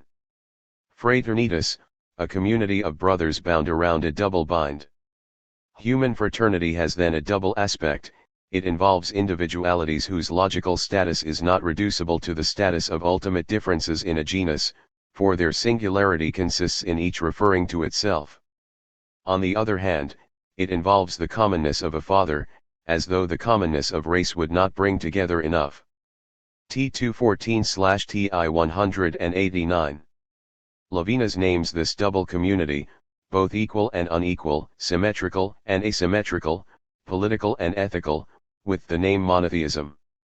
Monotheism signifies this human kinship, this idea of a human race that refers back to the approach of the other in the face, in a dimension of height, in responsibility for oneself and for the other, ibid. The patriarchal and seemingly onto-theological implications of these lines should be neither reduced nor elided. There is a powerful logic that links together the question of God and the question of community in Levinas's text. The passage to Levinas, to justice and humanity as a whole, is also a passage to the prophetic word, the commonness of the Divine Father in a community of brothers. One might say that there is a divine horizon to politics in Levinas's work. Continuing the line of argument outlined in Chapter 3, one plausible way of reading Levinas would be to emphasize critically the way in which transcendence enters into politics by anchoring the community in God, a divinity, moreover, whose alleged neutrality, the il of illeity, once again reveals Levinas's constant subordination of sexual difference to ethical difference and the feminine to the masculine. However, complicating such a reading, the singular character of this transcendence would have to be noted, because the transcendence of the divine in Levinas is the alterity of the trace, an order irreducible to presence and the possibility of incarnation.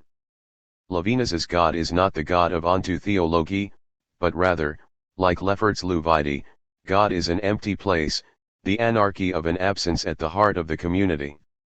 One finds a similar logic at work in Otherwise Than Being, where, in the discussion of Levinas, Levinas writes that it is thanks to God that I am an other for the others, AE 201/OB 158.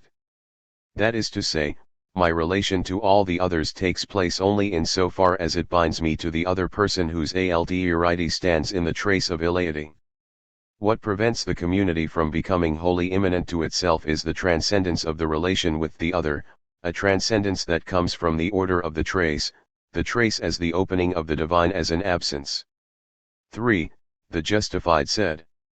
Turning from the brief discussion of the relation of ethics to politics given in totality and infinity, one finds a fuller and more nuanced discussion of the same topic in Otherwise Than Being. However, between the two books, both a continuity and a discontinuity should be noted. First, the continuity. the move from ethics to politics or, more precisely, to LETers occurs at the same point in the argument of both books. The move back to politics occurs after the ethical moment has been delineated, whether in the Ethics and the Face chapter of Totality and Infinity or in the Central Substitution chapter of Otherwise Than Being. Moreover, the discussion of LETers in Otherwise Than Being refers back to the Other and the Others passage in Totality and Infinity in a number of ways. The terminology of totality and infinity, especially the notion of e-visage, is more present in these pages than elsewhere. In Otherwise Than Being, the metaphor of Decolion's creation of the human race by casting stones over his shoulder occurs in both discussions, T189/TI214, AE202/OB159, and a footnote, in a way that is rare in Otherwise Than Being. I know of only one other instance, AE201/OB199, refers back explicitly to the prior discussion of LETers, AE201/OB199. But there is also a marked discontinuity between the two discussions. First, the entire argument for the move to LETers is given in much greater depth and detail in Otherwise Than Being, and occupies a much more important place in the argumentative development of the book. Second, and more significantly, if the innovation of Otherwise Than Being is the introduction of the model of the saying and the said as a way of explaining how ethics signifies within ontological language, then the move to LETers is, for Levinas, clearly also a move from the saying to the said. As I will show, the passage to politics is a return to the said, which is, at the same time, a return to questioning, ontology, and philosophy. With this in mind, the argument of Otherwise Than Being can perhaps be divided into three moments. The exposition begins at the level of the said, of entities exposed in their essence in the facticity of war and the domination of totality. The second moment is the move from the said to the saying, by peeling off the layers of ethical subjectivity until the structure of substitution is delineated in Chapter 4. However, in a third moment, Chapter 5 moves from the saying back to the said, do dire o did, in order to reopen the questions of justice, politics, community, ontology, and philosophy, as well as the question of the question itself. But here we must ask, is the said of the first moment perhaps different from that of the third moment? Are there two saids in Levinas's work, and are they in contradiction?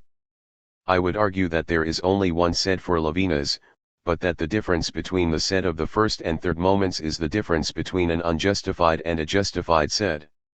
63 The return from the saying to the said in Chapter 5 is an attempt to thematize a justified said, or a said that is informed and interrupted by the trace of the saying.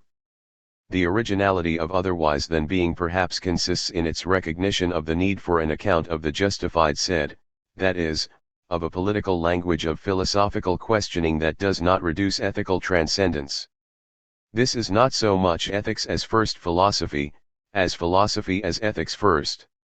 In Chapter 5 of Otherwise Than Being then, Levinas is once again intent on showing the passage from the ethical relation to the other to the political relation to all the others, the difference being that this passage is described as a movement back to ontology, philosophy, and questioning. Levinas writes, it is not by chance, through foolishness, or through usurpation that the order of truth and essence is at the first rank in Western philosophy, AE 199/OB156-7. The domination of ontology in the philosophical tradition is not accidental, and Levinas is intent on showing the necessity of the betrayal of the saying in the said. The question becomes why knowledge? Why problems? Why philosophy? Pourquoi savoir? Pourquoi problème?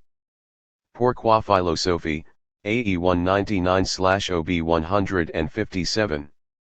To this list, one might add, why is there a question here, or why? Once more, it is a question of the question itself, of the latent birth of the question in ethical responsibility. Levinas responds. If proximity ordered me to the other alone, there would not have been any problem, in any and even the most general sense of the term. A question would not have been born, nor consciousness, nor self-consciousness. The responsibility for the other is an immediacy anterior to the question, precisely proximity. It is troubled and becomes a problem with the entry of the third party. AE 200/OB 157. This is a compact, elliptical sentence, but it would seem that Levinas is arguing that if I inhabited an angelic thou relation without a relation to others, ethics without politics, then there would be no problem and no question of raising a question. The responsible relation with the other would be one of pure immediacy, a moment of sense certainty where I would not even be conscious of the relation or capable of self-consciously reflecting on its status. However, despite the fact that this is what many of Levinas's less sympathetic readers understand to be the argument of otherwise than being, the above passage suggests that there is no pure immediacy of responsibility prior to questioning, a saying without a said, or ethics without ontology. As I argued above, to say that the ethical relation is troubled and becomes a problem with the entry of le tiers is to say that the ethical relation is always already troubled and problematized.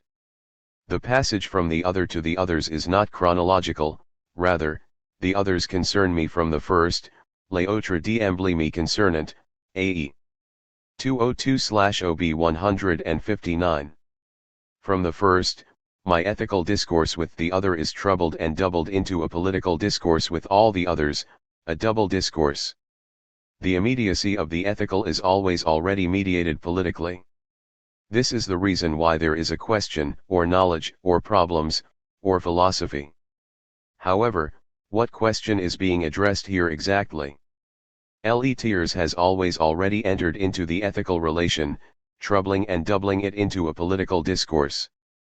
This is also to say that le tiers always already introduces a contradiction into the saying whose signification before the other until then went in one direction, un sens unique, AE 200/OB 157. The sens unique, or ethical one-way street, that always directs me from myself to the other must now bear the weight of two-way traffic. That is to say, the ethical response given to the other is given back to me in the form of a question, engaging me in a movement of reflection that takes place at the level of self-consciousness. The third party introduces a limit to responsibility and allows the birth of the question. The question that is born at the limit of responsibility is, for Levinas, the question of justice. What do I have to do with justice? AE 200/OB 157, or again, Cain's question. Am I my brother's keeper? AE 150/OB 117. However, recalling Socrates' question, and I shall return to this theme in my conclusion, it should be asked, what is justice? Il faut la justice, Levinas writes. Justice is necessary, that is, comparison, coexistence, contemporaneousness, assembling, order, the visibility of faces, and thus intentionality and the intellect, and in intentionality and the intellect, the intelligibility of a system, and thence also a co-presence on an equal footing as before a court of justice. AE 200/OB 157. Justice is, paradoxically, the limit of responsibility. It is the moment when I am no longer infinitely responsible for the other, and consequently no longer in an asymmetrical, unequal relation. Rather, justice is an incessant correction of the asymmetry of proximity, AE 201/OB 158, where I become the other's equal. In justice, I am no longer myself in relation to an other for whom I am infinitely responsible, but I can feel myself to be an other like the others, T56/TI84, that is, one of a community that can demand its rights regardless of its duties. If ethical responsibility is the surplus of my duties over my rights, AE 203/OB 159, then the order of justice is one in which rights override duties. In the order of justice, I and the other can be compared as contemporaries, or peers, occupying the same synchronic order, what Levinas calls the order of co-presence. At the level of justice, I and the other are co-citizens of a common polis. In these pages, then, one sees Levinas negotiating the passage from ethics to politics, in which the evanescence of the saying becomes fixed into a said, is written, becomes a book, Law and Science, AE 202/OB 159. In this way, Levinas responds to a common objection raised against his thinking, namely, that if I am infinitely responsible to the other, how can I ever judge or question the other's actions?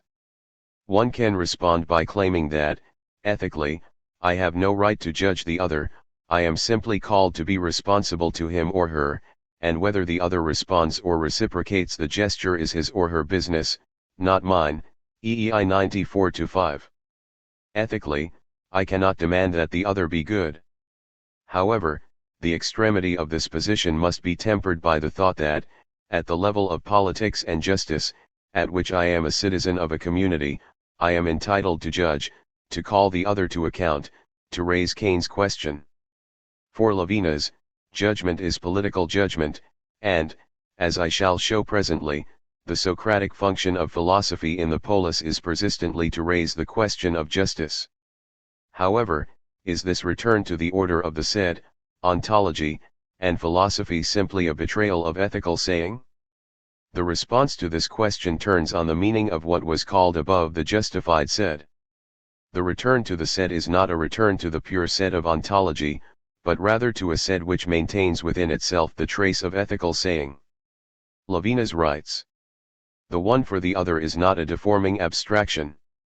In it justice is shown from the first, d'emblée, it is thus born from the signifyingness of signification, the one for the other of signification.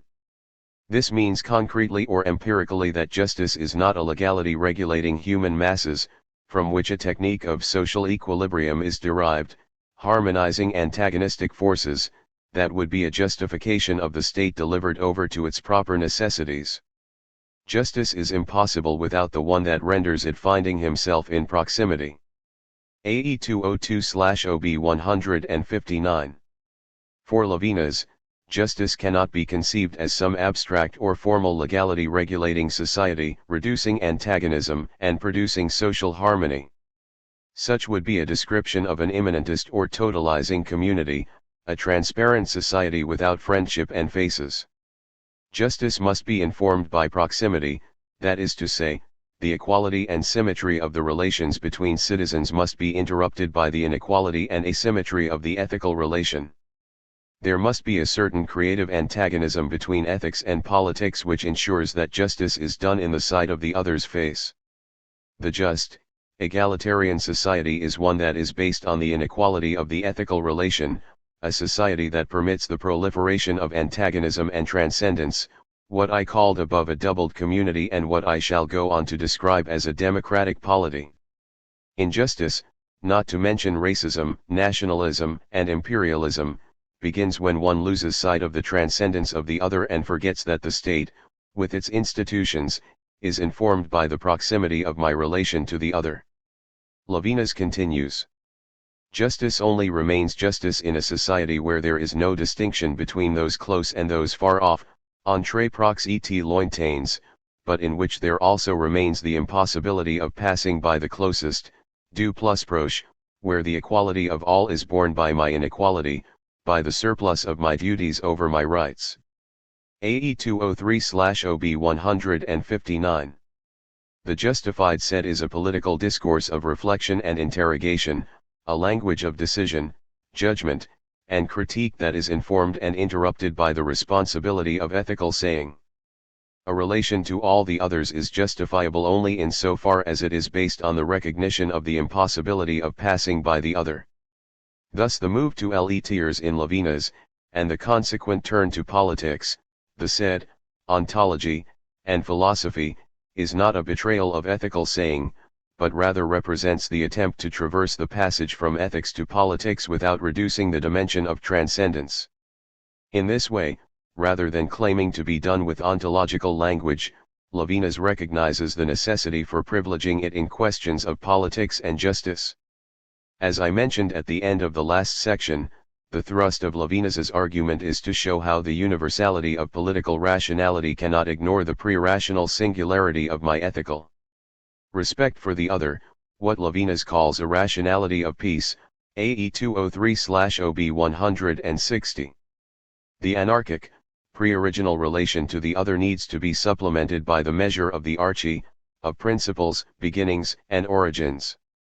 Ethical subjectivity needs to be shown in its political role of citizen, AE 204/OB 160, speaking in the autonomy of its voice of consciousness, AE 206/OB 161. Towards the end of his discussion of the passage from ethics to politics, Levinas completes his argument by offering a reinterpretation of the function of philosophy. He writes, "From responsibility to the problem, such is the way. The problem is posed by proximity itself, which, as the immediate itself, is without problems. The extraordinary commitment of the other with regard to the third party calls for control, to the search for justice, to society and the state, to comparison and possession, and to commerce and philosophy, and, outside of anarchy, to the search for a principle. Philosophy is this measure brought to the infinity of the being for the other of proximity, and it is like the wisdom of love. La philosophie est cette mise sur apporter l'infini de l'être pour l'autre de la proximité comme la sage de l'amour." AE 205/OB 161. The passage from the other to l'etiers is the move from ethical responsibility to the problem of politics. The anarchy of ethical responsibility to the other needs to be measured by the search for principles of justice and the establishment of the just society. The name for this measure brought to the excessiveness, mesure, of my responsibility for the other is philosophy. Why philosophy?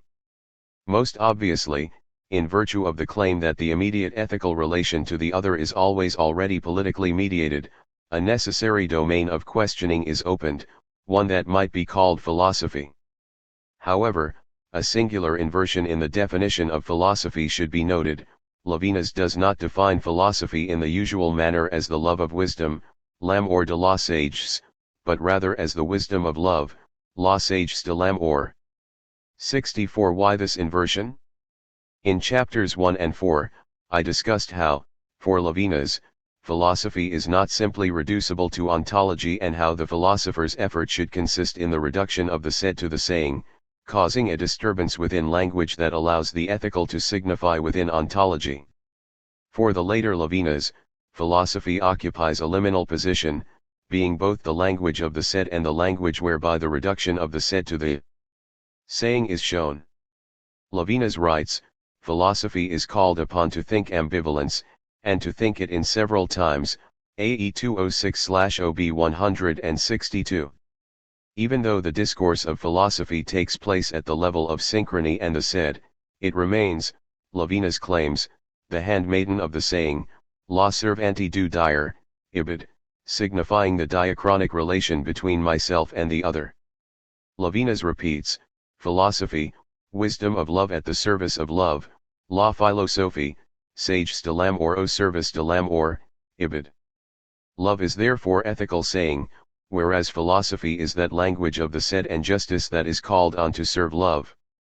I spoke above of the double discourse of the community in Levinas, a discourse that expresses the commonality of the community while simultaneously expressing the ethical difference upon which that community is based. It is clear now that philosophy is this double discourse of the community, the language of wisdom at the service of love. Levinas writes, philosophy serves justice, by thematizing difference and by reducing the thematize to difference. It brings equity into the abnegation of the one for the other, justice into responsibility. Philosophy, in its very diachrony, is the consciousness of the rupture of consciousness. In an alternating movement, like that which leads from scepticism to the refutation that reduces it to ashes, and from its ashes to its rebirth, philosophy justifies and criticizes the laws of being and the city, and finds again the signification that consists in detaching the absolute one for the other, both the one and the other. AE 210/OB 165. That is, philosophy serves justice by both thematizing difference and reducing the thematize to difference.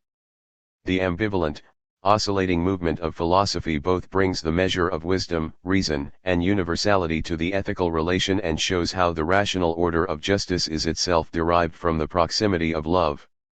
Philosophy both betrays, trahit, the ethical saying and conveys, traduit, the saying within the treasonable said. Philosophy is the enactment of this alternating movement between the saying and the said, between ethical love and political wisdom, a double movement that both justifies and criticizes the laws of the polis. Thus the rational order of the polis is justified by a philosophical language which criticizes the polis in the name of what it excludes or marginalizes, the pre-rational one for the other of ethics. Philosophy is this activity of justification and critique. The political order is justified only in so far as it is simultaneously capable of being criticized subversively. Political discourse must be both a language of justice and a language of critique, legitimizing the polis while simultaneously letting the polis be interrupted by that which transcends it, a politics of ethical difference. 5.5 Conclusion: Philosophy, Politics, and Democracy. Within the clotural logic that has been thematized in this book and has governed its development, any attempt at a conclusion would entail a moment of interruption, an opening to the other, whose significance would be ethical. The gesture of conclusion and the closure that it imposes upon a text calls for the type of clotural reading outlined above. In closing this book, therefore, I will broach a series of issues that will hopefully open a subsequent text. A risk, then, a fine risk, as Levinas would say, which is always to be run in philosophy, AE 24/OB20. My general thesis in this chapter has been that there is an impasse of the political in Derrida's work, which is extended and deepened by Lacuille-Labart and Nancy. I have shown a way out of this impasse by following the movement from ethics to politics in Levinas's work.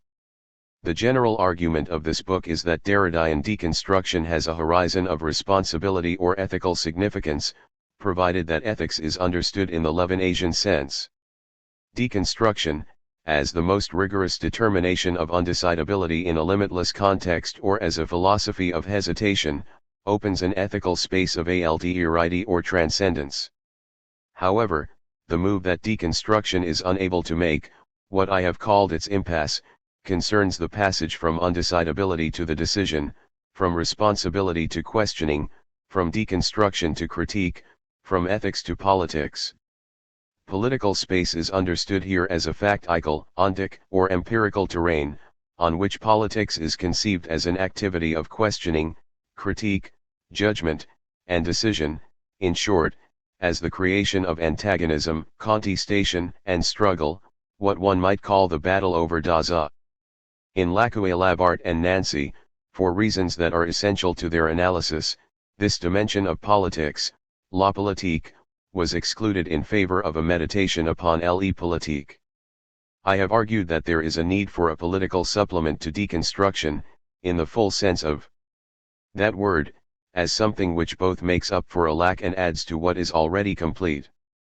I believe that this supplement is necessary in order to prevent deconstruction from becoming a fail-safe strategy for reading, an empty formalism, which, as Rorty would have it, is a means to private autonomy that is publicly useless and politically pernicious. Thus, in order for there to be a future for deconstruction, it has been necessary to engage in the writing of this supplement. This chapter traces a way out of this impasse of the political in deconstruction by following the Levinasian move from the other to le tiers, from responsibility to the question, from the anarchy of ethical responsibility to the question of the archy of the political order. This move resulted in a re-articulation of the political function of philosophy. Philosophical discourse is a language of questioning that asks after the legitimacy of the political order. It is a universal demand to justify and criticize the polis.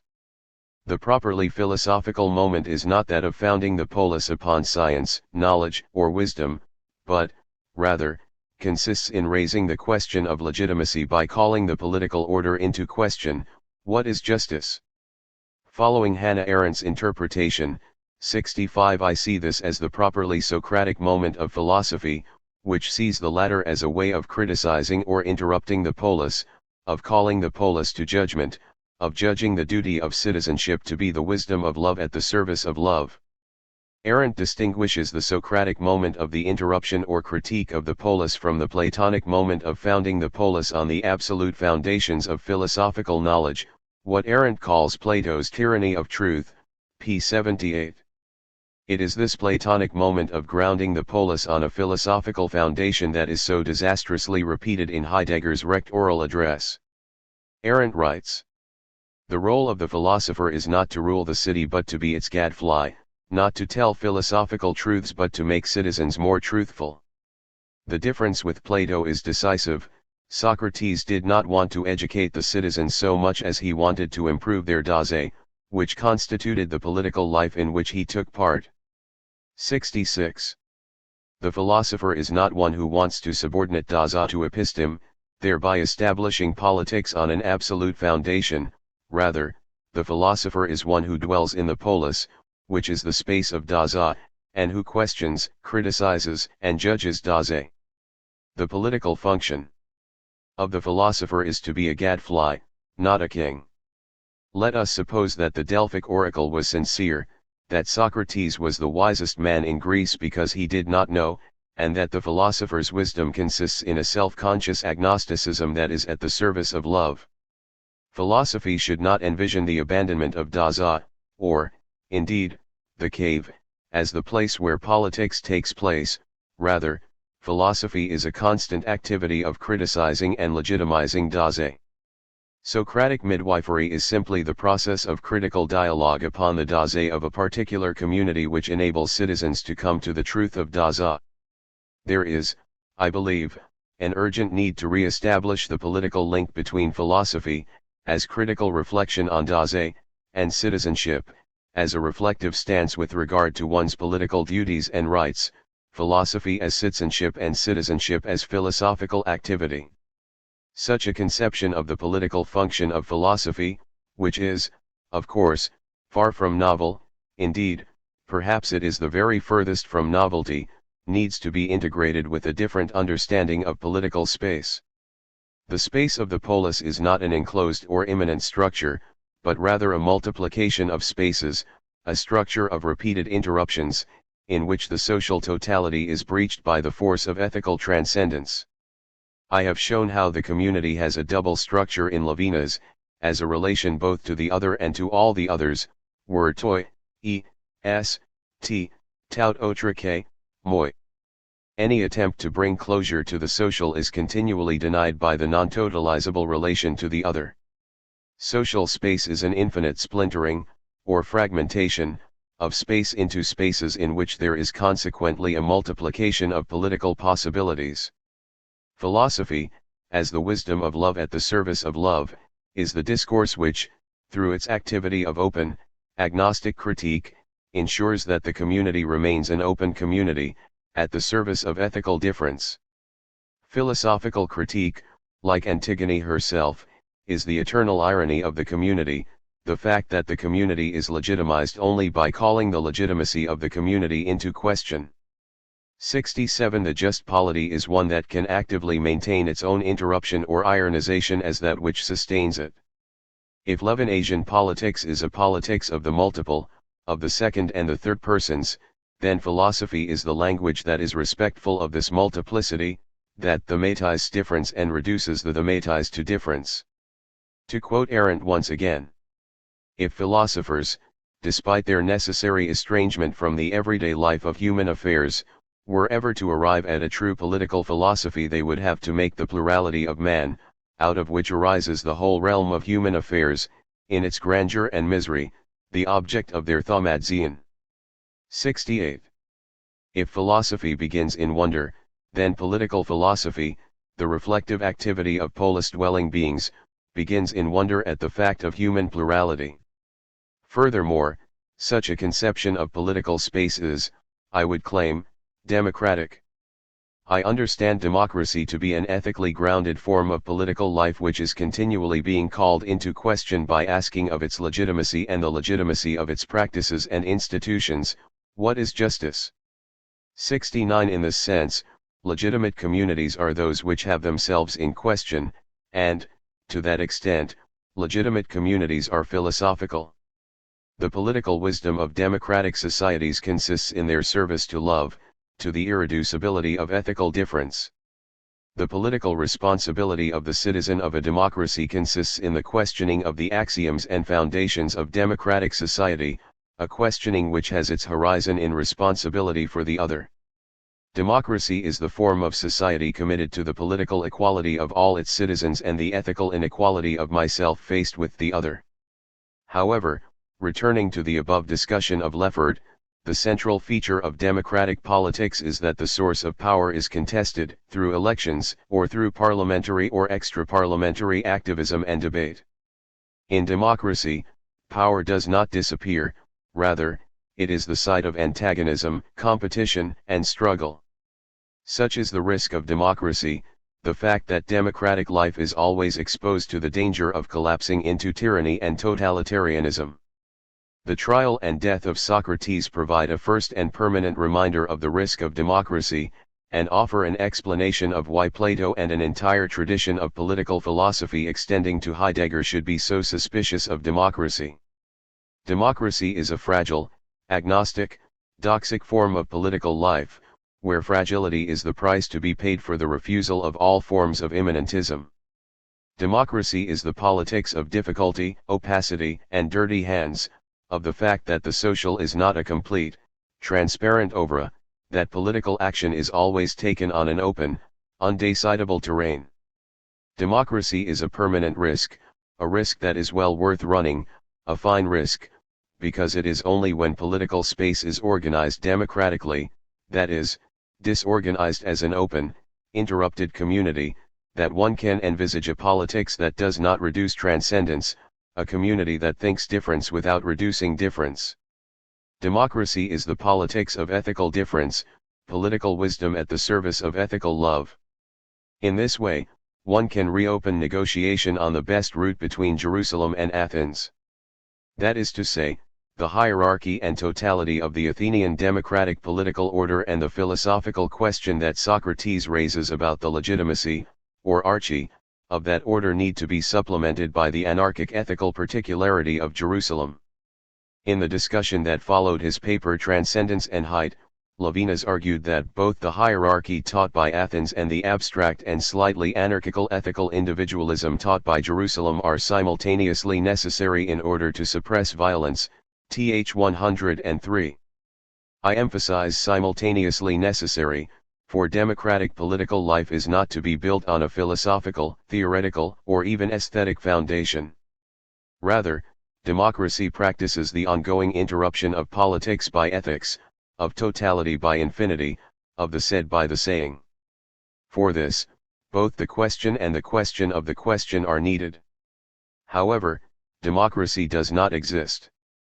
As I mentioned above, one must not restrict oneself to conceiving of democracy as an existent political form, and, once again, certainly not as an apologetics for Western liberal democracy. Rather, one must begin to think of democracy as a task, or project, to be attempted. Democracy does not exist, that is to say, starting from today, and every day, there is a responsibility to invent democracy, to extend the democratic franchise to all areas of public and private life.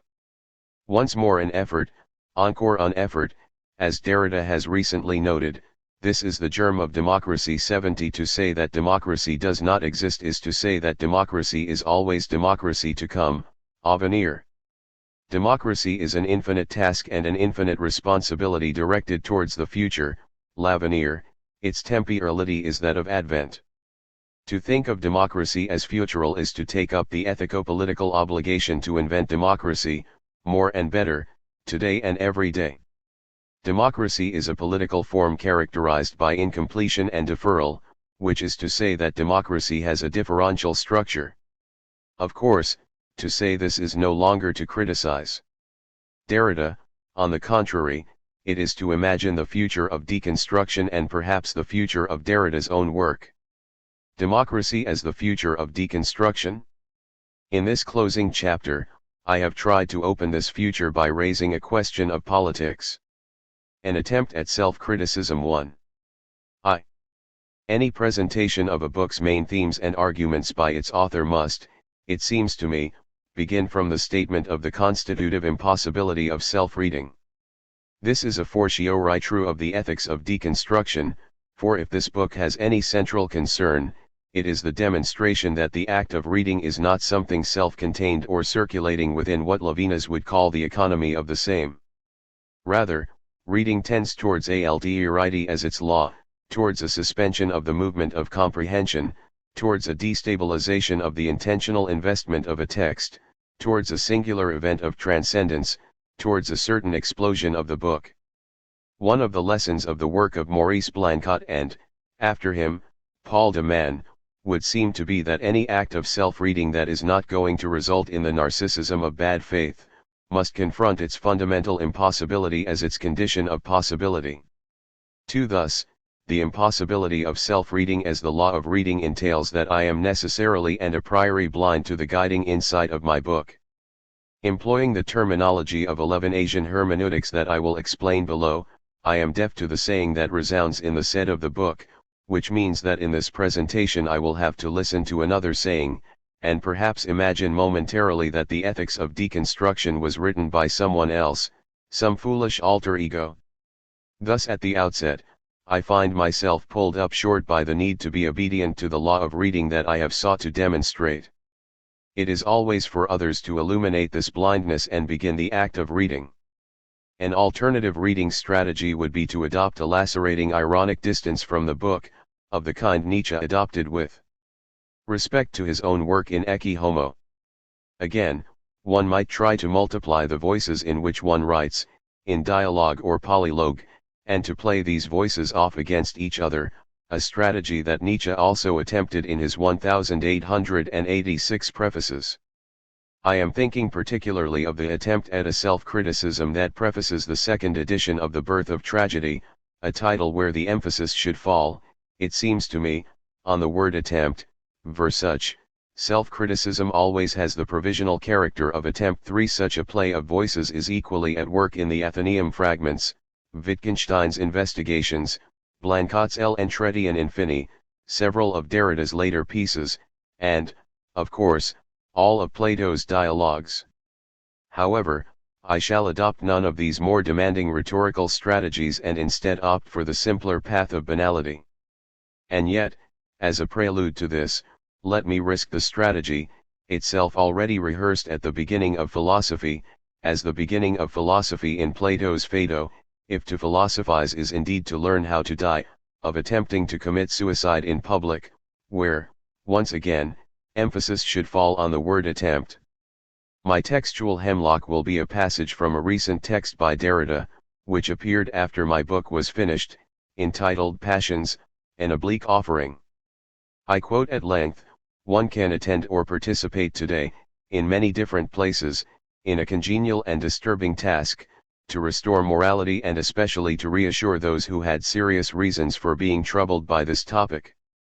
Some minds believing themselves to have found in deconstruction, la deconstruction, as if there were only one, for a modern form of immorality or amorality or of irresponsibility, etc., a discourse too well known, I do not need to continue, while others, more serious, in less of a hurry, better disposed towards so-called deconstruction, today claim the opposite. They discern encouraging signs and in increasing numbers, at times, I must admit, in some of my texts, which would testify to a permanent, extreme, direct, or oblique, in any event, increasingly intense attention, to those things which one could identify under the fine names of ethics, morality, responsibility, subject, etc.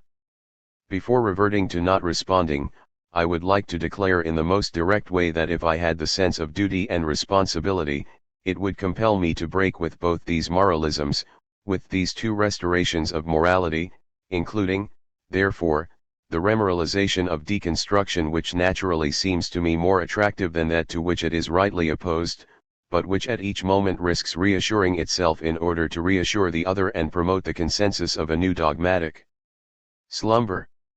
And it is so that one not be in too much of hurry to say that it is the name of a higher responsibility and a more retractable, irritable, moral exigency that I declare my distaste, uneven as it may be, for both moralisms.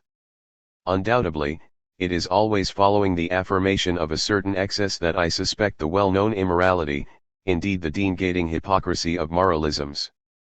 But nothing leads me to believe that the best names or the most suitable figures for this affirmation are ethics, morality, politics, responsibility, or the subject. Furthermore, would it be moral and responsible to act morally because one has the sense, the word emphasized above, of duty and responsibility? Clearly not.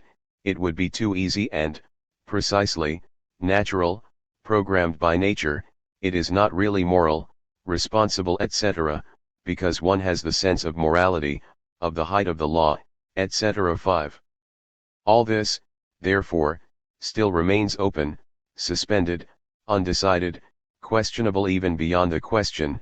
Indeed, to make use of another figure, absolutely aporetic my emphasis, sc. What is the ethicity of ethics, the morality of morality? What is responsibility? What is the what is, in this case, etc.? These questions are always urgent. In a certain way they must remain urgent and unanswered, at any rate without a general and rule-governed response, without a response other than that which is linked specifically each time, to the occurrence of a decision without rules and without will in the course of a new test of the undecidable. And let it not be said too precipitately that these questions or these propositions are already inspired by a concern that could by right be called ethical, moral, responsible, etc. I know that, in saying, and let it not be said too precipitately, etc., one gives ammunition to the officials of anti-deconstruction, but all in all I prefer that to the constitution of a consensual euphoria or, worse, a community of complacent deconstructionists, reassured and reconciled with the world in ethical certainty, good conscience, satisfaction of service rendered, and the consciousness of duty accomplished, or, more heroically still, yet to be accomplished. Po 13-15/P00 37-41. Perhaps you can now understand what I mean about the strategy of committing suicide in public. This text, written as an explicit response to both those anti-Derridians who claim that deconstruction is immoral, and those Derridians who attempt to find an ethical motivation in Derrida's work, would seem to preempt and scupper in advance the basic thesis of that Derridian deconstruction can and indeed should be understood as an ethical demand. Of course, one option available to me at this point would be to drink the hemlock and to die pleading with my publishers to take the book out of circulation, or at the very least to include an erratum begging the reader to disregard its contents. But before deciding on such a drastic path of action, perhaps I should contemplate the hemlock a little before I drink it, to see if this poison, this pharmacon, might not also be a cure. 2. Of course, everything in this debate hinges on what is meant by an ethical demand and how that demand is to be articulated. It should be noted that after I claim that deconstruction can and should be understood as an ethical demand, I go on to add the caveat, provided that ethics is understood in the particular and radical sense given to it in the work of Emmanuel Levinas. The entire plausibility of my book hangs on this caveat, namely, what is meant by an ethical demand must be articulated through an explication of what Levinas means by ethics. As a way into this, what one might call a double displacement of ethics can be thematized. First, attempts to reclaim or hegemonize the vocabulary of ethics as a way of responding to the polemical accusation that Derrida's work is an immoralism or an amoralism. It should not be forgotten that this book is part of an ongoing struggle in the domain of what one may loosely call the definition of culture and the place of theory and anti-theory in that definition. The whole sordid Cambridge affair is merely epiphenomenal to this debate. It seems to me that the real worry about deconstructionism, is not so much its alleged cognitive nihilism, but rather the way in which such nihilism can open the door to moral skepticism or even a complete disregard for questions of value that, it is supposed, will have pernicious social and political consequences.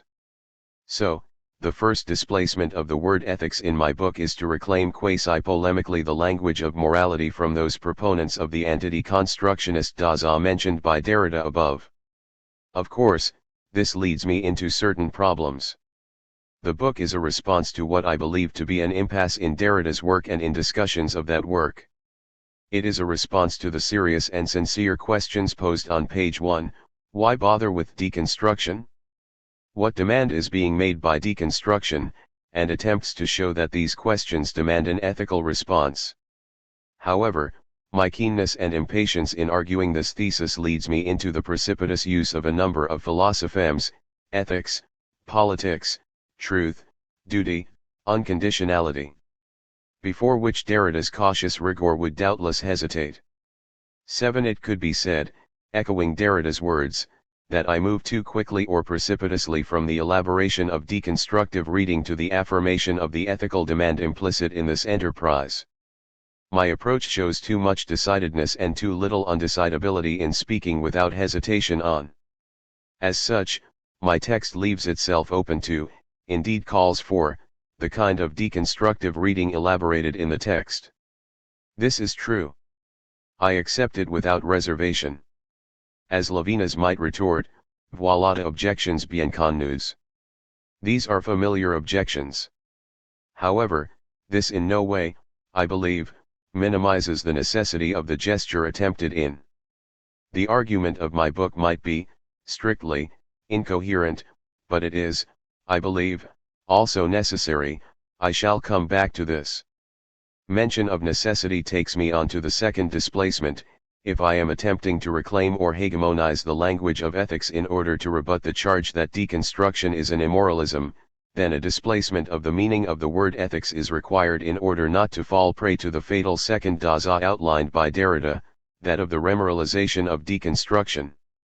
If one defines ethics and an ethical demand in a way that simply repeats and restores the traditional sense of morality, whatever that sense and that tradition might be, but it should be noted that tradition in Derrida, after Heidegger, refers to the history of metaphysics, a history which, in the age of technology, becomes socio-historically effective and where the category of the ethical is symptomatic of nihilism or the forgetfulness of being, but simply places it on the side of deconstruction and not anti-deconstruction, then one has made of Derrida's work a moralism, a project that demands a scrupulous dismantling, and remains eternally and validly open to the most powerful critiques of morality, Hegel's critique of Kant's ethics, Nietzsche's genealogical critique of morality and Heidegger's subordination of the claims of morality to those of fundamental ontology or the thinking of the truth of being. To linger a moment on Heidegger, Derrida's reticence about the word ethics is similar to that articulated by Heidegger in his letter on humanism. Heidegger argues that ethics and the whole question of the sollen, the ought, is a latecomer to philosophy, that is to say, in Heidegger's singular periodization, it arises with Aristotle, and is therefore derivative and secondary to the original task of thinking, conceived with Parmenides as the sameness of thinking and being. Heidegger reconceives ethics in terms of ethos. Appendix 1 253. That is, as human dwelling thought in terms of openness to the event of the truth of being. As Derrida makes lucidly clear in Alterites, one cannot simply do ethics in the traditional sense without first engaging in a deconstructive analysis and asking the kind of questions raised in the above passage: what is the ethicity of ethics, the morality of morality, what is responsibility, what is the what is in this case? A71. Any conception of that is not simply going to become subject to the Hegelian, Nietzschean or Heideggerian critiques of morality, must articulate itself at the adequate aphoretic level expressed in the above questions.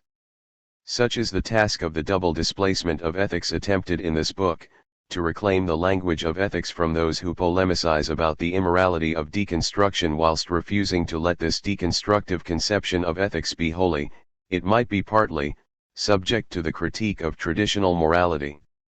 Critique is the operative word here and the implied master word in the above passage, where Derrida refuses the identification between deconstruction and moralism by claiming that to admit such an identification would be to fall into a new dogmatic slumber, of the kind from which Hume awoke Kant.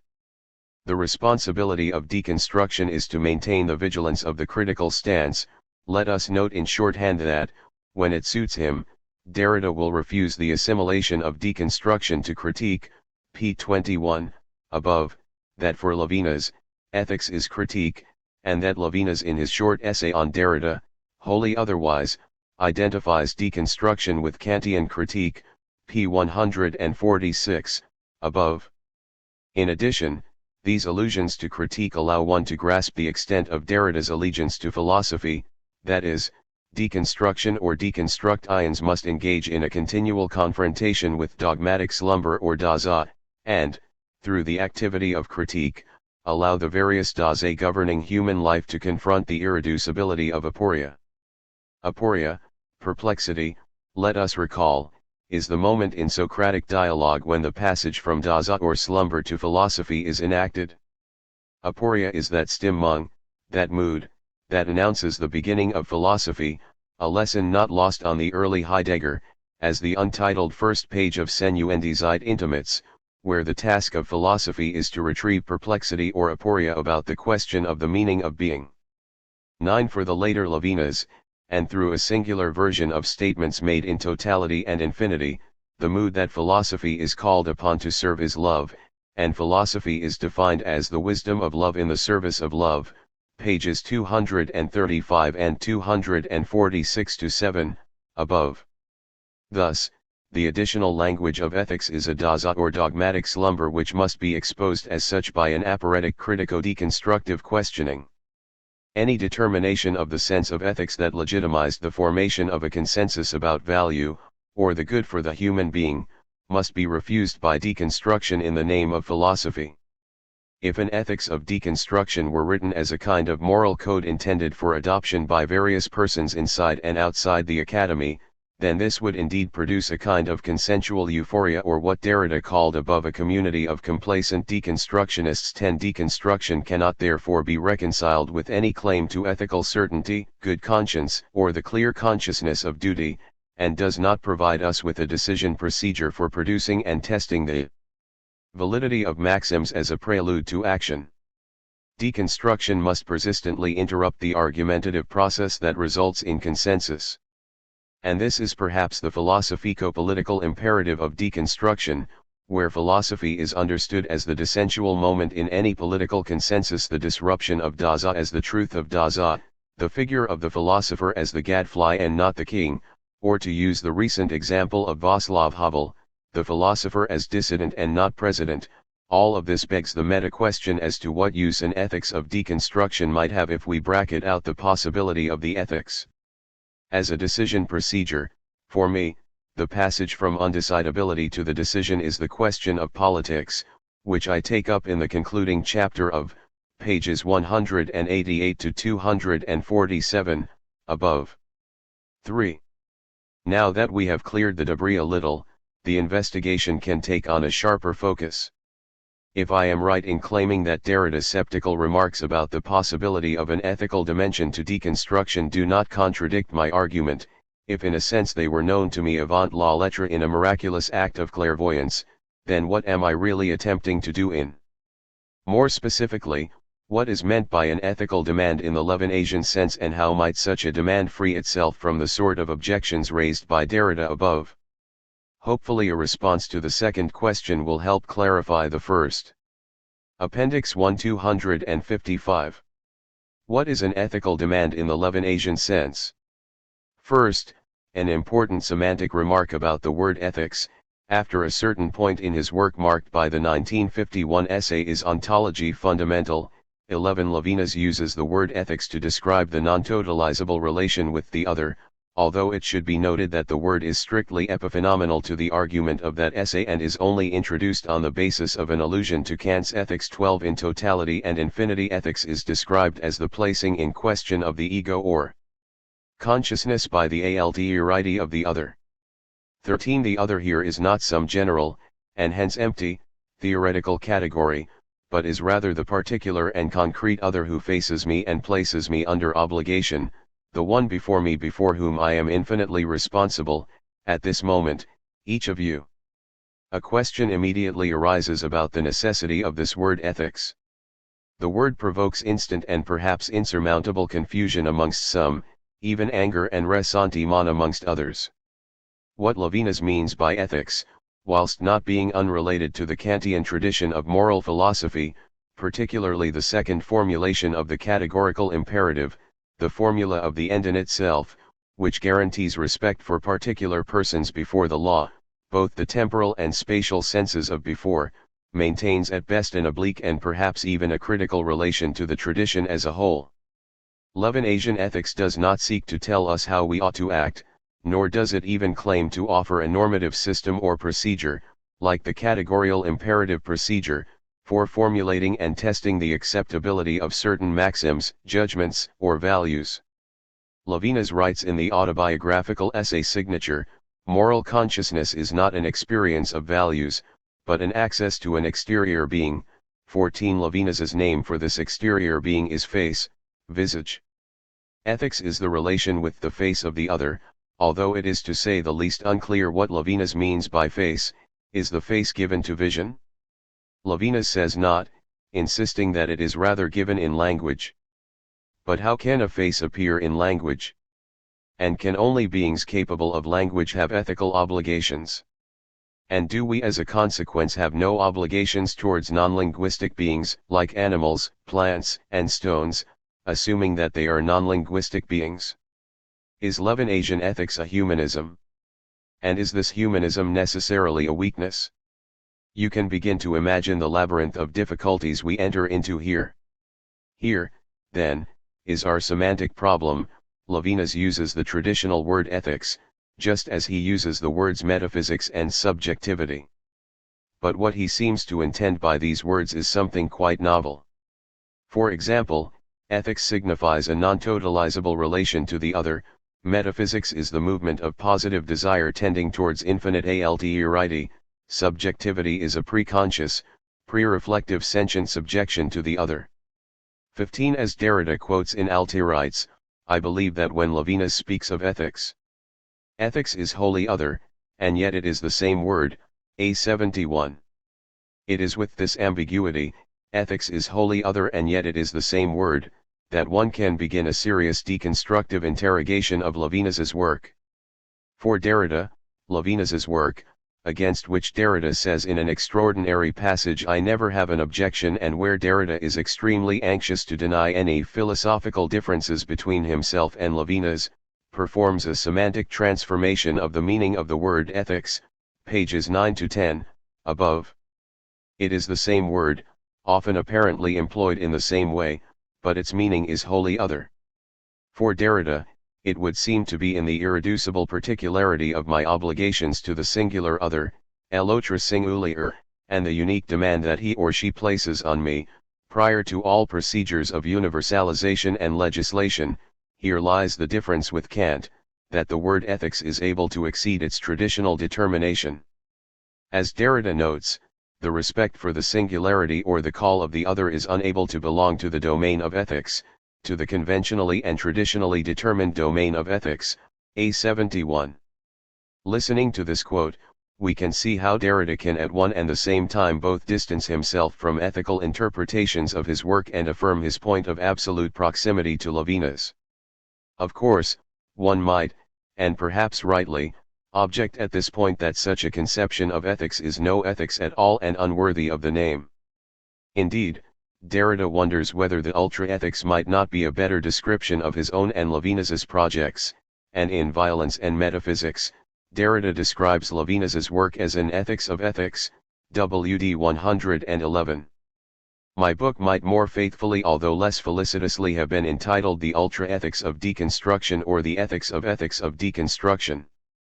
In his last book, John Llewellyn speaks of proto-ethics, and Robert Bernasconi has persuasively argued for an ethics of suspicion, or even an ethics against ethics on the basis of Levinas's work 16. One might also wonder whether one should not entirely reject the burdensome pallianim ethics in describing the relation to the other. Why not use some other old name, like religion, a synonym for the ethical in Levinas's earlier work, or sacrifice, or, to employ a word recently favored by Levinas, la sainteté, holiness, or la piété in Rousseau's sense. We might also think of the ethical significance of a chain of words in Derrida's work, all of which signify an irrecuperable moment of alterity, the trace, the remains, the crypt, ashes, mourning and, most recently, the secret. These semantic remarks at least allow one to see that there is a displacement of sense taking place already within the word ethics that might enable one both to affirm a conception of ethics and avoid the moralistic consequences of the word ethics pointed out by Derrida in the above passage. 4. I would now like to look at what Levinas means by an ethical demand with a little more philosophical rigor and ask, if there indeed exists this happy homoiosis between Levinas and Derrida that exempts Levinasian ethics from the moralism condemned in the above passage, and so gets me off the hook, then what on earth is Derrida doing in his extended, and at times highly critical, 1964 monograph on Levinas, Violence and Metaphysics, where he seems much more intent on burying Caesar than praising him? First, and this is an absolutely essential proviso, deconstruction must be understood as double reading, pages 20 to 31, above, that is, a reading that is not straightforwardly either commentary or interpretation, but which enacts a determinate destabilization of the stability of the dominant interpretation or intentional self-understanding of a text.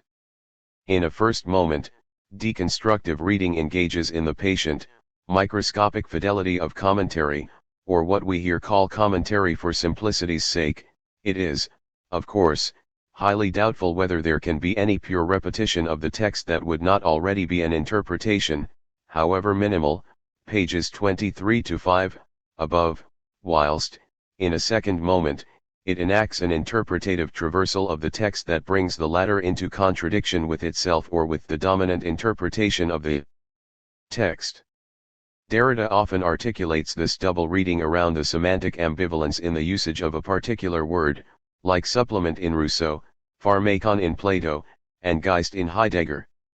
Thus, if Violence and Metaphysics is a deconstructive reading, then it is a double reading that is not simply against Levinas.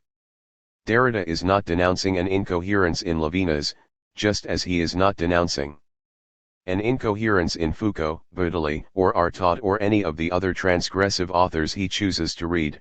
Rather he is wondering about the meaning of the necessity that provokes such an incoherence, a necessity to which Derrida's own discourse is subject. I here note that, for me, the basic question of philosophy in its deconstructive moment is the following: what is the necessity for incoherence? Or, in other words, why is the attempted transgression of philosophical discourse that has characterized so much of the work of recent decades both philosophically incoherent and still necessary? A question which, in my mind, is linked to the early Romantic statement of philosophy as the real homeland of irony, which arouses, in Schlegel's words, a feeling of indissoluble antagonism between the absolute and the relative, between the impossibility and the necessity of complete communication. 17 However, although these provisos are valid, and Violence and Metaphysics is not against Levinas in any straightforwardly polemical sense, it should not be forgotten that, despite the undoubted generosity of his reading, the dominant gesture of Derrida's text is to show how Levinas's ethical overcoming of the tradition is itself conceptually dependent upon the very traditional resources it sought to overcome, namely, Hegelian dialectic, Husserlian phenomenology and Heideggerian thinking of the meaning or truth of being. Derrida identifies a devastating problem at the heart of Levinas's project, the question of language. As I mentioned above, the model for ethics in Levinas's totality and infinity is the relation to the singular other, the face-to-face relation. Levinas argues that this relation exceeds the ontological language of the philosophical tradition that has always sought to reduce alterity, and yet that the ethical relation takes place in and as language, an ethical language respectful of the otherness of the other. Thus, Levinas would seem to be claiming a linguistic immediacy to the non-ontological relation to the other that precedes and evades the ontological mediations of the philosophical tradition. Now, Derrida's claim, and evidence suggests that this claim tormented Levinas, it is his choice of word. 18, is that Levinas's attempt to find an ethical opening beyond philosophical or ontological language within language, cannot succeed except by addressing the problem of closure, a theme I consider to be absolutely central to the logic of deconstruction, pages 59 to 106, above.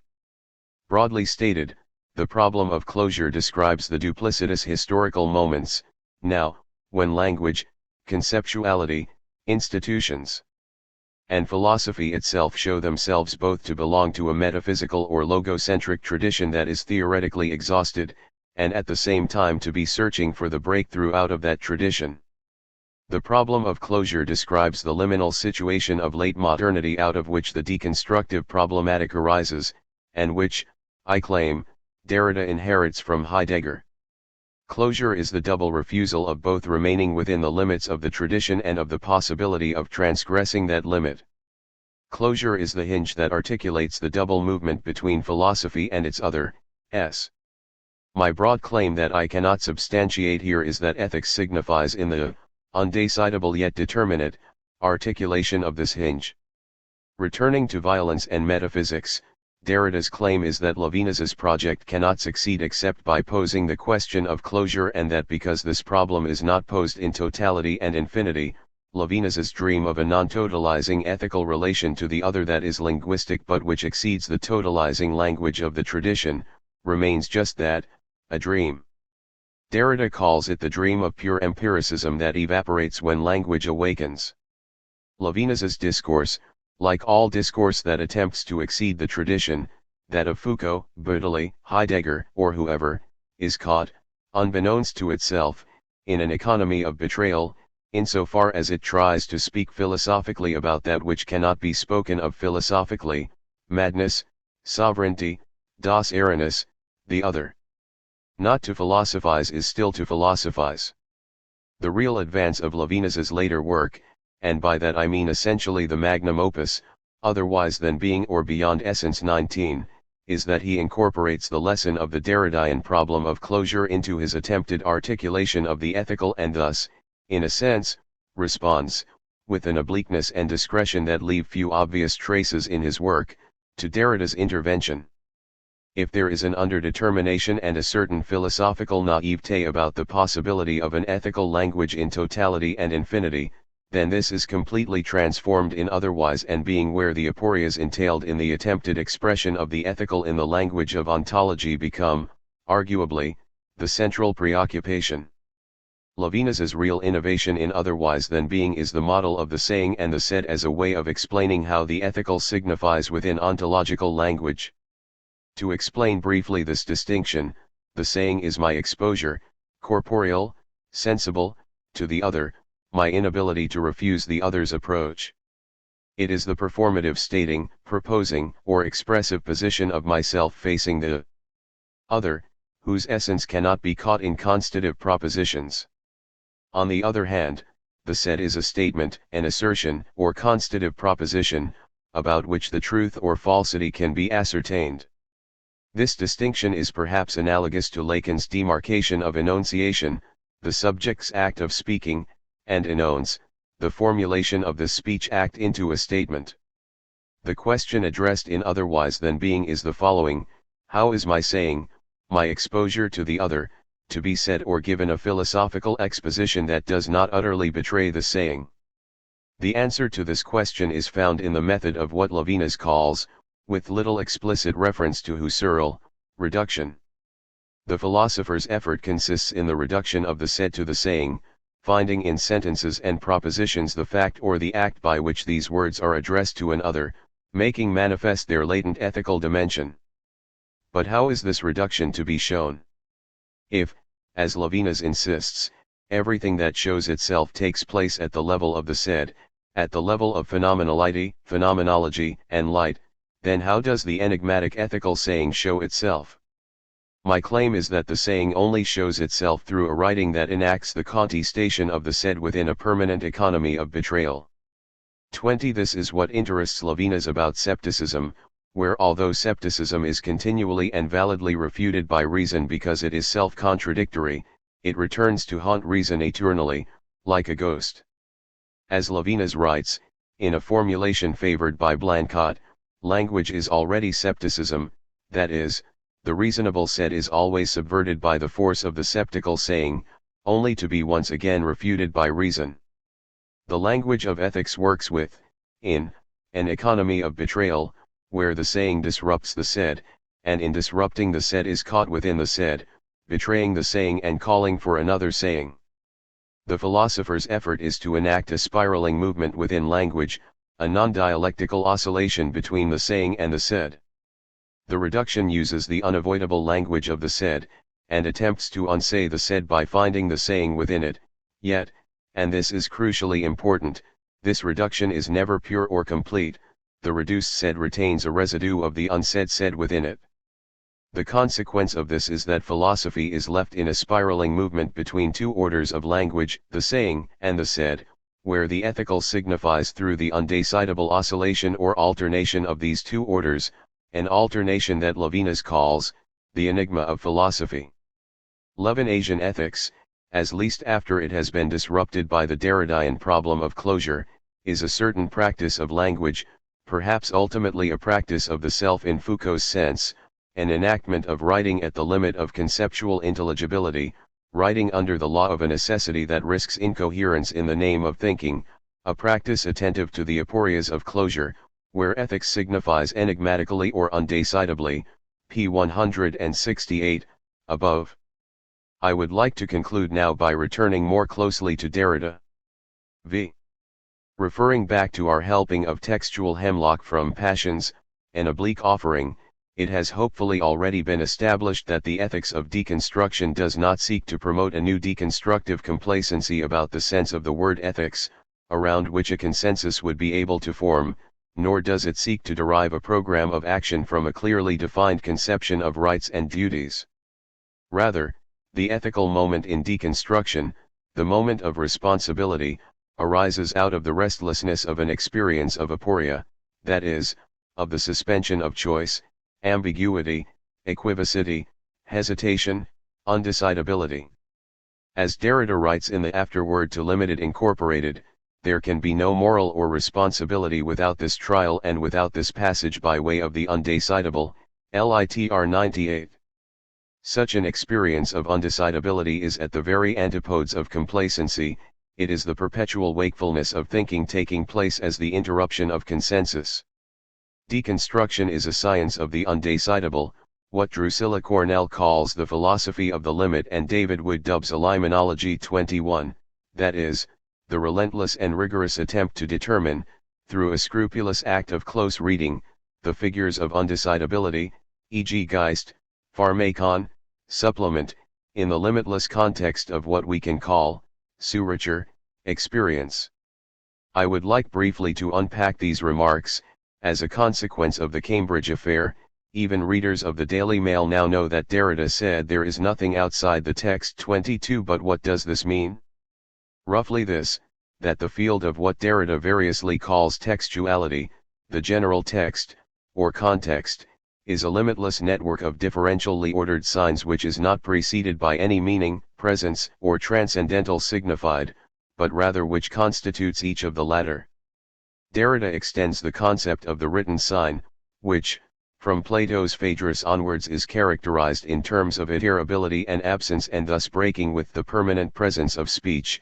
One needs to write because one's interlocutor is absent and what one writes can be repeatedly cited, to the entire field of experience. Thus there is no experience of pure presence but only of chains of differential marks. The linguistic sign is arbitrary and differential and language is a system of differences without positive terms and without an anchor in the plenitude of presence. The present is constituted by a differential network of traces, that Derrida calls the movement of difference taking place on the surface of the general text or context. In the afterword to Limited Incorporated, Derrida offers as one possible definition of deconstruction, the effort to take this limitless context into account, LITR 136. To understand the general text as limitless context and to rewrite ILNY apod or text as ILNY apod or context, is important because it once again, and why must we say it once again? What forces motivate this persistent and willful misunderstanding of Derrida, frees deconstruction from the charge of bibliophilia? A generalized concept of the text does not wish to turn the world into some vast Borgesian library, nor does it wish to cut off reference from some extra-textual realm. Text qua context is glossed by Derrida as the entire real history of the world, and this is said in order to emphasize the fact that the word text does not suspend reference to history, to the world, to reality, to being, and especially not to the other, LITR 136-7. Derrida's point is that all of the latter appear in an experience which is not an experience of presence, but rather the experience of a network of differentially signifying traces which are constitutive of meaning. Experience traces a ceaseless movement of interpretation within a limitless context. But why? What motivates this definition of context? Why is this important? Why bother?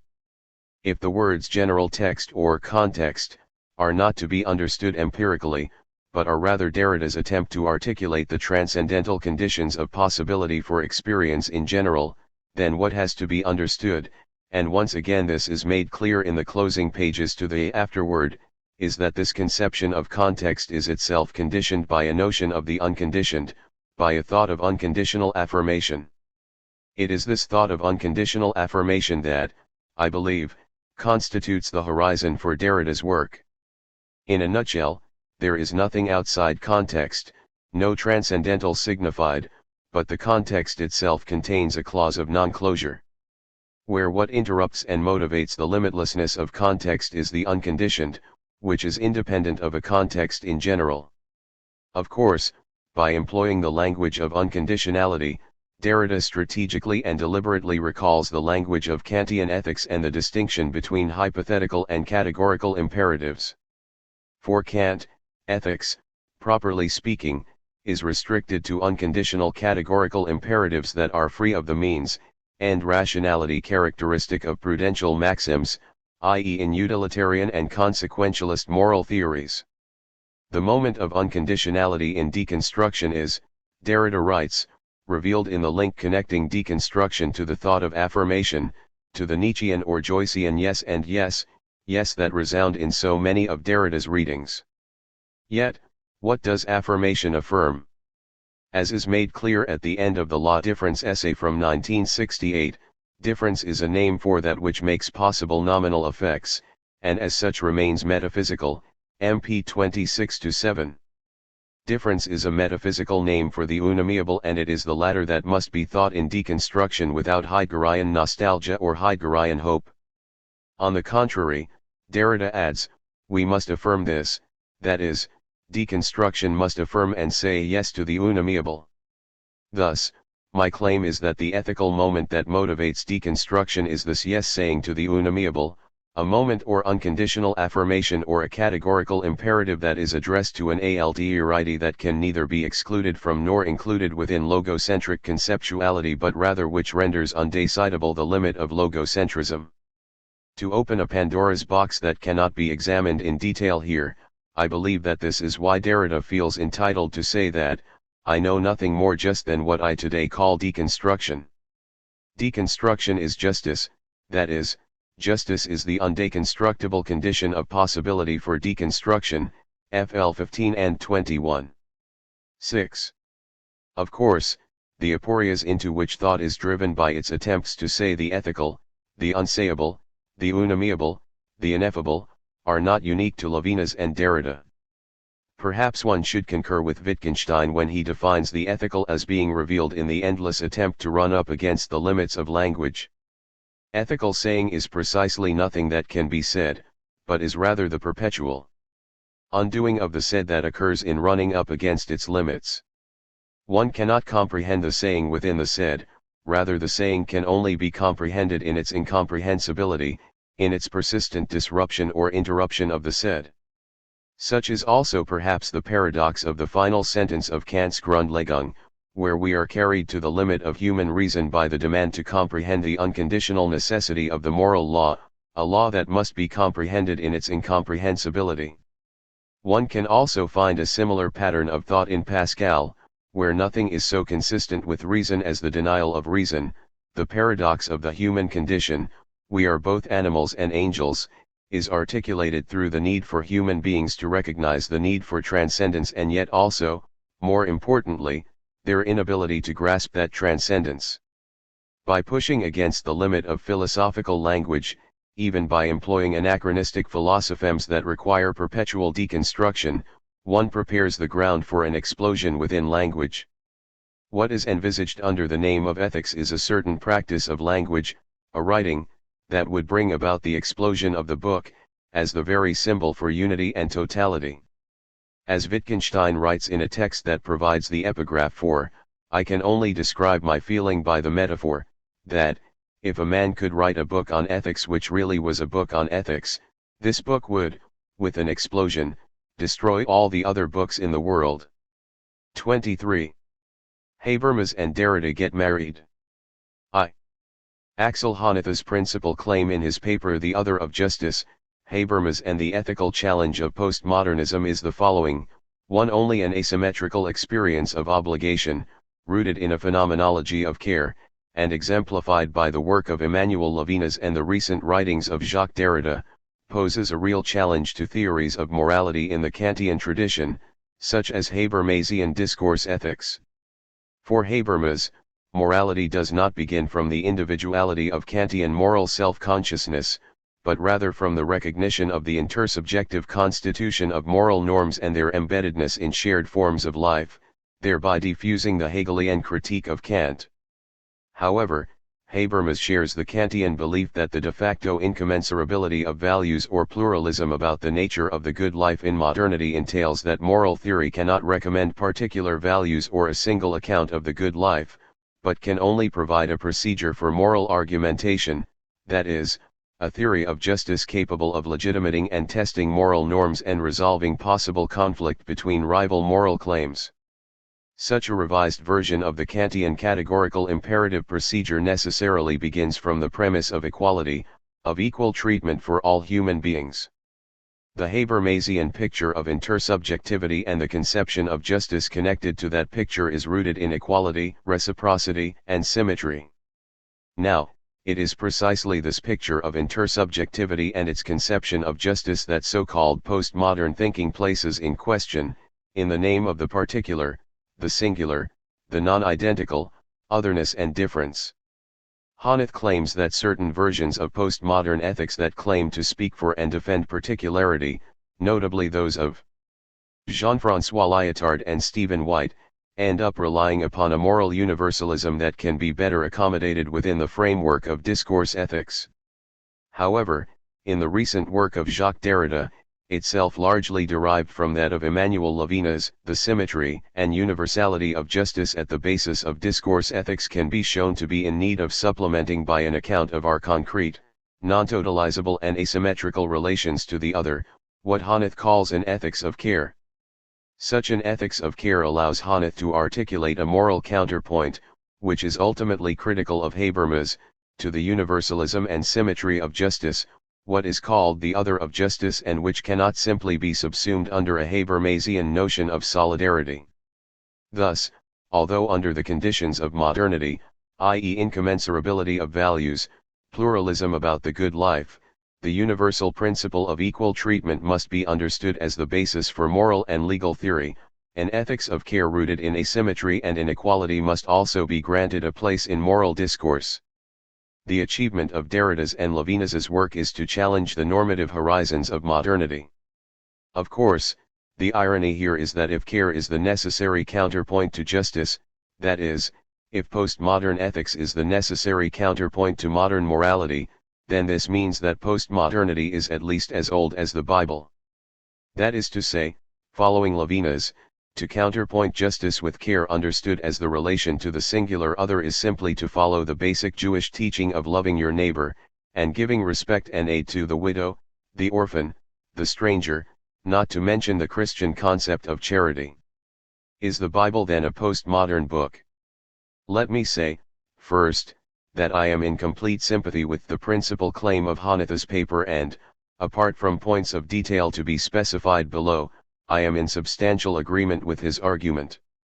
I think that Honneth's paper opens the possibility of a reciprocal rectification of the two philosophical currents that could be said to define the conflictual space of European philosophy today, namely the Frankfurt School of Critical Theory on the one hand, represented by Habermas, and postmodernism or deconstruction on the other, represented by Derrida. I have already outlined Hanetha's argument that the framework of discourse ethics needs to be supplemented by an ethics of care. But, in addition, it must be noted that there is an equal need for supplementation in the other direction.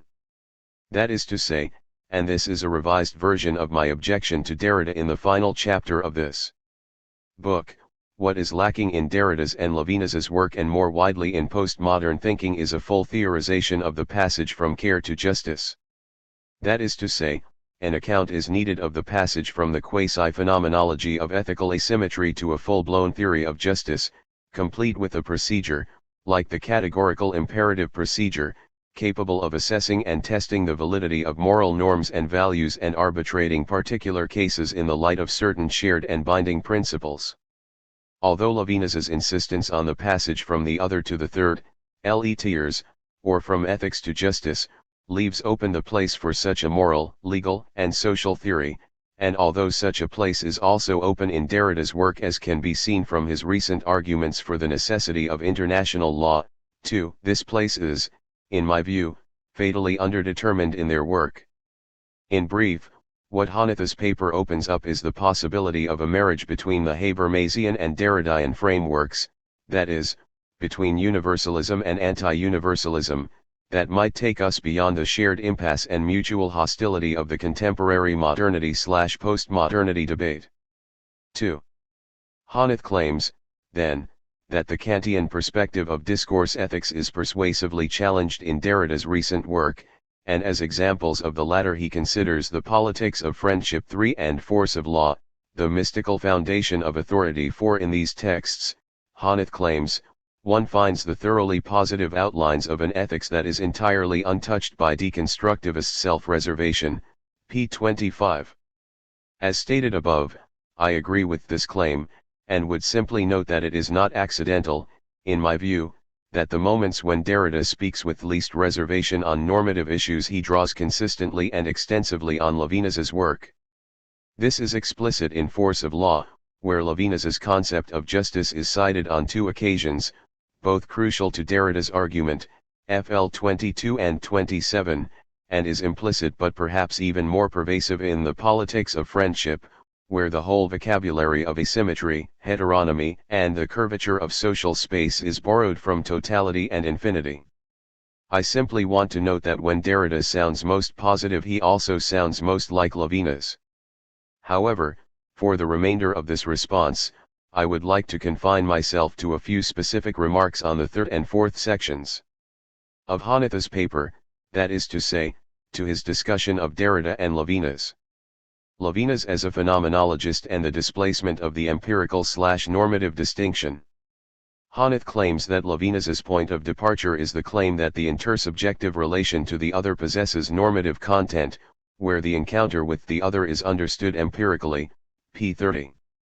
The problem here is that, whilst Hanetha's presentation of Levinas is sympathetic, it is a little reductive, and risks losing sight of the specifically phenomenological dimension to Levinas's work by employing the Occam's razor of the empirical and the normative. Haneth is quite right in attempting to make some empirical sense out of Levinas's notion of the ethical relation to the other. I would merely add that whilst there is a moment of the empirical in Levinas's work, the ethical cannot be reduced to the empirical. At certain important points in his work, for example in his introduction to Otherwise Than Being, Levinas will, following Alphonse de Waelhen's, appeal to pre-philosophical experiences or the everyday event of my responsibility for the faults and misfortunes of others as empirical confirmation of his claims 5. But this presupposes that, for Levinas, the empirical is itself the pre-philosophical or the everyday, which, of course, is also Derrida's point in Violence and Metaphysics when he describes Levinas as an empiricist and empiricism as the other to philosophy.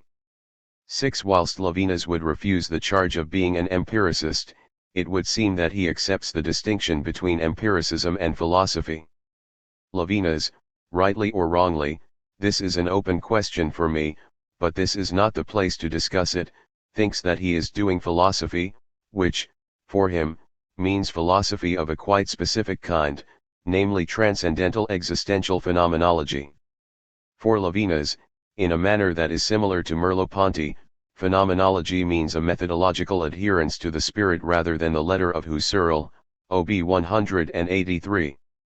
What Levinas adheres to is the method of intentional analysis, namely the overflow of objectifying thought by a forgotten experience from which it lives. 7. Levinas also refers to his work as following a transcendental method, TI 25, and constituting a deduction, TI 28, in the Kantian sense. However, Levinas's Concip. Appendix 2 271. Of phenomenology is only explicable in terms of the influence of Heidegger's Senuendizeit. That is, although Levinas is strongly and polemically critical of Heidegger's political myopia and the mysticism of his later work, he nevertheless shares with Heidegger the critique of Husserl's theoreticism or intellectualism, where, it is claimed, the subject maintains an objectifying relation to the world mediated through representation. The worldly object is the noema of a noesis. Levinas follows Heidegger's ontological undermining of the theoretical comportment towards the world, Vorhandenheit, and the subject/object distinction that supports epistemology by tracing intentionality back to a more fundamental stratum, namely sentience or sensibility, CFOB Chapter 2. Simply stated, Levinas shows how Husserlian intentional consciousness is conditioned by life, by the material conditions of existence. In my view, Levinas's work offers a material phenomenology of subjective life, where the conscious subject of representation and intentionality, or the subject of empiricism, is reduced to the sentient subject of sensibility. Levinas's phenomenological claim is that the deep structure of subjective experience is always already engaged in a relation of responsibility or responsivity to the other. The ethical relation takes place at the level of sensibility rather than consciousness. Thus Levinas must be viewed as a phenomenologist in Heidegger's sense of the word, where phenomenology is concerned with describing or deducing those a priori, in Heidegger's radicalized sense of the concrete or material a priori, existential structures presupposed by ontical or empirical existence. It is certainly true, and devoutly to be wished, that confirmation of these a priori structures can be found at the empirical level or the natural attitude, but the ethical relation cannot be reduced to the latter. The other consequence of taking Levinas seriously as a phenomenologist is that, insofar as his claims are phenomenological, i.e. a priori and transcendental, they are descriptive and not prescriptive. They are claiming to reveal something about the deep structure of subjectivity that is dissimulated at the level of the empirical or the natural attitude. Levinas is not simply recommending a vision of the good life that we should follow. This makes his conception of ethics quite novel and baffling to many readers, and there is, indeed, much that is opaque in his work. Nonetheless, I feel that we must, at least initially, take Levinas at his word and try to read him as a phenomenologist. The face and language. Honneth writes, for Levinas, the starting point for such a description, i.e. of the relation to the other, is the sentiment present in the visual perception of a human face, p. 31. He adds in a footnote, it is unclear at places whether the ethical content of interaction is derived primarily from linguistic structures or from the visual components of the encounter with the other, p. 46, fn 33. Levinas claims that the ethical relation to the other is a face-to-face relation. The question is, how are we to understand this notion of face? Honneth decides to interpret face in perceptual or visual terms, which in many ways is how the notion asks to be understood. However, this is mistaken. In totality and infinity, Levinas asks, is not the face given to vision? TI 187.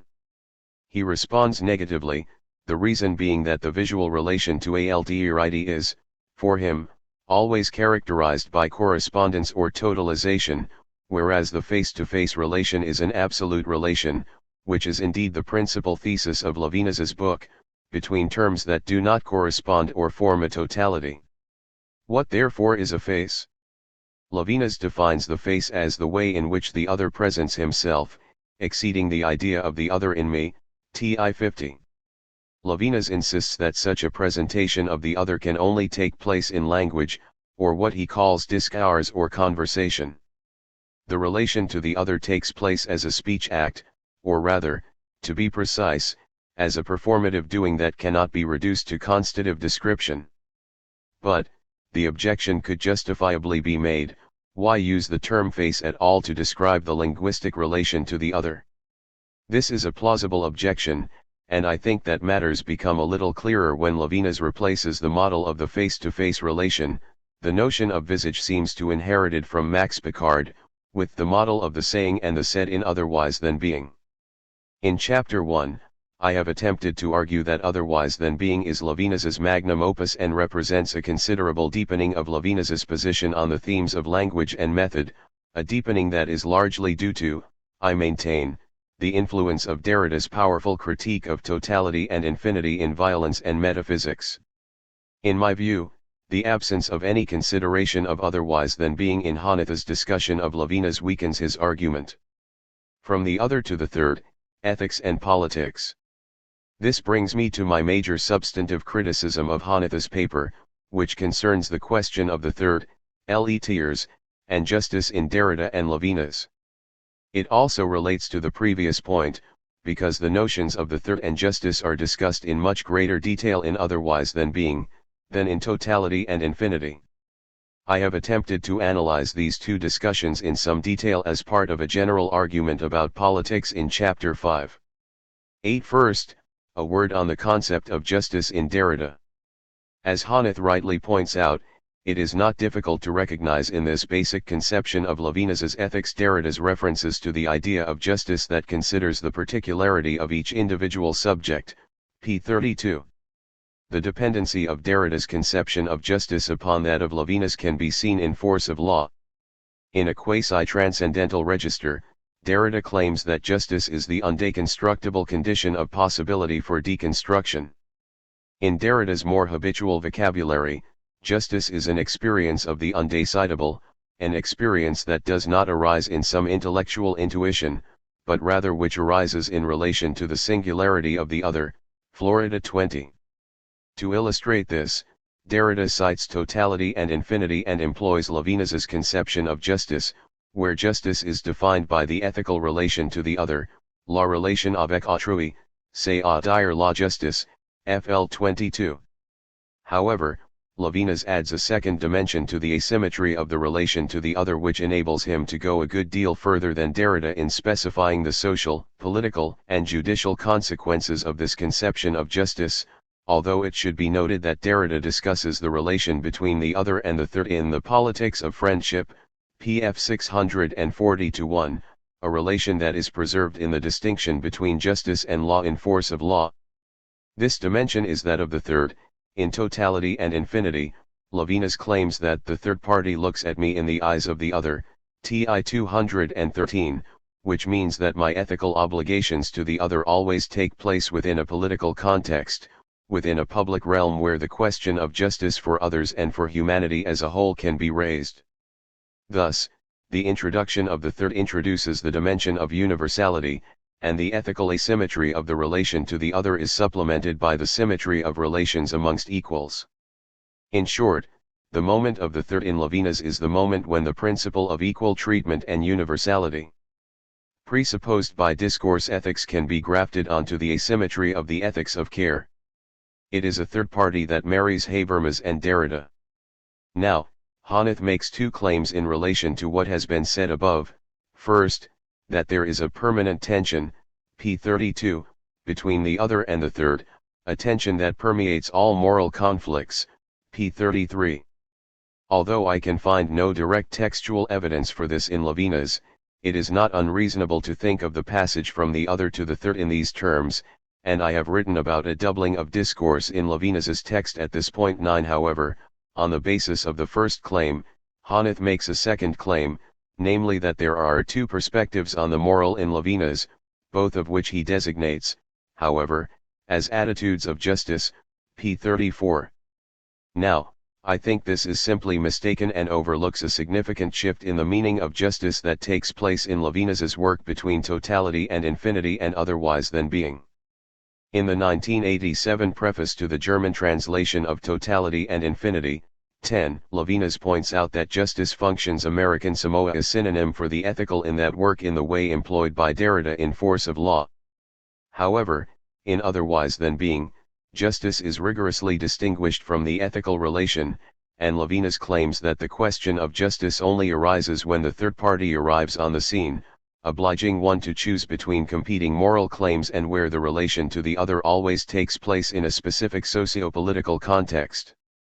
Thus, Levinas moves from an ethical to a political conception of justice, but these conceptions are quite distinct. The fact that Derrida chooses to emphasize the ethical rather than the political sense of justice in Levinas is interesting and perhaps not philosophically insignificant.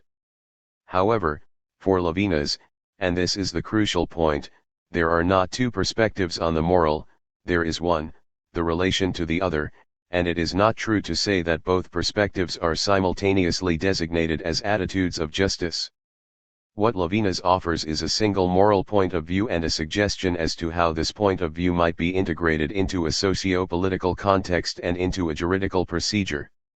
Thus, the suggestion of moral tension in the way Hanath presents it does not go through in my view. Also, with regard to Derrida, Hanath is right to claim that between the relations to the other and the third, there is absolutely no possibility for the kind of continuum Levinas seems to assume. 11 As is clear from Derrida's brief discussion of this problem in The Politics of Friendship, he would complicate and criticize the relative simplicity. Appendix 275. Of the passage from the other to the third in Levinas, pf 640-1. The same point can also be seen in Force of Law, where Derrida is intent on showing how the relation between justice and law is essentially apparetic and undecidable. However, although the relation between the other and the third or justice and law is, in Hanath's terms, a tension, this does not entail that for Derrida, any more than for Levinas, there are two sources of moral orientation, p. 34. I would claim that for Derrida there is also only one source of moral orientation, namely justice, and there are an enormous number of aporias one has to confront when thinking of the relation of justice to its concrete determination in law. For both Derrida and Levinas, then, there is not a tension between an ethics of care and an ethics of equal treatment, for the latter is not ethical but political. The fundamental aporia in deconstruction, to my mind, is the relation between ethics and politics.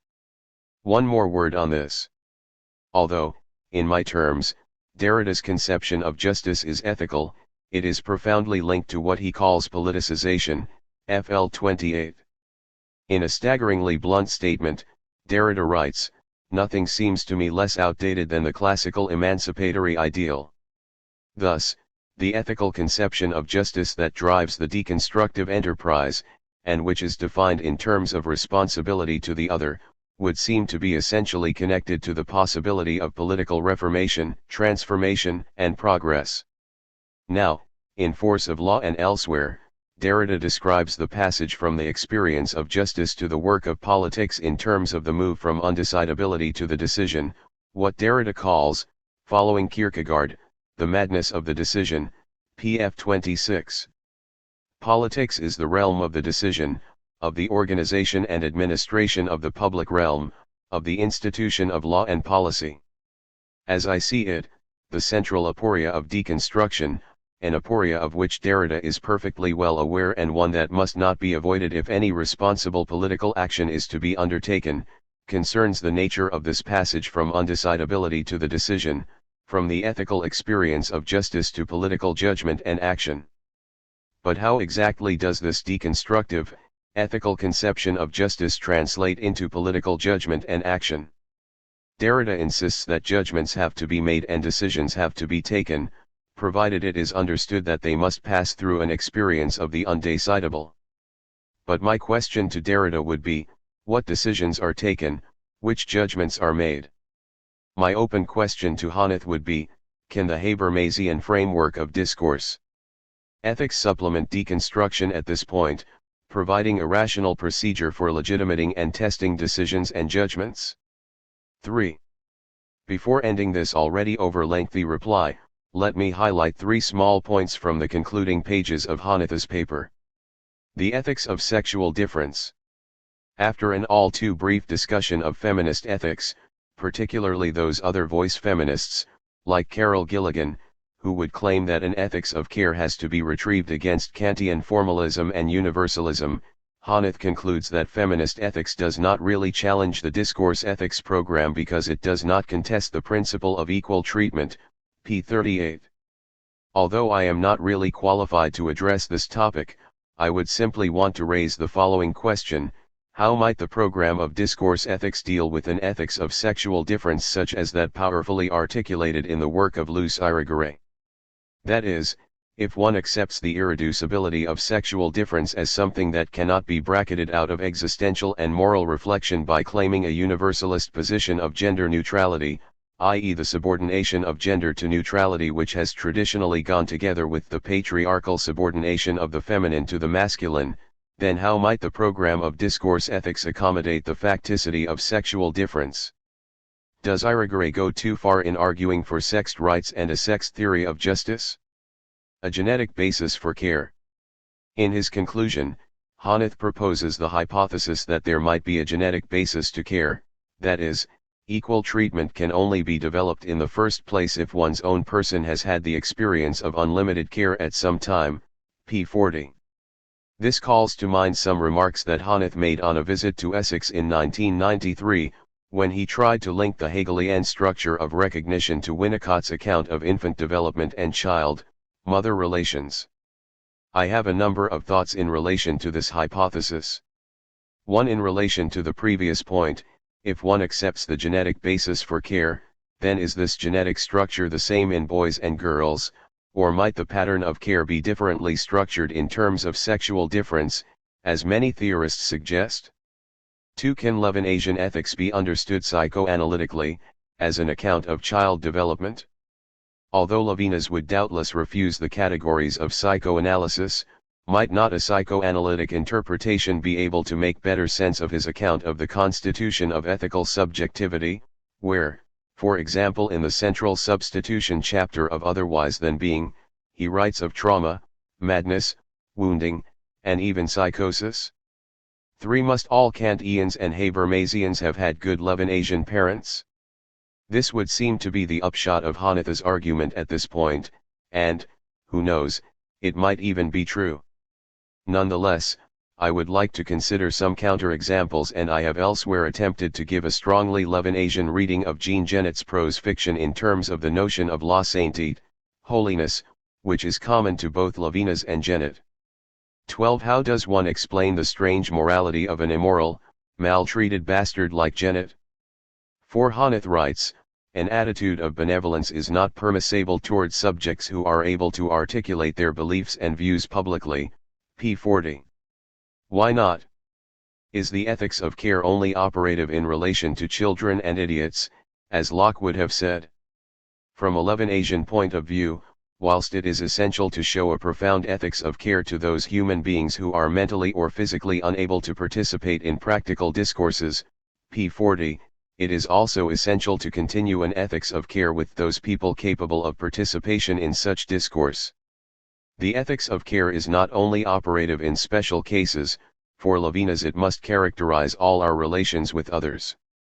I must show asymmetrical benevolence towards all others, a benevolence that is supplemented or with symmetry when I am in relation with an other who is capable of participating in practical discourse.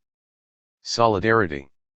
For Habermas, as Hanneth shows, the principle of care is subsumed under the category of solidarity, which is the other of justice. Solidarity, however, is still symmetrical insofar as it is solidarity in principle with all other human beings, with humanity as a whole.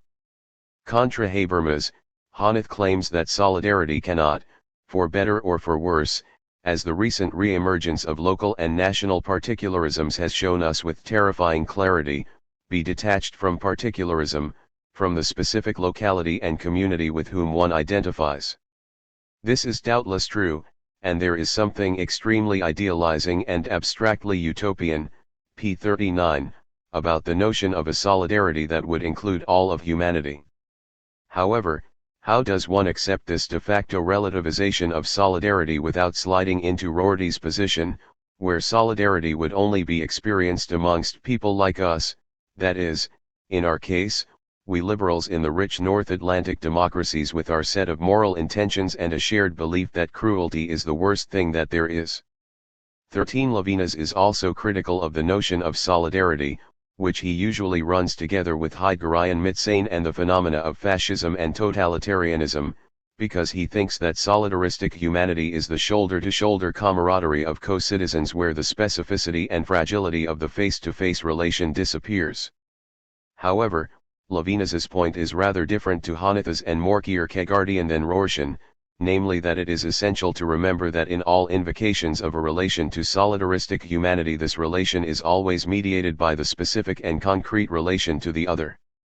Solidarity and responsibility always come back to what Levinas calls the me voici, the self that is elected as responsible in relation to altruity. In Totality and Infinity, Levinas writes, "And if I set forth, as in a final and absolute vision, the separation and transcendence which are the themes of this book, these relations, which I claim form the fabric of being itself, first come together in my discourse presently addressed to my interlocutors. Inevitably across my idea of the infinite the other faces me, hostile, friend, my master, my student." TI 81.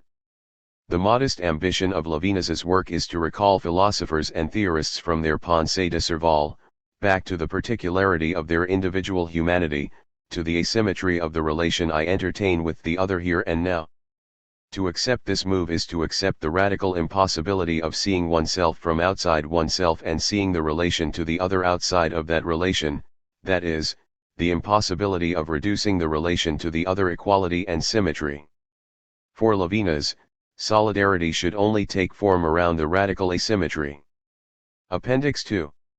Of the relation to the other, the social bond is founded on a relation that is at once unbound and absolute. But this is not, I would insist, a weakening of solidarity, it rather intensifies solidarity by recalling us to the frailty and specificity of human relations. 4. To conclude then, since the Kantian attempt to establish the primacy of practical reason, the critique of metaphysics has always had an ethico-political motivation. Although the precise nature of this motivation varies enormously in the post-Kantian tradition, it is nonetheless true that the combination of the critique of metaphysics and the desire for ethico-political transformation, together with the emergent consciousness of nihilism, alienation, commodification, objectification, reification, etc., unites the most diverse strands of modern philosophy, from Hegel, Marx, Nietzsche, and Kierkegaard, through to Husserl's later work, Heideggerian Fundamental Ontology and Frankfurt School Critical Theory. Should it surprise us, then, that those forms of contemporary reflection that are called postmodern, a term which ultimately I find quite useless, should continue this tradition in the name of a deconstruction of metaphysics? Should it surprise us to learn that the horizon of deconstruction is ethico-political? Only, I would claim, if we were working with a fatally impoverished and prejudicial account of postmodernity. Emmanuel Levinas. I want to talk about a modern philosopher called Emmanuel Levinas. He is not well known outside a relatively small circle of scholars, but it seems to me that he has something important to say about our relationships with other people and the philosophical significance of those relationships. Let me begin with the barest biographical sketch, before moving on to his central philosophical ideas. Emmanuel Levinas was born in 1906 in Lithuania and died in Paris in 1995. His life therefore spans the 20th century and is profoundly marked by its darkest moment.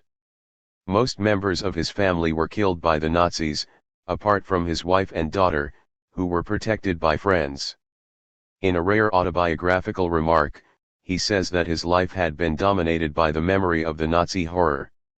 After living through the 1917 Russian Revolution as an 11-year-old child in the Ukraine, the young Levinas went to France in 1923 to read philosophy in Strasbourg. Late in his studies, Levinas discovered the work of Edmund Husserl, founder of what is known as phenomenology, and decided to spend the academic year 1928-9 at Husserl's University in Freiburg, in southern Germany. However, during his time in Germany, Levinas read the work of Husserl's most brilliant student and eventual successor, Martin Heidegger. A couple of words on Heidegger. As is well known, Heidegger became politically committed to National Socialism, accepting the position of rector of Freiburg University in the fateful year 1933. I mention this because if one is to begin to grasp how traumatic Heidegger's commitment to National Socialism was to the young Levinas and how determinative it was for his future work, then one has to understand the extent to which Levinas was philosophically convinced by Heidegger. Between 1930 and 1932, Levinas planned to write a book on Heidegger, a project he abandoned in disbelief at Heidegger's actions in 1933. So if Levinas's life was dominated by the memory of the Nazi horror, then his philosophical life was animated by the question as to how a philosopher as undeniably brilliant as Heidegger could have become a Nazi, for however short a time. Does something always have to go horribly wrong when philosophers begin to think about politics? In 1939, Levinas served as an officer in the French army, working as an interpreter of Russian and German. In 1940 he became a prisoner of war, but because of his officer status he wasn't sent to a concentration camp, but to a military prisoners camp where he did forced labor until his release in 1945. In the heady intellectual atmosphere of post-war Paris, dominated as it was by the existentialism of Jean-Paul Sartre, Levinas's work attracted little interest. In relation to Sartre, apparently Levinas used to joke about this, saying that his philosophical immortality was secure because he had introduced Sartre to phenomenology in the 1930s. And the truth is that until the 1960s, and even after that date, Levinas remained a minor figure in French philosophical life, primarily known as an interpreter of Husserl and Heidegger. Levinas's post-war years were marked by the meeting with the enigmatic Monsieur Critchley, with whom Levinas studied the Talmud. Elie Wiesel was another of Critchley's students. This long Talmudic study eventually resulted in a series of 5 volumes of Talmudic commentaries, the last of which appeared just a couple of weeks after his death. With this in mind, let me speak briefly about the difficult topic of the relation of Levinas's philosophy to his Judaism. Although Levinas's thinking is quite inconceivable without its Judaic inspiration, one should be careful not to categorize him simply as a Jewish philosopher. He once said, "I am not a Jewish thinker. I am just a thinker." Levinas was a philosopher and a Jew, a point underlined by the fact that his philosophical work and his Talmudic readings even appear with different French publishers. Because Levinas was a practicing Jew, and wrote extensive Talmudic interpretations, as well as being a skilled commentator on Jewish affairs in France and Israel, he exercises careful discretion about his Judaism when speaking as a philosopher. However, that said, Levinas's declared philosophical ambition was no less than the translation of the Bible into Greek. What he meant by this was the rendering of the ethical message of Judaism into the language of philosophy. But what is essential here is the act of translation. Philosophy speaks Greek, not in the sense in which one might say, well, it's all Greek to me, but rather in the sense in which the great discovery of Greek philosophy is the primacy of reason, evidence, and argument. The philosopher cannot rely upon the experience of faith or the mystery of revelation. Levinas's Judaism was extremely hostile to mysticism, and I think this explains why the most cited texts in Levinas's magnum opus, Totality and Infinity, are not the Jewish scriptures, but the dialogues of Plato. So what is Levinas's philosophy concerned with? Like Heidegger, but also like Sartre, Levinas is essentially a phenomenologist. But what exactly is one of those when it's at home? Phenomenology is the description of things themselves as they are concretely experienced by us, the way these glasses feel on my nose, the touch of this tabletop under my fingertips, what I see when I take a walk in the park, or when I look into the eyes of someone I love or hate, what it feels like to be bored, or anxious, or to laugh out loud. Levinas applies this phenomenological method, that is, this method of description, to that range of phenomena that make up our everyday life. A phenomenologist tries to pick out and analyze the shared features of our everyday experience, to describe phenomena that we all know. On this model, the philosopher, unlike the scientist, does not claim to be providing us with new knowledge or fresh discoveries, but rather with reminders of what we already know but continually pass over in our day-to-day life. Philosophy reminds us of what is passed over in what passes for common sense. Contrary to what most people think, philosophy keeps our feet on the ground and our eyes on the world. In Levinas's work, this concern with everyday experience can be seen in his powerful descriptions of a whole range of phenomena not usually considered philosophically respectable. For example, insomnia, fatigue, enjoyment, sensibility, erotic life, parenthood, and the relation to death. Levinas tries to explore questions like, what does it feel like when you can't sleep? What happens to the experience of time when you lie there in the darkness, riveted to the bed and praying for sleep to come? Why is death so frightening, why does it sting, and what effect does the fact that I know I am going to die have upon that thing that I call myself? Why does the world look so different when you are absolutely exhausted?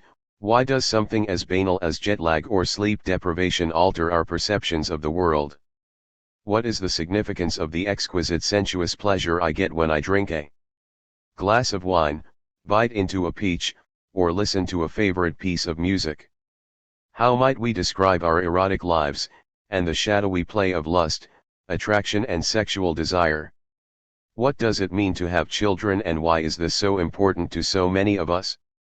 And what is so fascinating about reading Levinas is that he explores these questions in extraordinary style of writing, that is at once rhapsodic, engaging, elliptical, and extremely sensual. Qualities that one does not usually associate with contemporary philosophy, especially not in Britain, where philosophers are meant to be the otherworldly social incompetents described so eloquently by Tom Stoppard, with their heads in the clouds and leather elbow patches on their tweed jackets. Let's just say that Levinas is not a conventional philosopher in the British sense of the word.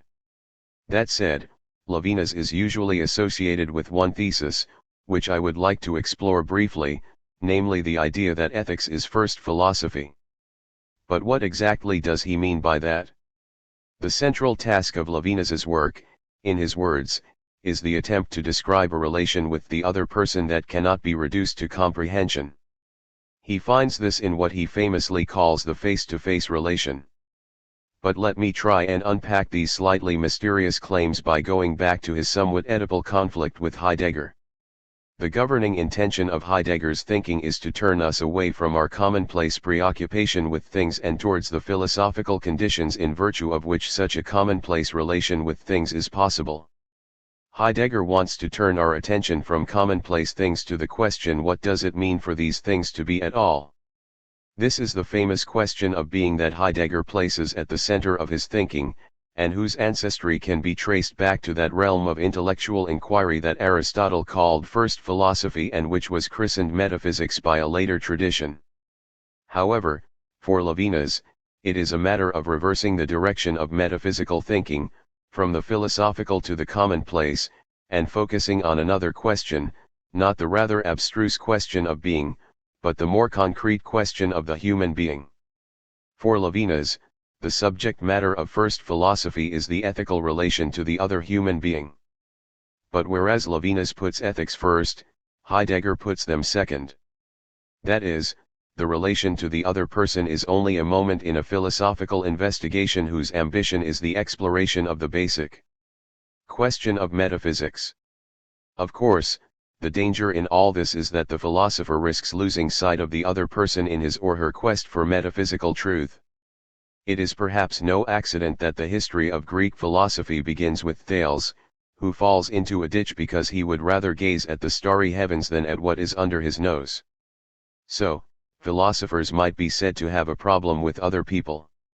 For a philosopher like Heidegger, the other person is just one of many, one of them, the crowd, the mass, the herd. On this picture, there is never anything absolutely surprising, challenging, or remarkable about the other person. The other might become my colleague, comrade, or co-worker, but not the source of my compassion or the object of my admiration.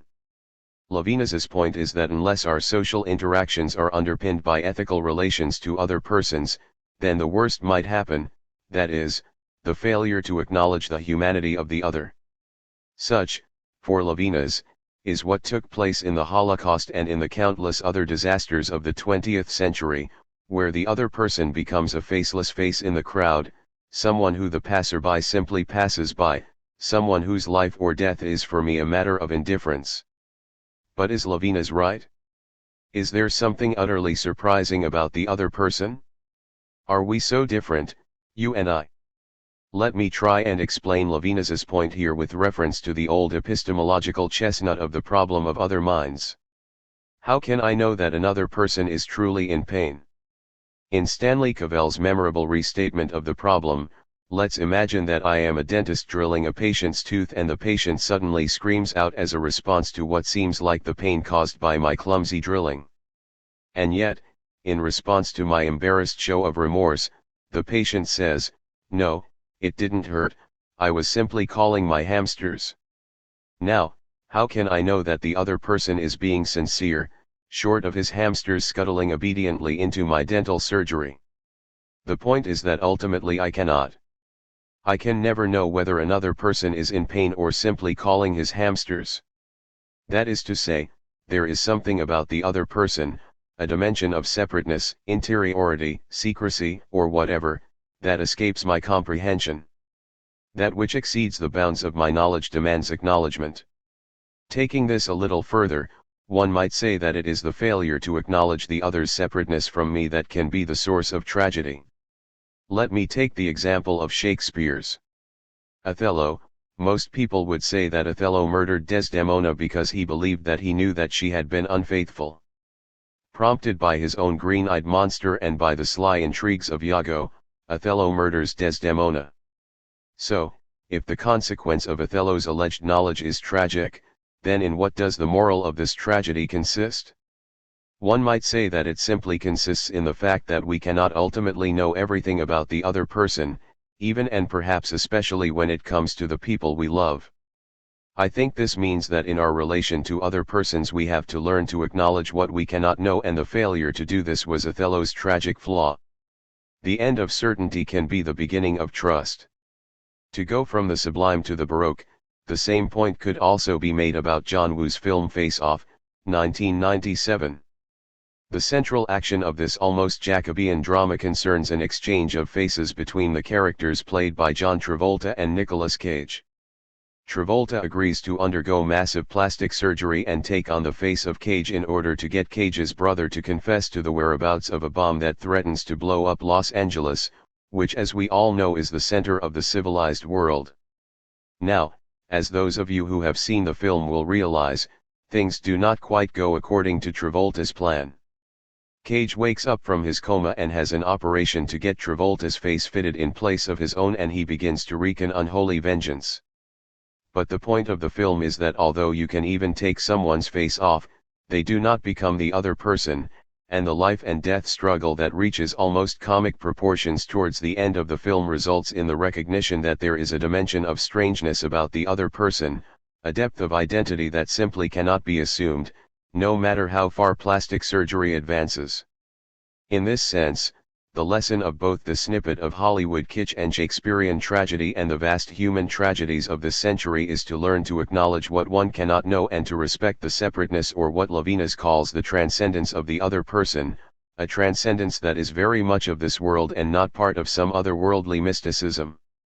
If the other gets lost in the crowd, then their transcendence vanishes.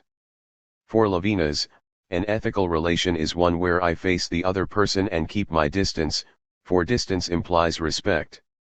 It is this ethical relation to the other person that was lost in both the fact of National Socialist antisemitism and in its philosophical apologias. And this is why Levinas wants to leave the climate of both Heidegger's philosophy and an entire Greek tradition, in order to return to another source for thinking, namely the more biblical wisdom of unconditional respect for the other human being. As Levinas was fond of putting it, the entirety of his philosophy can be summarized in the simple words, "Après vous, monsieur," that is, by everyday and quite banal acts of civility, hospitality, kindness, and politeness that have perhaps received too little attention from philosophers. It is such acts that Levinas qualifies with the adjective ethical. Now, it hopefully goes without saying that the achievement of such an ethical relation with the other person is not just a task for philosophy, but it is a philosophical task, namely to understand what we might call the moral grammar of everyday life and to try and teach that grammar. The other person is not simply a step on the philosopher's ladder to metaphysical truth. And perhaps the source of wonder with which, as Aristotle claimed, philosophy begins, is not to be found by staring into the starry heavens, but by looking into another's eyes, for here is a more palpable infinity that can never exhaust my curiosity. Derrida, the reader. How did Derrida transform the way in which people like me do philosophy? Let me begin negatively with a couple of caveats and confessions.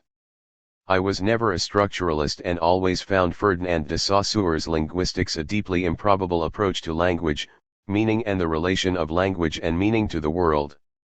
Therefore, Derrida's early arguments in this area, particularly the critique of the priority of speech over writing in the hugely influential of grammatology, always left me rather cold. Talk of post-structuralism left me even colder, almost as cold as rhetorical throat-clearing about postmodernism.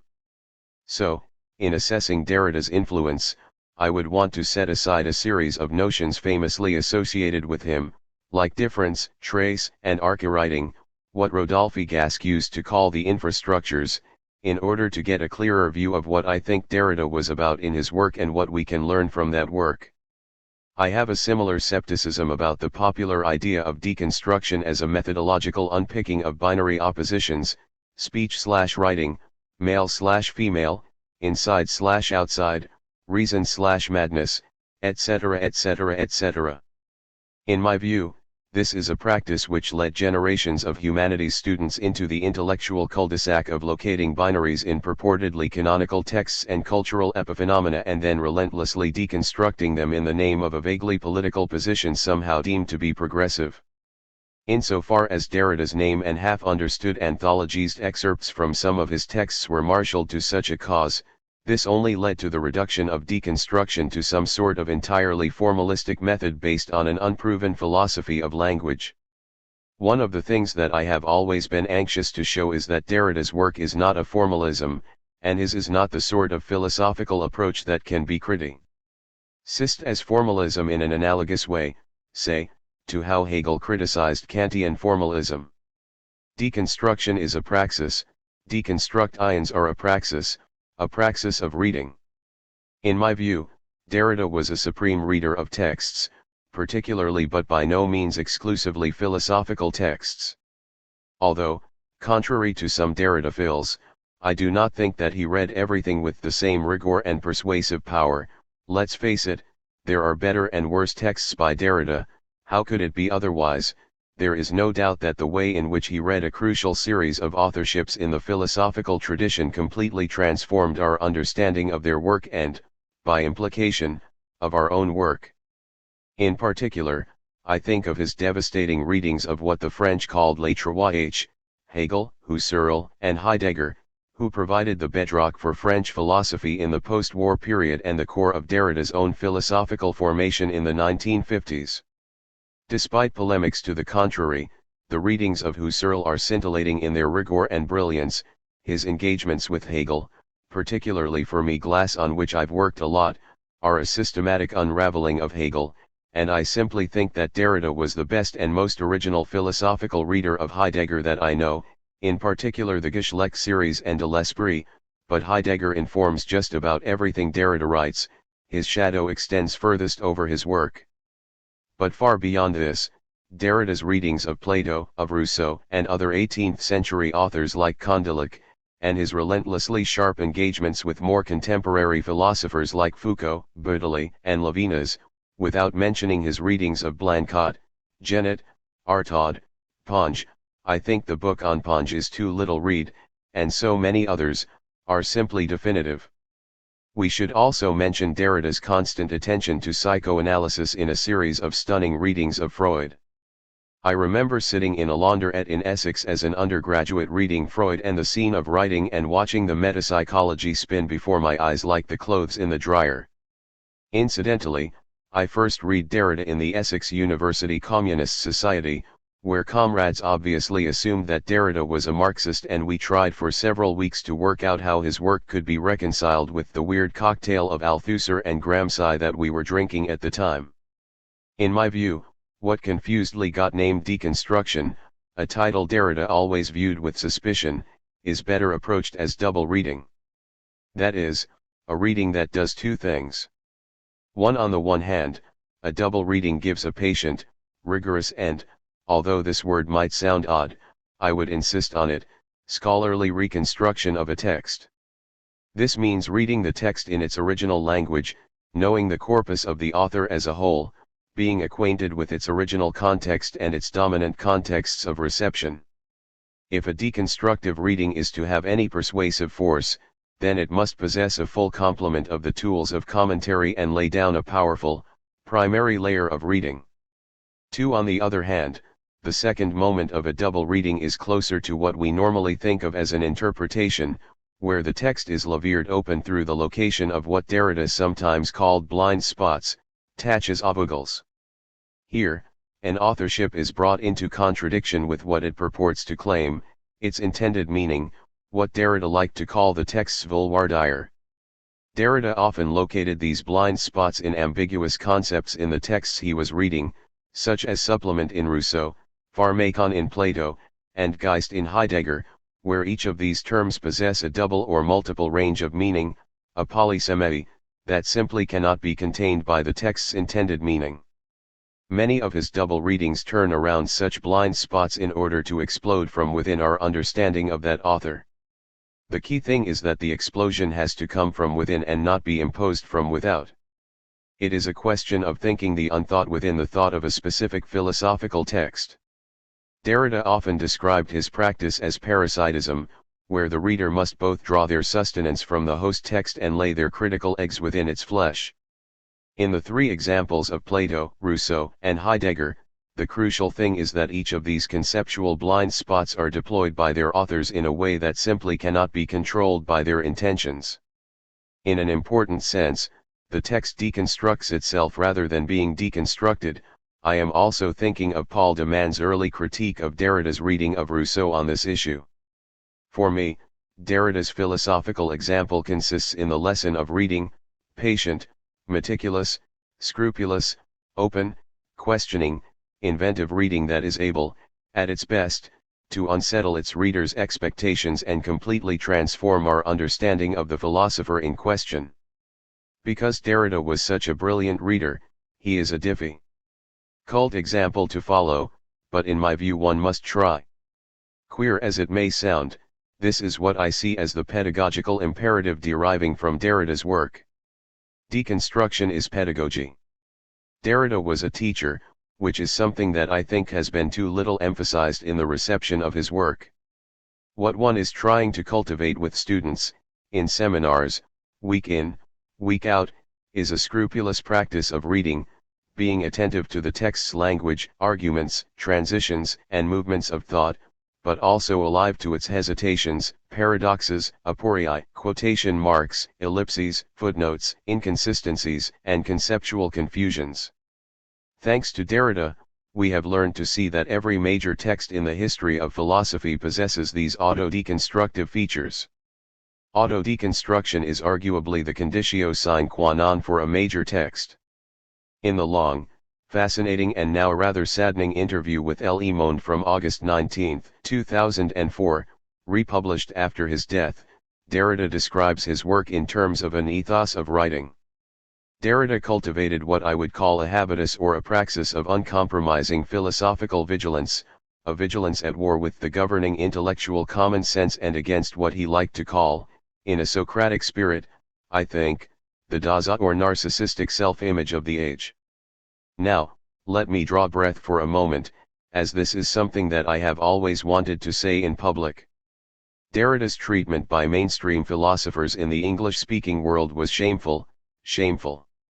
he was vilified in the most ridiculous manner by professional philosophers who knew better but who acted out of a parochial malice that was a mere patina to their cultural insularity, intellectual complacency, philistinism, and simple jealousy of Derrida's fame, charisma and extraordinary book sales, not to mention his good looks and snappy dress sense.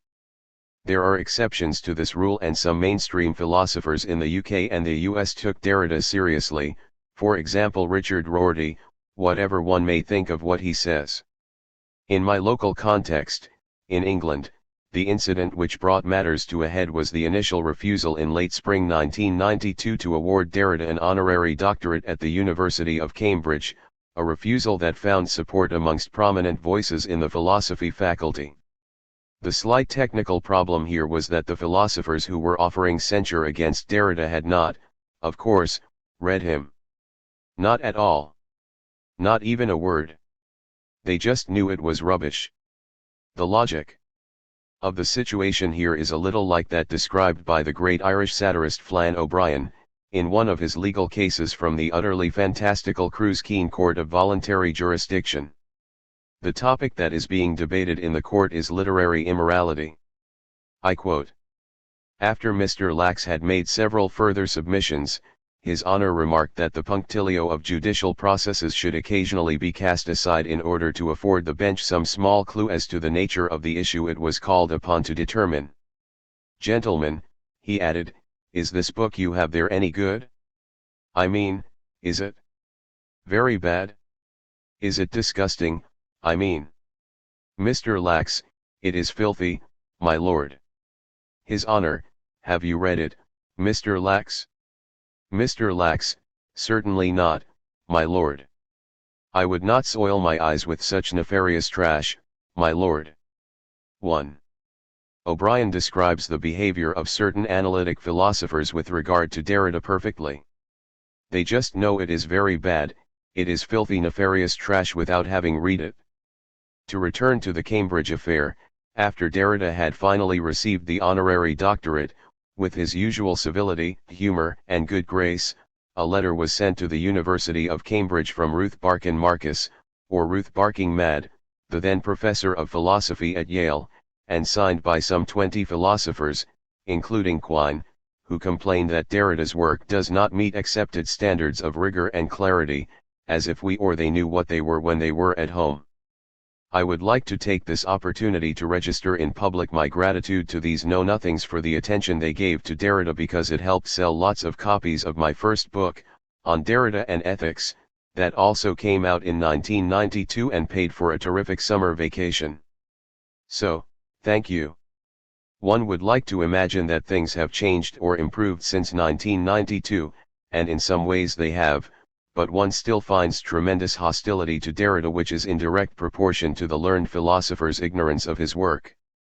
For example, Habermas's hostility, and I was involved in setting up a secret meeting between Derrida and Habermas in June 2000, lessened when he actually started to read what Derrida wrote. Another example, Simon Blackburn, the present professor of philosophy at Cambridge, wrote an obituary for Derrida in the Thess, along with a piece by yours truly, where Simon, not all philosophers in the UK are called Simon, but many are, wrote that he thought that Derrida had tried hard, but failed philosophically. Now, I know Simon, I have drunk beer with Simon, Simon is a nice man, but he hasn't read Derrida. How dare he pronounce judgment on his work with such authority? It seems to me that we are confronting a huge institutional blind spot in philosophy, or perhaps a cultural blind spot whose symptom is the name Derrida, and which explains some of the epiphenomena that we have witnessed in the UK and the US over the years, the most recent distressing example being the awful New York Times obituary. It seems to me that the entire intellectual and cultural formation of the resistance to Derrida requires careful deconstruction. At the heart of many of the polemics against Derrida was the simply weird idea that deconstruction was a form of nihilistic textual free play that threatened to undermine rationality, morality, and all that was absolutely fabulous about life in Western liberal democracy. In my view, on the contrary, what was motivating Derrida's praxis of reading and thinking was an ethical demand. My claim was that this ethical demand was something that could be traced to the influence of the thought of Emmanuel Levinas and his idea of ethics being based on a relation of infinite responsibility to the other person. This is the way I read the famous phrase in the Carzotto paper on law, "Deconstruction is justice," where justice is adumbrated in Levinasian terms, le rapport à autrui, c'est à dire la justice. Against the know-nothing polemics, deconstruction is, I think, an engaged and deeply ethical praxis of reading of great social and political relevance. Derrida's work from the 1990s shows this relevance with extraordinary persistence in a highly original series of engagements with Marx, with European cultural and political identity, the nature of law and justice, democracy, sovereignty, cosmopolitanism, the death penalty, so-called rogue states, and finally with what Derrida liked to call an alternative possible globalization, an altermondialization. Derrida's work is possessed of a curious restlessness, one might even say an anxiety. A very famous American philosopher sympathetic to Derrida once said to me, "He never knows when to stop or how to come to an end." In the interview with Le Monde, he describes himself as being at war with himself, je suis en guerre contre moi-même. He was always on the move intellectually, always hungry for new objects of analysis, accepting new invitations, confronting new contexts, addressing new audiences, writing new books. His ability in discussion simply to listen and to synthesize new theories, hypotheses, and phenomena and produce long, detailed and fascinating analyses in response was breathtaking. Like many of you, I saw him do it on many occasions and always with patience, politeness, modesty, and civility. Derrida had such critical and synthetic intelligence, a brilliance as Levinas was fond of saying, "Il est brillant," Levinas used to say.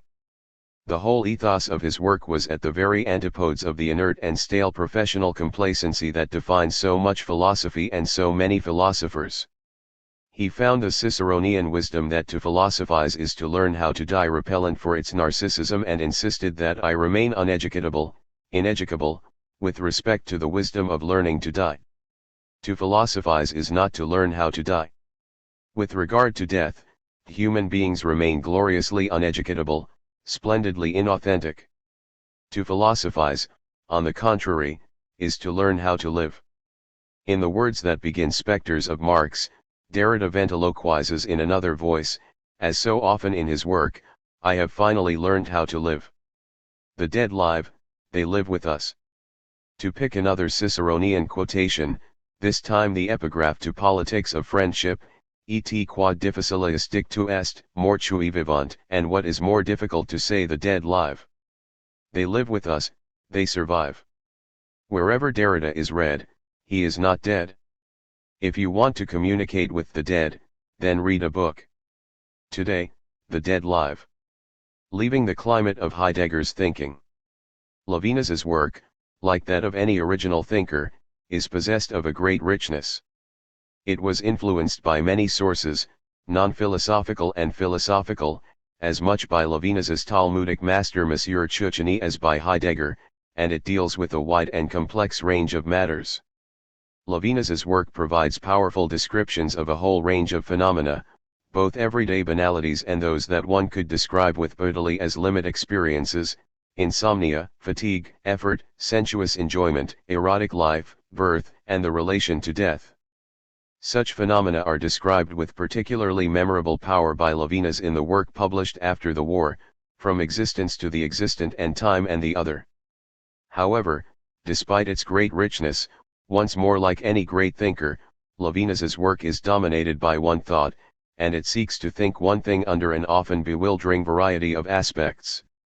Derrida famously compares the movement of Levinas's thinking to that of a wave on a beach, always the same wave returning and repeating its movement with deeper insistence. Hilary Putnam, picking up on a more prosaic image from Isaiah Berlin, via Archilochus, compares Levinas to a hedgehog, who knows one big thing, rather than a fox, who knows many small things. Levinas's one big thing is expressed in his thesis that ethics is first philosophy, where ethics is understood as a relation of infinite responsibility to the other person. In my view, The central task of Levinas's work is the attempt to describe a relation with the other person that cannot be reduced to comprehension. He finds this in what he famously calls the face-to-face relation. In this paper, I would simply like to try to unpack these slightly mysterious claims by considering his somewhat Oedipal conflict with Heidegger. As is well known, Heidegger became politically committed to National Socialism, accepting the position of rector of Freiburg University in the fateful year 1933. If one is to begin to grasp how traumatic Heidegger's commitment to National Socialism was to the young Levinas and how determinative it was for his future work, then one has to understand the extent to which Levinas was philosophically convinced by Heidegger. Between 1930 and 1932, Levinas planned to write a book on Heidegger, a project he abandoned in disbelief at Heidegger's actions in 1933. A fragment of the book was published in 1932 as Martin Heidegger and Ontology I by 1934, at the request of the recently founded French left Catholic journal Esprit.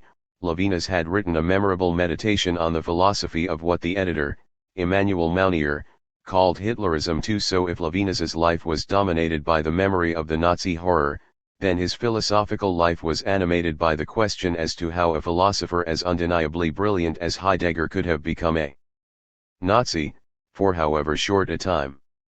The philosophical kernel of Levinas's critique of Heidegger is most clearly stated in the important 1951 paper, Is Ontology Fundamental?, which will provide the focus for my remarks. 3. Levinas here engages in a critical questioning of Heidegger's project of fundamental ontology, that is, his attempt to raise anew the question of the meaning of being through an analysis of that being for whom being is an issue, Dasein or the human being.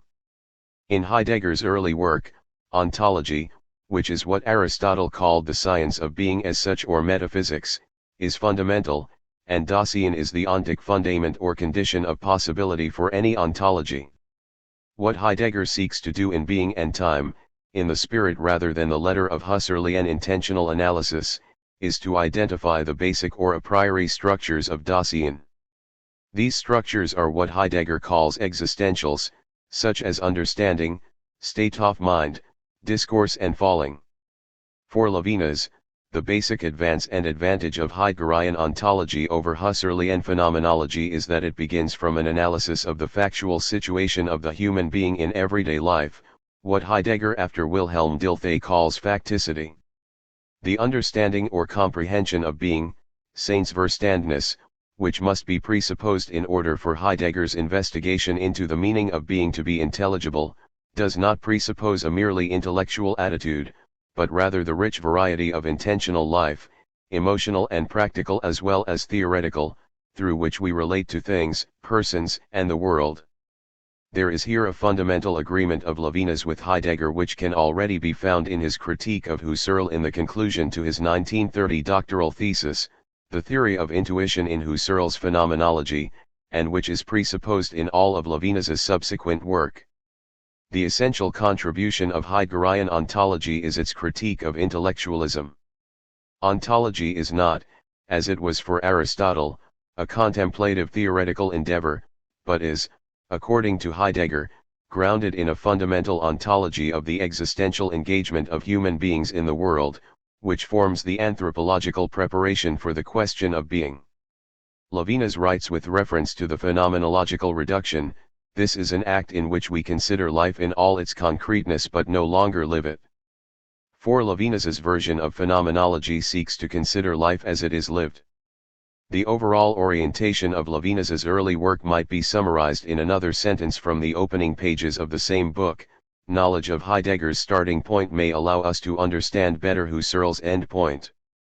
5. However, as some of the writings prior to the 1951 essay make clear, for example, the introduction to the 1947 book From Existence to the Existent, although Levinas's work is to a large extent inspired by Heidegger and by the conviction that we cannot put aside being and time for a philosophy that would be pre-Heideggerian, it is also governed by what Levinas calls the profound need to leave the climate of that philosophy. 6. In a letter appended to the 1962 paper, Transcendence and Heid, with an oblique but characteristic reference to Heidegger's political myopia, Levinas writes, The poetry of the peaceful path that runs through fields does not reflect the splendor of being beyond beings.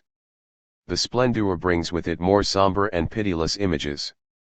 The declaration of the end of metaphysics is premature. The end is not at all certain. Besides, metaphysics, the relation with the being, atent, which is accomplished as ethics, precedes the understanding of being and survives ontology. 7. Levinas claims that Dasein's understanding of being presupposes an ethical relation with the other human being, that being to whom I speak and to whom I am obligated before being comprehended. Fundamental ontology is fundamentally ethical. It is this ethical relation that Levinas, principally in totality and infinity, describes as metaphysical and which survives any declaration of the end of metaphysics. Levinas's Heidegger is essentially the author of Being and Time, Heidegger's first and principal work, a work which, for Levinas, is the peer of the greatest books in the history of philosophy, regardless of Heidegger's Politics 8. Although Levinas clearly knew Heidegger's later work, much more than he liked to admit, he expresses little sympathy for it. In the important 1957 essay, Philosophy and the Idea of Infinity, the critique of Heidegger becomes yet more direct and polemical. In Heidegger, atheism is a paganism, the pre-Socratic texts are anti-scriptures. Heidegger shows in what intoxication the lucid sobriety of philosophers is steeped. 9. Is ontology fundamental? Demonstrates for the first time in Levinas's work the ethical significance of his critique of Heidegger. It is in this paper that, to my knowledge, if I am wrong please let me know, the word ethics first enters Levinas's philosophical vocabulary. The importance of this essay for Levinas's subsequent work can be seen in the way in which its argumentation is alluded to and effectively repeated in crucial pages of Totality and Infinity. 10. The central task of the essay is to describe a relation irreducible to comprehension, that is, irreducible to what Levinas sees as the ontological relation to others. Ontology is Levinas's general term for any relation to otherness that is reducible to comprehension or understanding. On this account, Husserl's phenomenology is therefore ontological because the intentionality thesis assumes a correlation between an intentional act and the object of that intention, or noema and noesis in the later work. Even the Heideggerian ontology that exceeds intellectualism is unable to describe this non-comprehensive relation because particular beings are always already understood upon the horizon of being, even if this is, as Heidegger says at the beginning of Being and Time, a vague and average understanding. Levinas writes that Being and Time essentially advanced one thesis: being is inseparable from the comprehension of being. 11. Thus, despite the novelty of Heidegger's work, he rejoins and sums up the great Platonic tradition of Western philosophy, where the relation to particular beings is always understood by way of mediation with a third term, whether universal form or eidos in Plato, spirit in Hegel or being in Heidegger. Yet, how can a relation with a being be other than comprehension? Levinas's response is that it cannot, unless it is the other, autrui. 12. Autrui is arguably the key term in all of Levinas's work and, in line with common French usage, it is Levinas's word for the human other. The other person. The claim here is that the relation with the other goes beyond comprehension, and that it does not affect us in terms of a theme. Recall that Heidegger describes being as thematic in the early pages of Being and Time, or a concept. If the other person were reducible to the concept I have of him or her, then that would make the relation to the other a relation of knowledge or an epistemological feature. As the two allusions to Kant in Is Ontology Fundamental reveal, ethics is not reducible to epistemology, practical reason is not reducible to pure reason. As Levinas puts it in a discussion from the mid-1980s, ethics is otherwise than knowledge. 13. Levinas revealingly writes, that which we catch sight of seems suggested by the practical philosophy of Kant, to which we feel particularly close. 14. To my mind, this suggests two possible points of agreement between Levinas and Kant, despite other obvious areas of disagreement such as the primacy of autonomy for Kant and Levinas's assertion of heteronomy as the basis for ethical experience. First, we might see Levinas's account of the ethical relation to the other person as an echo of Kant's second formulation of the categorical imperative, namely respect for persons, where I should act in such a way never to treat the other person as a means to an end, but rather as an end in him or herself. 15. We should keep in mind that Kant concludes the groundwork of the metaphysic of morals by claiming the incomprehensibility of the moral law, and thus, while we do not comprehend the practical unconditioned necessity of the moral imperative, we do comprehend its incomprehensibility. This is all that can fairly be asked of a philosophy which presses forward in its principles to the very limit of human reason. 16. For Levinas, this relation to the other irreducible to comprehension, what he calls the original relation, 17, takes place in the concrete situation of speech. Although Levinas's choice of terminology suggests otherwise, the face-to-face relation with the other is not a relation of perception or vision, but is always linguistic. The face is not something I see, but something I speak to. Furthermore, in speaking or calling or listening to the other, I am not reflecting upon them, but I am actively and existentially engaged in a non-subsumptive relation, where I focus on the particular individual in front of me. I am not contemplating, I am conversing. It is this event of being in relation with the other as an act or a practice, which is variously and revealingly named in is ontology fundamental, as expression, invocation and prayer, that Levinas describes as ethical. This leads to a significant insight, that Levinas does not posit, a priori, a conception of ethics that then instantiates itself, or does not, in certain concrete experiences. Rather, the ethical is an adjective that describes, a posteriori as it were, a certain event of being in a relation to the other irreducible to comprehension. It is the relation which is ethical, not an ethics that is instantiated in relations. Asterisk. Is Levinas really doing ethics at all? Following Stanley Cavell, we might respond that there are two species of moral philosophers, legislators and moral perfectionists. 18. The former, like John Rawls and Jürgen Habermas, provide detailed precepts, rules, and principles that add up to a theory of justice. The latter, like Levinas and Cavell, believe that ethics has to be based on some form of basic existential commitment or demand that goes beyond the theoretical strictures of any account of justice or any socially instituted ethical code. The moral perfectionist belief is that an ethical theory that does not give expression to this basic demand will simply spin in a void and, moreover, have no compelling way of explaining the source of one's motivation to act on the basis of that theory. The paradox of this version of moral perfectionism is that perfection is impossible and that, in Wallace Stevens' words, the imperfect is our paradise. Although Levinas would not have approved of this terminology, I think that he is seeking to give an account of what the Danish theologian and close contemporary of Levinas, who was also a student at Strasbourg and Freiburg, Knud Ejler Logstrup, calls a basic existential demand, a lived fundamental obligation that should be at the basis of all moral theory and moral action. 19. In my view it is a powerful and compelling account. Levinas describes this demand, like other moral perfectionists, in exorbitant terms: infinite responsibility, trauma, persecution, hostage, obsession. The ethical demand is impossibly demanding. It has to be. If it were not so demanding, then it would let us off the moral hook, as it were, and ethics would be reduced to a procedural programming where we justify moral norms by either universalizing them, Kantian deontology, assessing them in the light of their consequences, Benthamite utilitarianism, or referring them to some already given notion of custom, convention, or contract, Neo-Aristotelian virtue theory. Surely the entire difficulty of moral theory and moral life consists in the fact that we require both legislators and moral perfectionists, both a compelling description of the ethical demand and a plausible theory of justification for moral norms. We need both Levinasians and Habermasians, both Cavelians and Rawlsians. Levinas's big idea does not suffice for the solution of all our pressing and often conflicting ethical problems, and surely it would be nothing short of miraculous if it did. We can be good Levinasians and still be genuinely uncertain about which course of action to follow in a specific situation.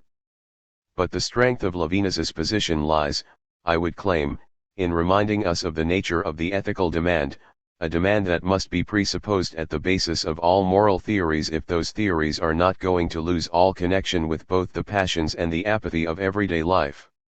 Levinasian ethics might not be a sufficient condition for a complete ethical theory, but it is, in my view, a necessary condition for any such theory. 5 problems in Levinas's view of politics and the sketch of a solution to them. Recent years have seen an explosion of interest in the thought of Emmanuel Levinas. From the relative obscurity in which his work languished until the mid-1980s, Levinas is now widely seen as a great philosopher whose influence extends far beyond the professional confines of philosophy. His work is read in religious studies and theology, sociology, aesthetics, literary and cultural theory, and even in political theory. This is all very nice. But the problem with this explosion of interest is that much of the work on Levinas tends to confine itself to exegesis, commentary, comparison with other thinkers and, at its worst, homage. This is finally dull and produces only discipleship and scholasticism. It would be a savage irony indeed if Levinas scholarship suffered the same mind-numbing fate as much Heidegger scholarship. Our relation to a major thinker has to be critical. In my view, politics is the name of a critical point in Levinas's work, perhaps the critical point or even the Achilles heel of his work. To my mind, the question of Levinas and politics is a way of marking both a necessity and a disquietude, a necessity that entails a disquietude. The necessity is that of the passage from ethics to politics. As Levinas writes, and as many of his major commentators have pointed out, ethics as the infinite responsibility of the face-to-face relation described in totality and infinity, or the other within the same of ethical subjectivity described in otherwise than being or beyond essence, entails, and has to entail, a relation to politics conceived, and conceived perhaps too traditionally, too narrowly, too abstractly, as the realm of legality, justice, the institution of the state, and everything. Author's note, this essay was written during the first days of the conflict in Iraq, in March 2003, and was to a large extent inspired by the huge and global anti-war protests that preceded the conflict. That Levinas subs under the heading of Le Tiers, the third party. Emmanuel Levinas was not Martin Buber, and the core of Levinas's critique of Buber's I-thou relation is that the abstraction of the ethical relation must be incarnated in the life of the political realm. This much is well known, and we do not really require many more miles of sympathetic commentary on the relevant pages of otherwise than being or other texts. So much for the necessity, but why the disquietude? There is much to say here, but there are, for me, a series of open questions with regard to the passage from ethics to politics.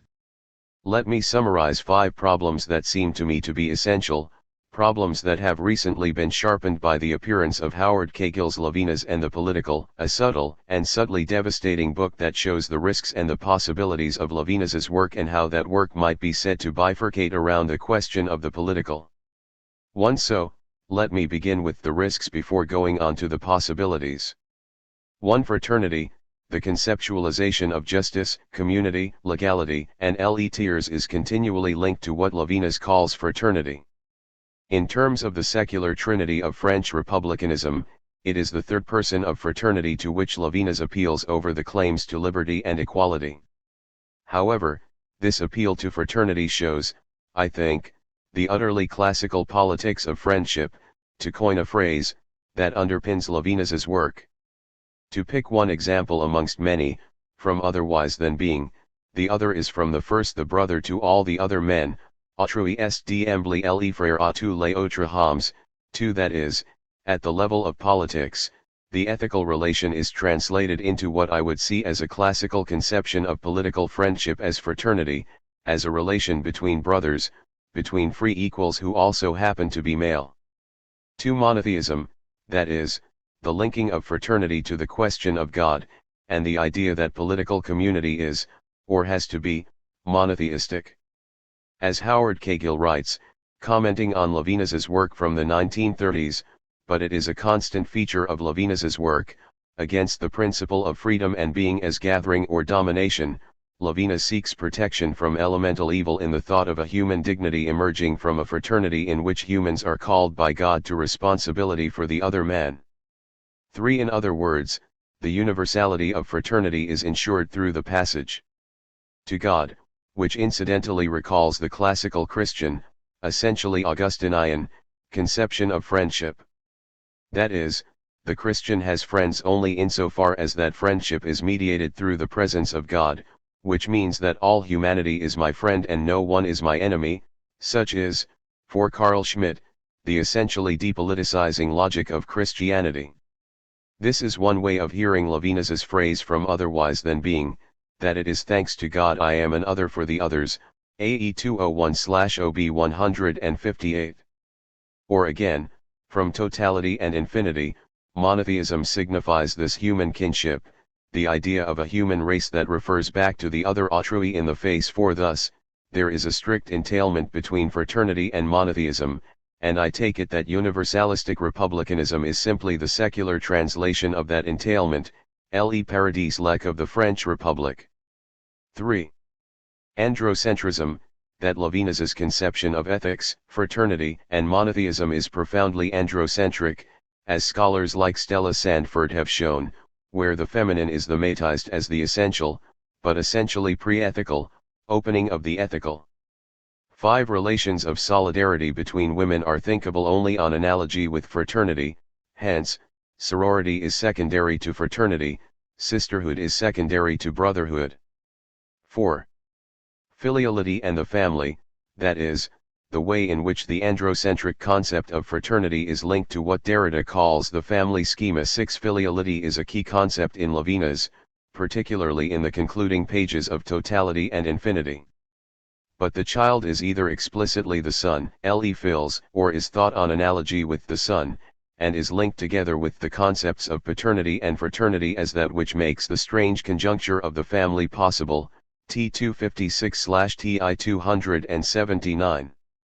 It should not be forgotten that Totality and Infinity concludes with an invocation of the marvel of the family, T 283/TI 306.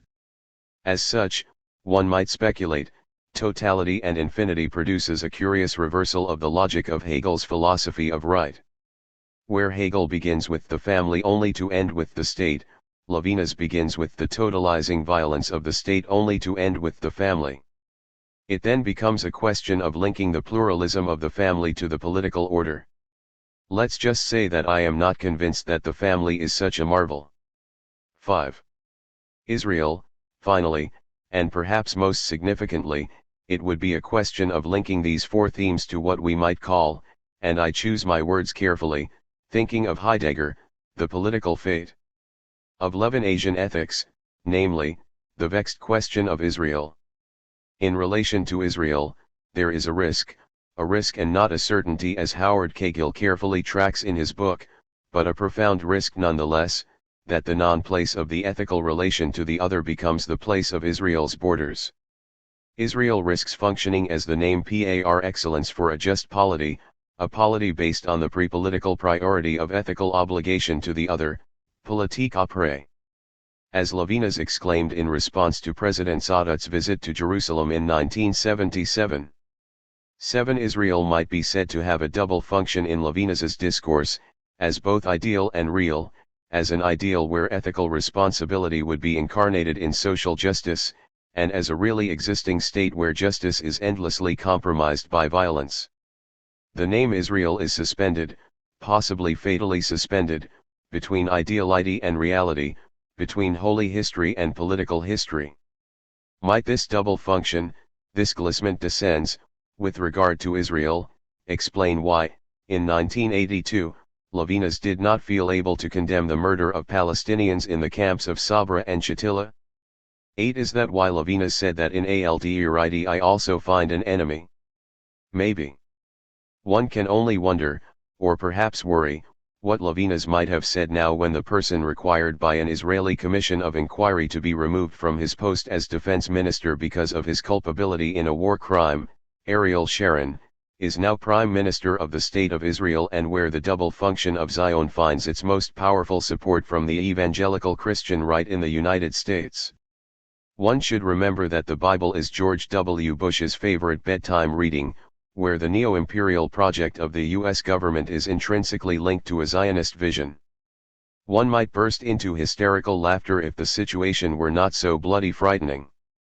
So, 5 problems: fraternity, monotheism, androcentrism, filiality and the family, and Israel. This is the reason why I spoke of politics in Levinas as both a necessity and a disquietude, a necessity that disquiets. Namely, that it seems to me that there has to be an incarnation of ethics in politics for Levinas, and that the name of this just polity has to be Israel, even when, as Levinas emphasizes in Judaism and Revolution, a fascinating Talmudic commentary, it is not necessary to conceive of Israel in particularistic Jewish terms. Israel is the name for any people, Levinas insists, any people that has submitted to the law, non-Jewish as well as Jewish. 9 But, and it is such a stupidly obvious but still nagging question, what about people or peoples that do not, or do not choose, to submit to law conceived in this manner?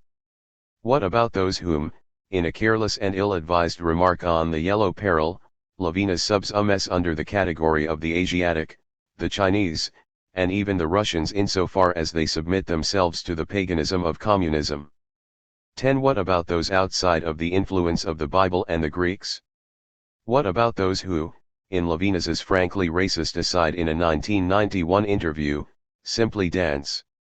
I quote, "I often say, although it is a dangerous thing to say publicly, that humanity consists of the Bible and the Greeks. All the rest can be translated, all the rest, all the exotic, is dance."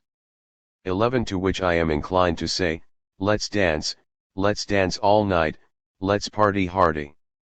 And what about those peoples who accept submission to the law, for Islam, of course, means submission, but who stand outside or aside from the Judeo-Christian inheritance in Levinas's eyes, even when they stand inside Israel, like Israeli Arabs, or inside the metropolitan European states, like the Macrobins in France? The problem of culture and cultural relativism, at the heart of Levinas's disagreement with Merleau-Ponty, his opposition to Levi-Strauss, and his peculiar anthropological commitments to Levi-Bruhl, looms very large. I refer you to Robert Bernasconi's definitive work in this area. 12 One way of apparently softening the charge of Zionism in Levinas is by replacing Israel with France as the major political signifier of his work. This is particularly plausible as the two themes can be traced back to the Dreyfus affair and specifically to the identification of the ideals of the French Republic with the critique of anti-Semitism, something that left a huge impression on Levinas as a student in Strasbourg, in particular through the example of his teacher, Maurice Pradines. With this in mind, it is indeed curious to observe the canonization of Levinas as a French philosopher after his death and the utterly ugly family, the family again, wranglings over the executive rights to his estate. In the face of the possibility, raised by Simone Hansel at the prompting of Richard Cohen, of establishing the Levinas Archive in North Carolina, an intriguingly weird idea, Michael Levinas wrote in Le Monde in 1996 that the attachment of my father to France was total and that any archive must exist in un le français et républicain 13. Also, we might wonder as to the machinations behind Jean-Luc Marien's claim that the only two great French philosophers of the 20th century, excluding himself, of course, or perhaps reserving himself for the 21st century, were Bergson and Levinas, the implication being that other French philosophers, like Deleuze or Foucault or Derrida, were either somehow irrelevant or simply commentators on German philosophy. 14 This is obviously a very silly thing to say. Logically speaking, the attempted incarnation of Levinasian ethics in the supposedly concrete universal of the French state is no less repellent than the attempt to do the same in the Israeli state.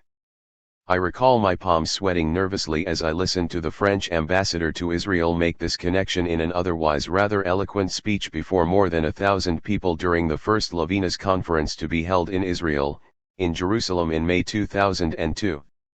there is a danger in the canonization of Levinas as an essentially French philosopher, that is, as some sort of apologist for a conservative republicanism whose vapid universalism would somehow be caught in Levinas's slogan "Ethics is first philosophy."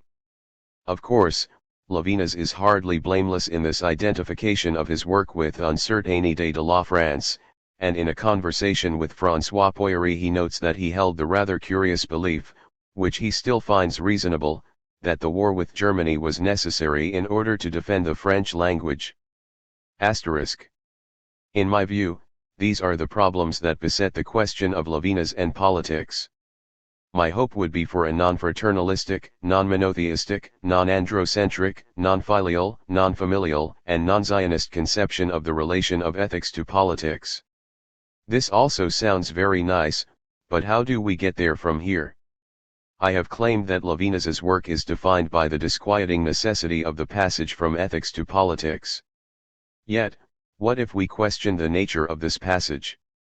For Levinas, there is a deduction of politics from ethics, from the other to all others, from autrui to les tiers, but what if this did not take place in the way Levinas suggests? On the contrary, might there not be a hiatus between ethics and politics, a hiatus that, far from inducing paralysis or resignation, perhaps opens onto a new experience of the political decision? In raising these questions in this way, I am alluding to Derrida's Adieu à Emmanuel Levinas, which I would briefly like to address in order to pick out its central argument as it permits a powerful response to the problems we have sketched. In my view, Adieu lets us see the significant distance between Derrida's and Levinas's work.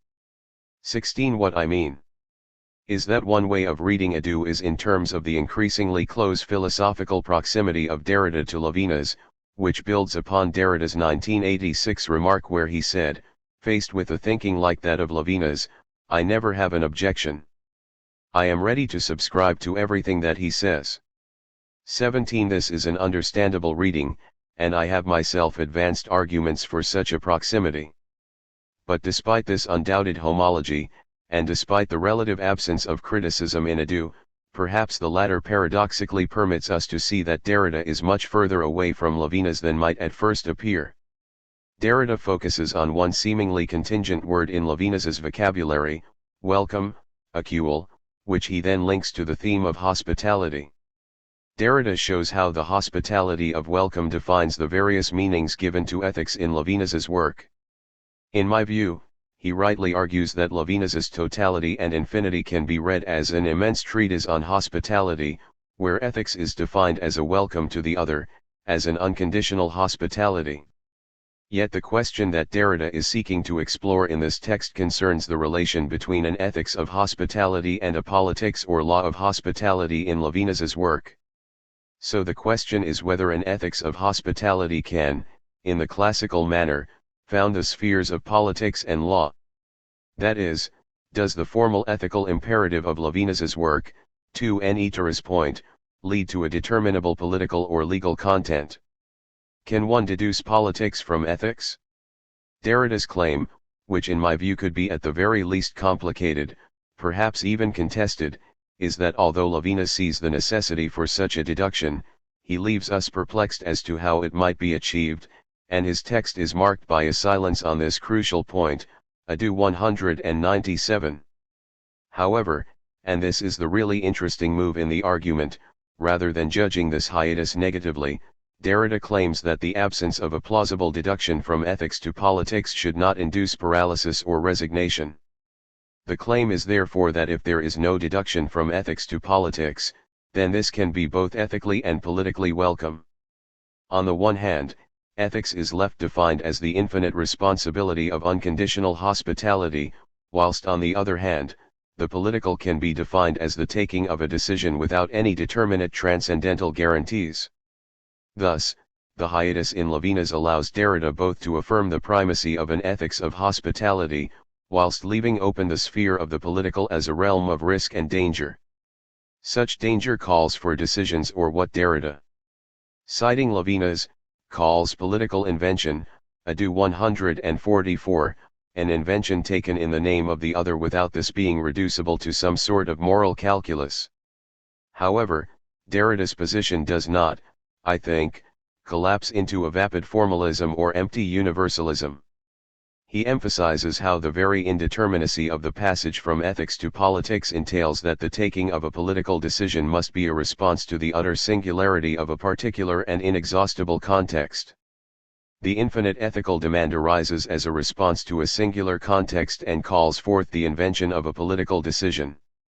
Politics itself can here be thought of as the art of a response to the singular demand of the other, a demand that arises in a particular context, although the infinite demand cannot simply be reduced to its context, and calls for political invention, for creation. With this in mind we can, I think, reformulate, indeed formalize, the problem of the relation of ethics to politics in a number of steps. 1. Politics cannot be founded because such a foundation would limit the freedom of the decision. In politics there are no guarantees. Politics must be open to the dimension of the perhaps or the maybe, which is the constant refrain of the early and central chapters of Derrida's Politics of Friendship. For Derrida, and this is a version of his implicit worry about Habermasian discourse ethics, nothing would be more irresponsible and totalitarian than the attempt a priori to exclude the monstrous or the terrible. He writes, without the possibility of radical evil, of perjury, and of absolute crime, there is no responsibility, no freedom, no decision. 18. 2. So the relation of ethics to politics is that there is a gap or hiatus between these two domains.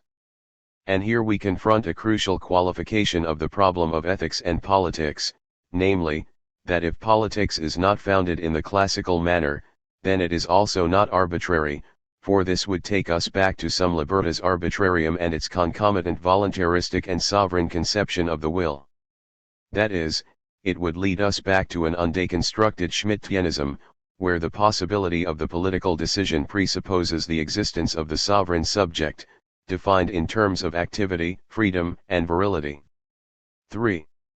To summarize the first two steps of the argument in a question, if politics is non-foundational, because that would limit freedom, and non-arbitrary, because that would derive from a conception of freedom, then what follows from this? How does one think a non-foundational and yet non-arbitrary relation between ethics and politics? Derrida's claim would seem to be that there is indeed a link between ethics and politics, claiming in ado that this relation is necessary, il faut ce rapport, it must exist, it is necessary to deduce a politics and a law from ethics, ado 198.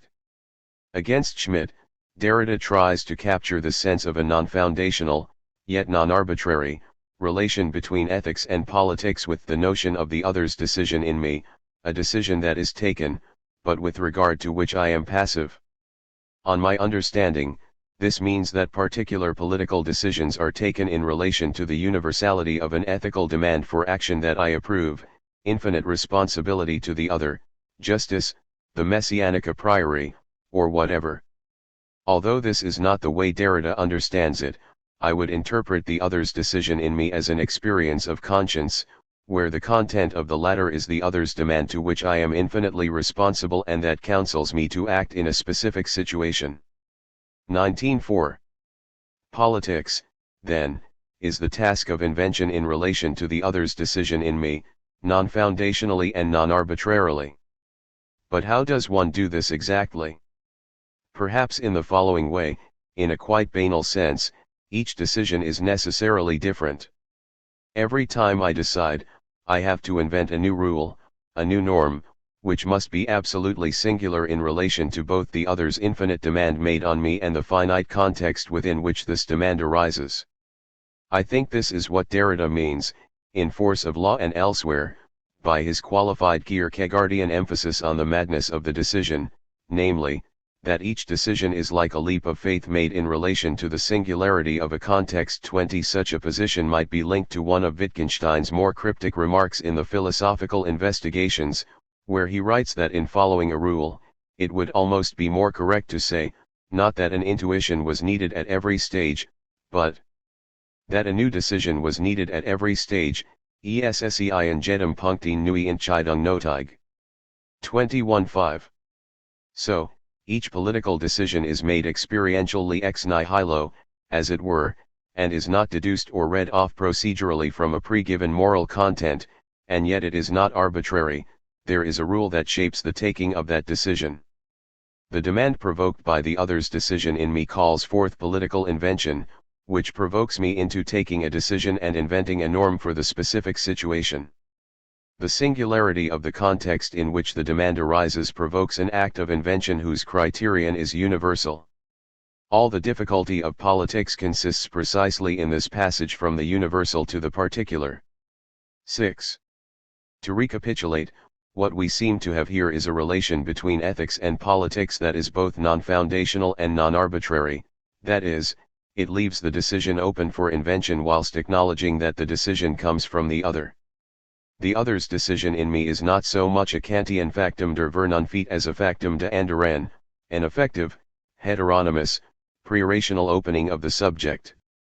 If the fact of reason is the demand of the good that must be consistent with the principle of autonomy, then the fact of the other would be the demand of the good experienced as the heteronymous opening of autonomy, the effective source for autonomous political action, which does not at all mean that autonomy is abandoned, it is simply rendered secondary. To conclude this formal argument, in my view there is a universal ethical criterion for action, which has a deeply Levinasian inflection. Yet, I am passive in relation to this criterion, I have a non-subsumptive relation to the factum de anderen, perhaps a little like reflective judgment in Kant's third critique.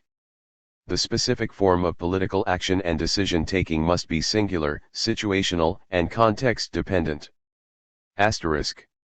To return to Derrida's adieu, this understanding of the hiatus between ethics and politics permits Derrida to make an absolutely crucial move in his reading of Levinas, a move that I would like to retain.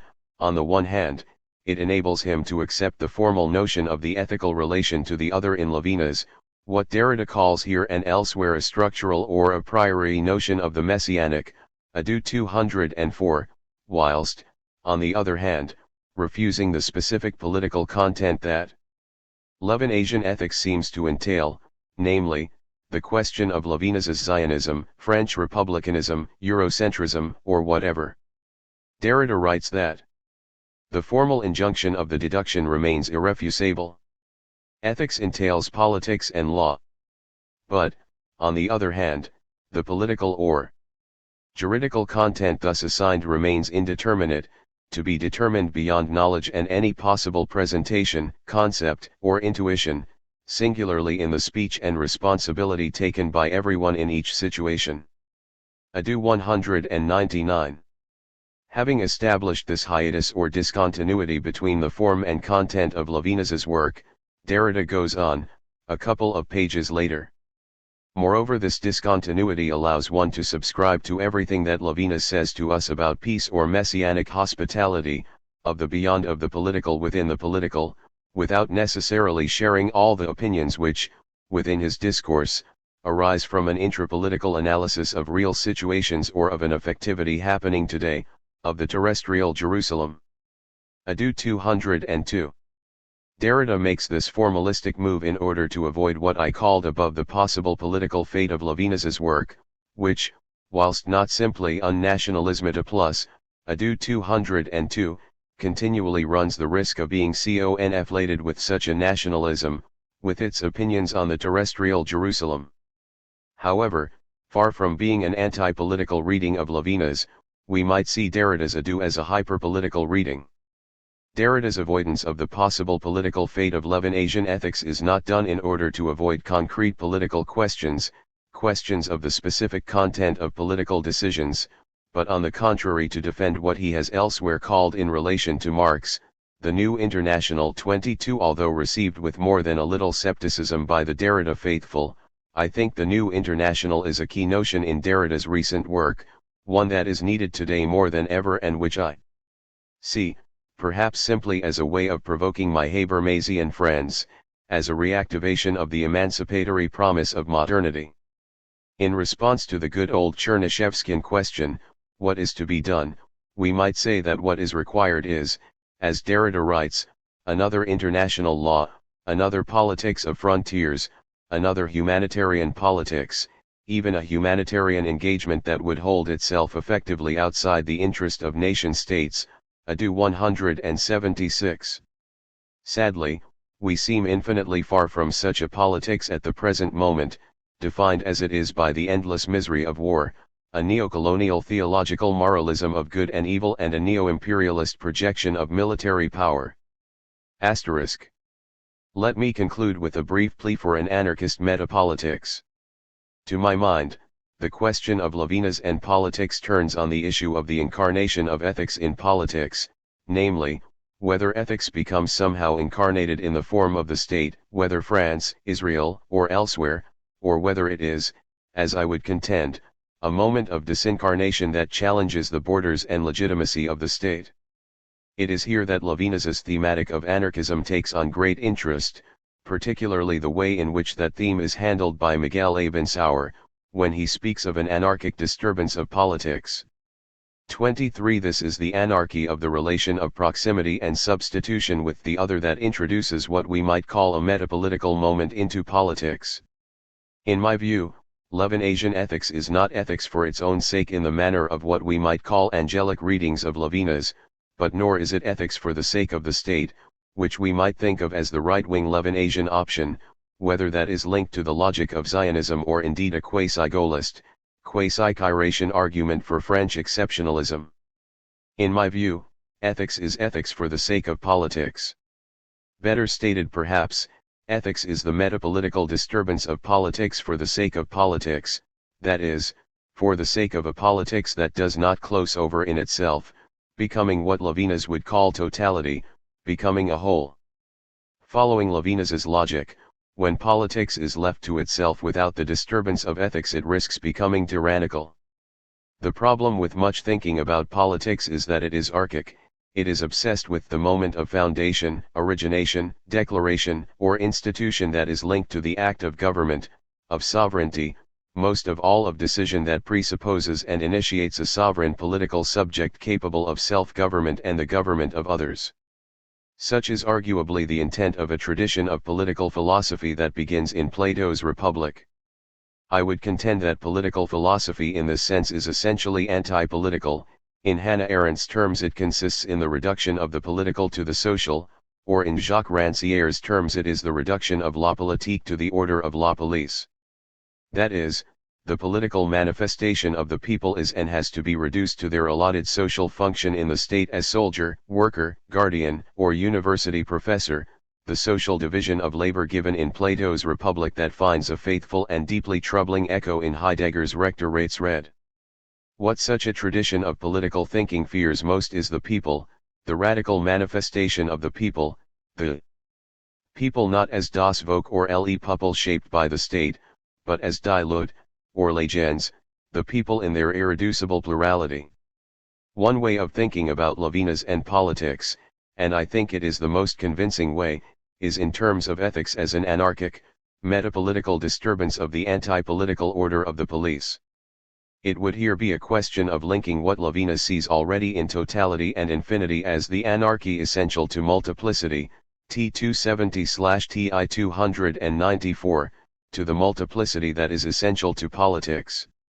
The essence of politics, as far as I am concerned, consists in the manifestation of the multiplicity that is the people, of the demos. Who are the people? They are not the alleged unity of a race, the citizens of a nation-state, the members of a specific class like the proletariat, or indeed the members of a specific community defined by religion, ethnicity, or whatever. The people cannot be identified and policed by any territorializing term.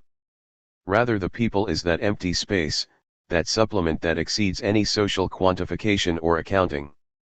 The people are those who do not count, who have no right to govern, whether through hereditary entitlement like the aristocracy or by wealth and property ownership like the bourgeoisie. If the activity of government continually risks pacification, order, the state, and what Rancière refers to as the idol of consensus, then politics consists in the manifestation of dissensus, a dissensus that disturbs the order by which government wishes to depoliticize society. 24. If politics can be understood as the manifestation of the anarchic demos, then politics and democracy are two names for the same thing. Thus, democracy is not a fixed political form of society, but rather the deformation of society from itself through the act of political manifestation. Democracy is a political process, what we might think of as the movement of democratization.